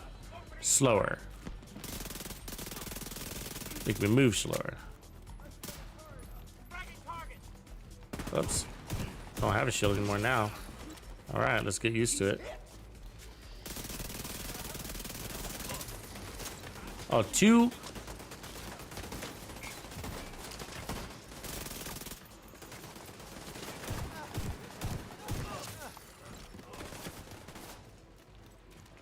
They bring up so much ride from us. See, they gotta take it. I know they did. I think that they silently buffed the game. I feel like there's more of the things that more status effects and stuff, you know?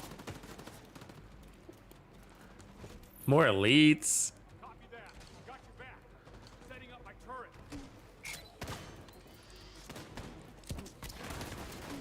Come on, man, come out.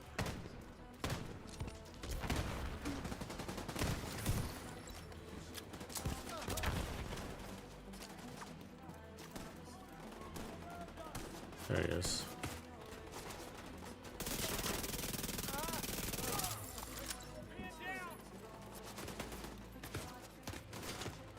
Shit.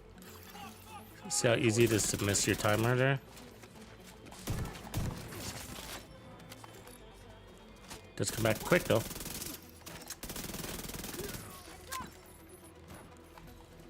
Hey, pendejo.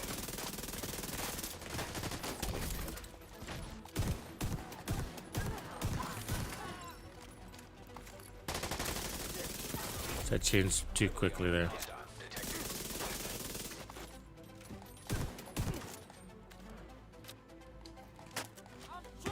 Fuck. That'd have been good, but I switched too quickly. Also, we got in sync on our weapon. This whole time we've been running with that, I forgot. And it would be nice to have a shield right there.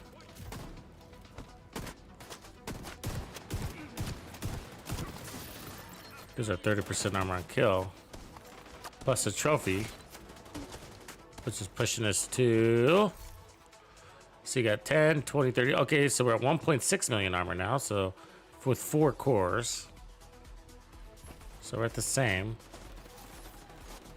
40% bonus armor on kill, plus 30, so that's 70% armor on kill. Equivalent.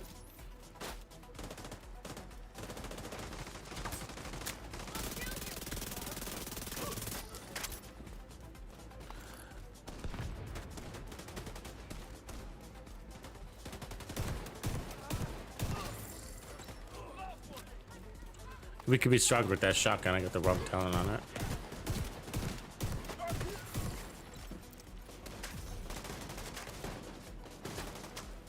See that? By the time I even get my shot out, I'm already. Cause you gotta really put that in. It's luckily our time to kill was so fast. We earned it anyways. God damn, guys are everywhere though. It's,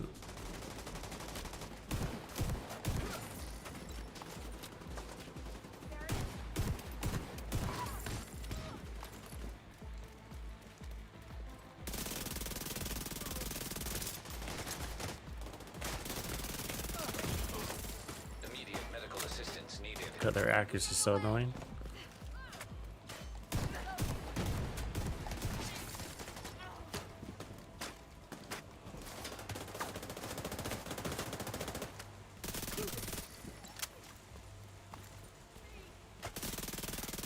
Hostiles regarding location nearby.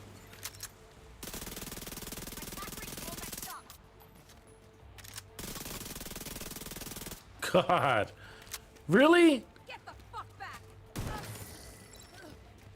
Securing the area.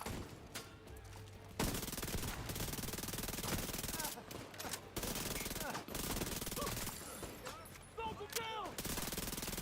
What? Are you kidding?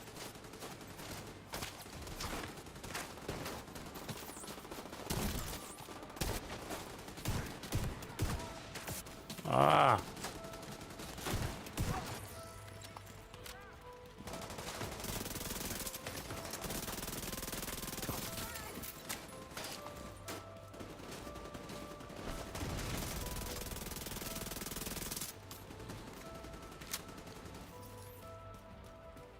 So you see the Hunter's Fury kill stacks are not there.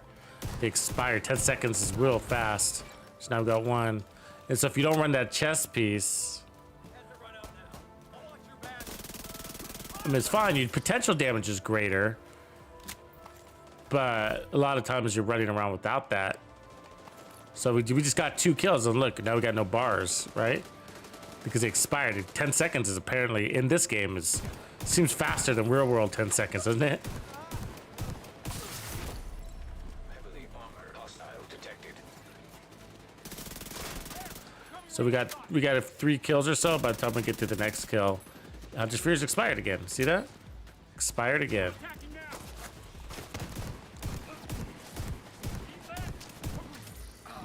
now. That kind of stuff irritates me because you know, that's part of what you're looking for, is that's what you're earning, and they take it away from you easier than you definitely earned it. So basically it's only there in like the extremist situations.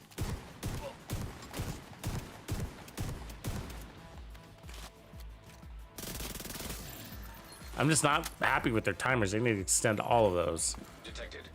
15 seconds at least.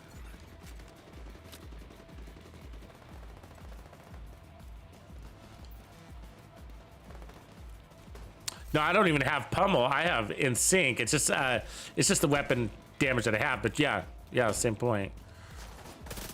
I mean, you could go Scorpio here. I could put Optimist as a talent, or Preservation is probably what I would do.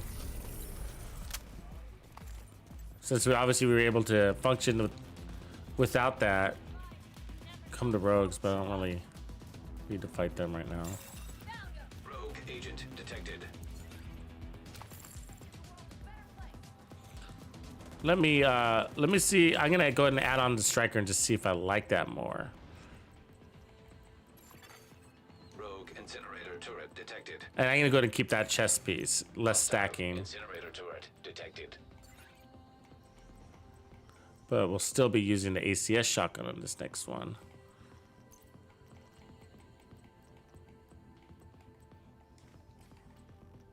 Might not have as much armor here. What do we got? 1.4, I'll take it. We got 53, 129. No, we'd have to switch to crit chance there.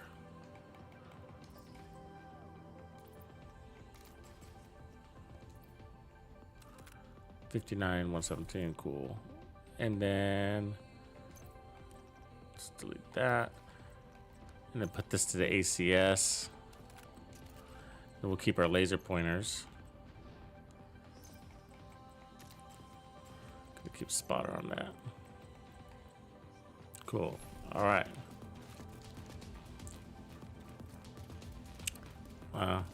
Guess we can fight these guys. It's annoyance. Explosive trap detected. Hostile explosive trap detected.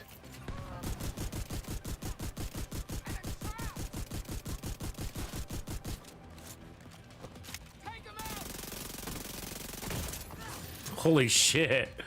That was pretty good. I already like it better.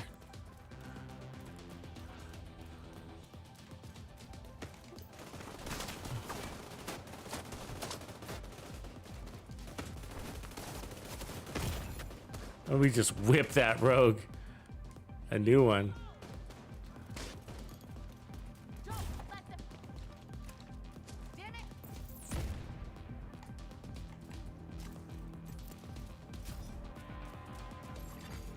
Hostiles guarding location nearby.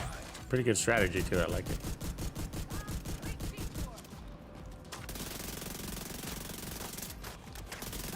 See that reload? She didn't even get a shot off. That reload is nuts. And the RPM is crazy fast too. I mean, you're just cycling through bullets really fast. That's gotta be better, right? I mean, when you get excited about it, that's a good sign. You know what I mean? You're like, yeah. I mean, that's a good sign, because there's nothing wrong with the Hunter's Fury. It was just like, yeah, it's cool, it's effective, it's working, I'm alive, I'm killing everything, I'm alive, I'm killing everything, I'm alive, I'm killing everything. But with that, it's just like, it just seems, yeah, it gives you that wow factor, and that's all you're looking for. They're both effective. Go Hunter's Fury, it's effective. You know? Go Striker, it's effective. So if that's your time to kill, which is insane, considering neither weapon has a damage talent on it, the ACS is just a larger mag, right? And then the unwavering is handling. Then if that's our time to kill, let's go do another control point before we change. But and we don't have to perfect this all the way today. I mean, you can get the gist and then decide what you want to do with it. So we could put like one more armor core as an example of an adjustment, pick up more bonus armor. We could add protection for more elites, which I'm more keen to do, or both.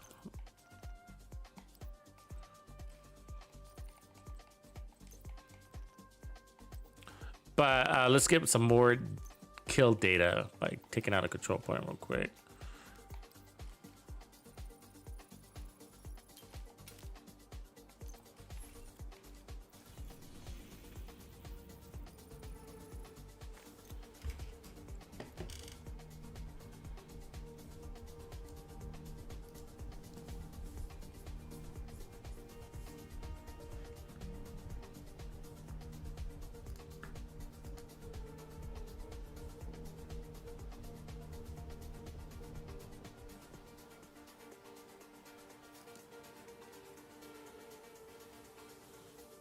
All right.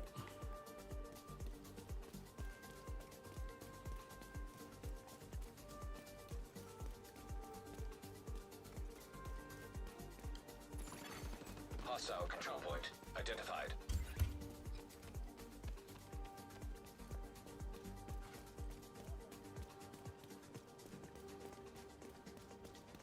So less stacking with the shotgun means more swapping. I don't know if that's a good thing or a bad thing, but that is what it is. Because we're now running the spotter chest, which is always a nice addition to an SMG build. That alone is a differentiator in an SMG build. Let's see spotter as much as you do obliterate, and I like spotter in SMG builds a lot. The difference is usually whether the SMG can handle it, and only if you can.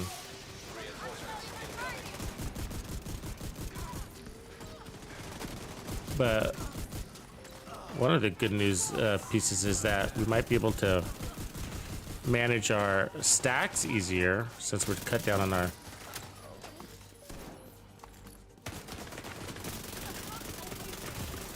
fuck. Ah, that sucked. That sucked. That turret guy was way deep there. I didn't have a path. I should have gone for the deep guy, I guess. One option was to go in that room, but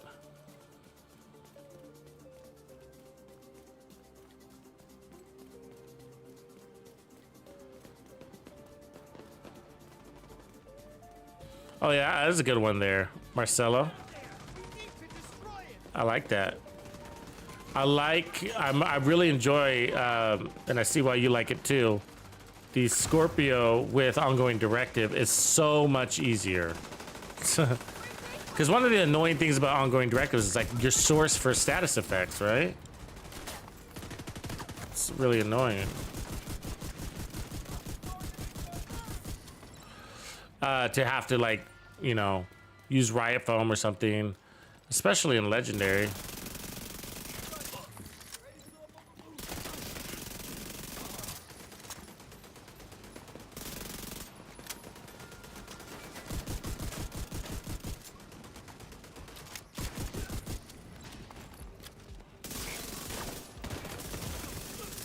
We should have a shield here.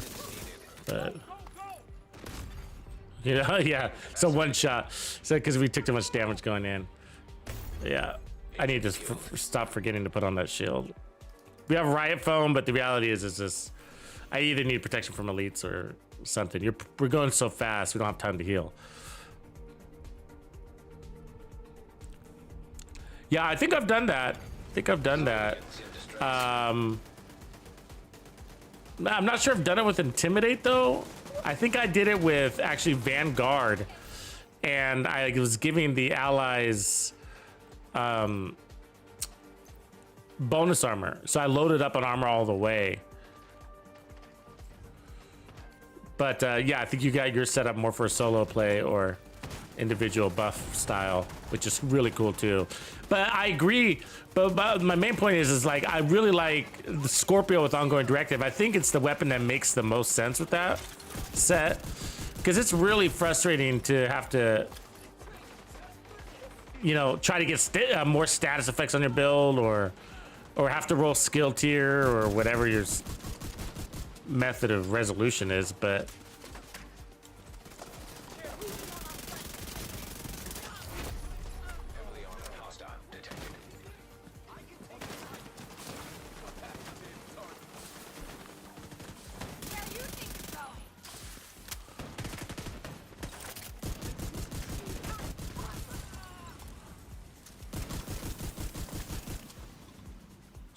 take that off.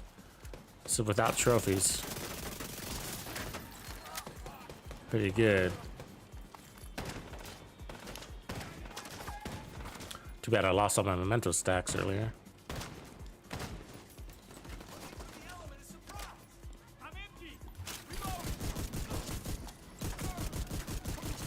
Shotgun is feeling great though. It always does with Striker, doesn't it?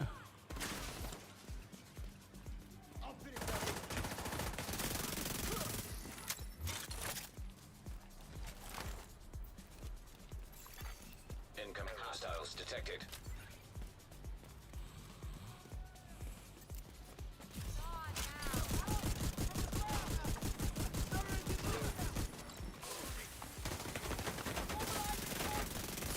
God, I got no line of sight. Fuck you guys. Taking damage from the rear. So got it circulated. So annoying. Let me heal up. Civilians in danger.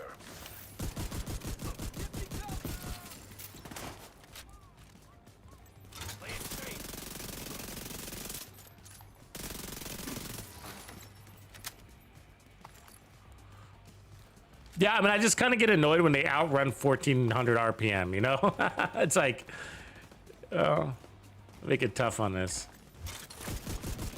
And I know you're saying, like, well, it's your aim, but my aim can't keep up with his speed, how fast he's running. I can't move that fast unless this is a console issue, right? Like, this is where you PC people win. It's like, we can't increase our camera speed or we'll overshoot it, you know?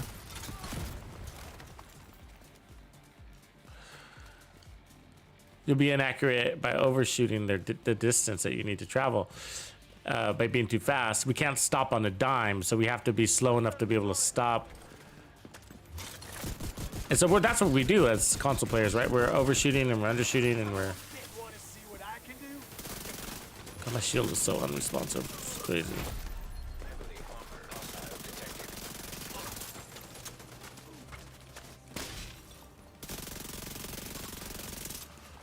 Wavering right there. Now we lost it.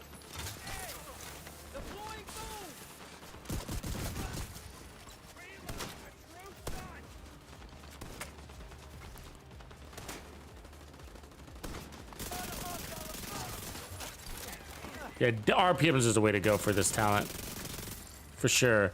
Because in the without the RPMs, I was noticing, or on the other versions. Like, just by the time you put out your first few shots, I mean, like, or by the time you kill the enemy, Unwavering is already expired. Just in the time to kill, even though it was fast, because there's a motion involved, right? Before those bullets start really hitting the enemy, And so you're swapping weapons like this, and then you're acquiring the target. And then by the time you bullets are actually landing on the enemy, then you're already halfway through, you know, your timer. That 5 seconds just goes by really fast. But I think that's the build. So I think all we need to do to perfect it is probably just add a little bit more resistance. We need to be able to take some more punches and not have to slow down because of that, you know? Because the speed, the time to kill is absolutely amazing. And Think this might turn out well after all. our damage is where it needs to be, I think. And so I think it's just like, how do we add that resistance without dipping too much into that, right? Yeah, Metal Shocker, I'm with you, man. It's just like, I think they're ridiculous too. I mean, it's a clown show. The NPC movements, it's a big clown show. You know, it's just really irritating. It's just like, get real, really, all those cartwheels. I mean, I'll have a lady in front of me doing 5 cartwheels, you know? Just like, and it's just like, they get you to miss a lot, right? And then force you into reloads, and it's just like, it's just, you know? Riot Foam is so handy, and I love being able to use Riot Foam. And we could, on this build, we could use Riot Foam in combination, but the reason why I'm really not is because my bumpers aren't super happy with me right now. So right now I'm hitting my bumper over and over and over and over and over and over and over again, and nothing happens. I'm hitting it over and over and over again. Now it comes out, and then it goes back in. So then I'm resorting to my paddles, and sometimes my paddles aren't sensitive enough to.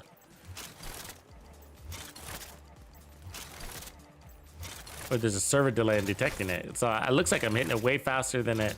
Yeah, so that's annoying to me right now. I gotta figure that out. Yeah, there's some tricks too. Like, actually, you can work around it a lot with the headshot builds, with the like, especially pistol ones, but any out of cover headshot build. Because there is a moment where they just stand, where they kind of freeze before they start going crazy, and and you can one shot kill them before they even go, or you can stagger them at very least before they start ducking and diving. But it's harder to do that with RPM weapons, and so that's why I do like the headshot builds better, because RPM weapons can't do that as well. You know, they ask you to land a bunch of, I mean, they stagger, but they ask you to land a bunch of shots before that happens. And so it's just like, you know, well, I would if it, you know, but as soon as you land that first shot, he starts jumping. You break that moment of silence, where with the one-shot kill build, that moment of silence is broken at the same time he's dying. So, you know what I mean? So you don't care if you're breaking it. So it's just like, so that's a big difference in my survivability. And a lot of people wonder, like, Tux, how are you out of shield, running around and just slaughtering this with all directives and blah, blah, blah. And it really, a lot of my gameplay is in that mechanic. And it's just like, you really have to pay attention, and you'll realize a lot of times I'll step up to an enemy and they don't shoot in that. I'm killing them before they even get a shot off. And it's only like a split second. It really is. But for a one-shot kill build, that's a lifetime. You know what I mean? It's a lifetime. But for an assault rifle build, an SMG build, it's not. And so you might kill them, you might hurt them really bad, but they tucked and rolled and got you to miss some shots, which then makes you reload, even though your time to kill is magnificent. You know what I mean? So your time to kill is magnificent, best in the world, whatever. But because they tucked and rolled, they got you into a reload, which extended your time to kill, which means you're taking more damage, blah, blah, blah, right? It gets you to, you know, so that's, it's really annoying. And that, like Riot Foam, like, oh my God, saves your life. A good way to improve any build. But I'm thinking on this one, so we're at 1.4. Maybe we do throw on another armor core, push that bonus armor up, and then like 1 protection from elites mod. Not like a lot of protection from elites, but like 1. But I think this is the build to go. Let's see, can we put armor where? Gloves? There.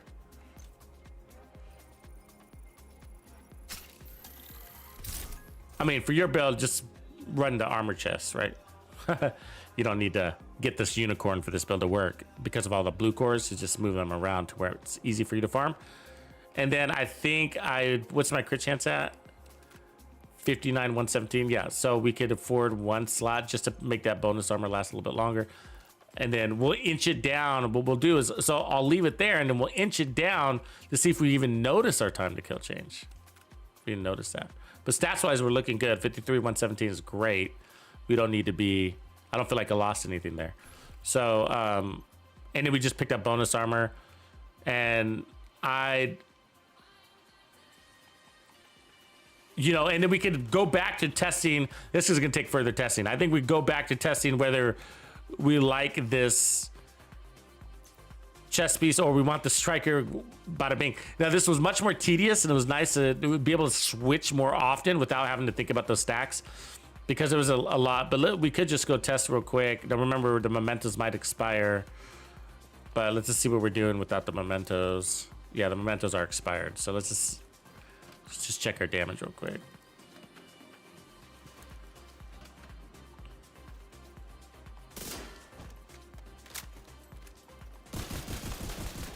Oh, my bad.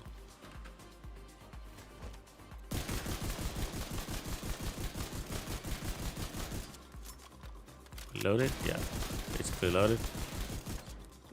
Insurances, and then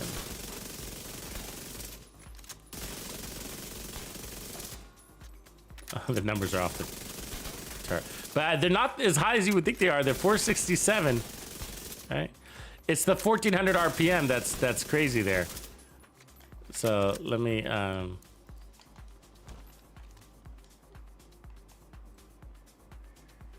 for that timer.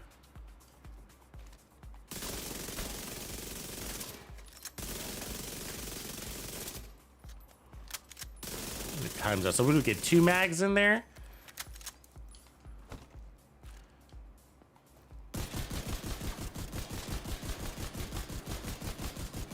Yeah, it's really hard to test in this. I think we're gonna have to get it recorded. But let's just say about 467 to 500. 467 looks about right. Because there's no damage talent on the gun. That's all stacks, right? And so let's put on the chest piece and see if that dramatically changes, and then we'll put on I guess just a Grupo or something, whatever. 53, 120, that's fine. Then we could put this to crit chance. Saludos!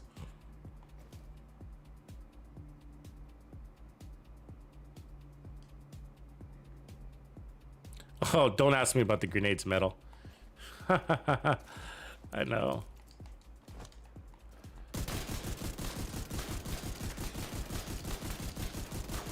Yeah, I mean, I was irritated about that talent. It's like, did they even ask anybody? Because I was like, they're gonna make our grenades better, right? Aren't they going to? So look at that. Wow, not much improvement for all that chest we got right there. And that's basically the same armor we were just at, right? So, I mean, all those chest stacks are very little improvement. 567 versus like 4 something or other. And so, and that's much harder to maintain. So I think we'd rather go with, yeah, I think that settles it. Striker for the mask and Uzina for the chest. You don't have to run a perfect one, but you can go with regular spotter and Sokolov or whatever. So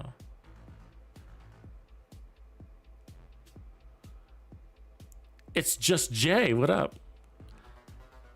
Are you looking for the D50 there, brother?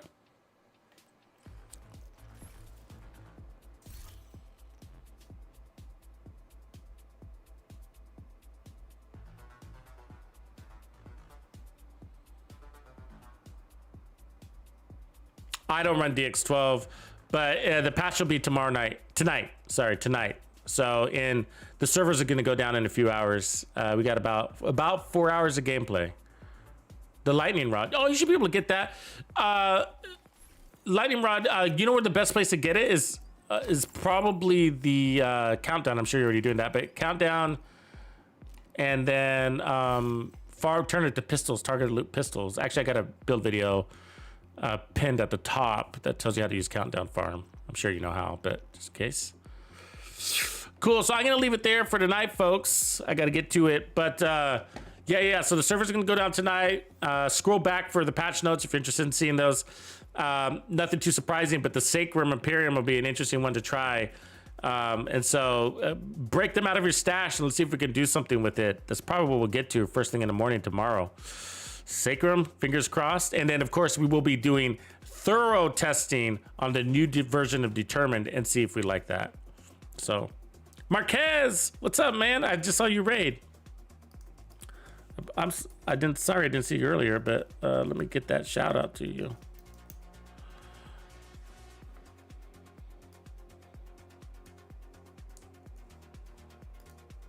Shout out to Marquez. See what he's been up to. All right, looks like Marquez has been playing Division 2. Right on, Mark. Keep it good.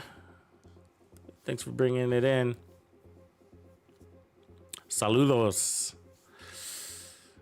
Okay, so yeah, so this is the build. So I think it needs a little further testing for fine tuning. But this is the basis of what I think is the better version of the build. I feel like I had the wow factor there compared to the Hunter's Fury piece. And then we are better off with the amplified damage coming off the chest because less stacking maintenance required and more powerful upfront damage on those first 100 stacks. So anyways, hasta mañana. Later, everybody. Tuxedo out.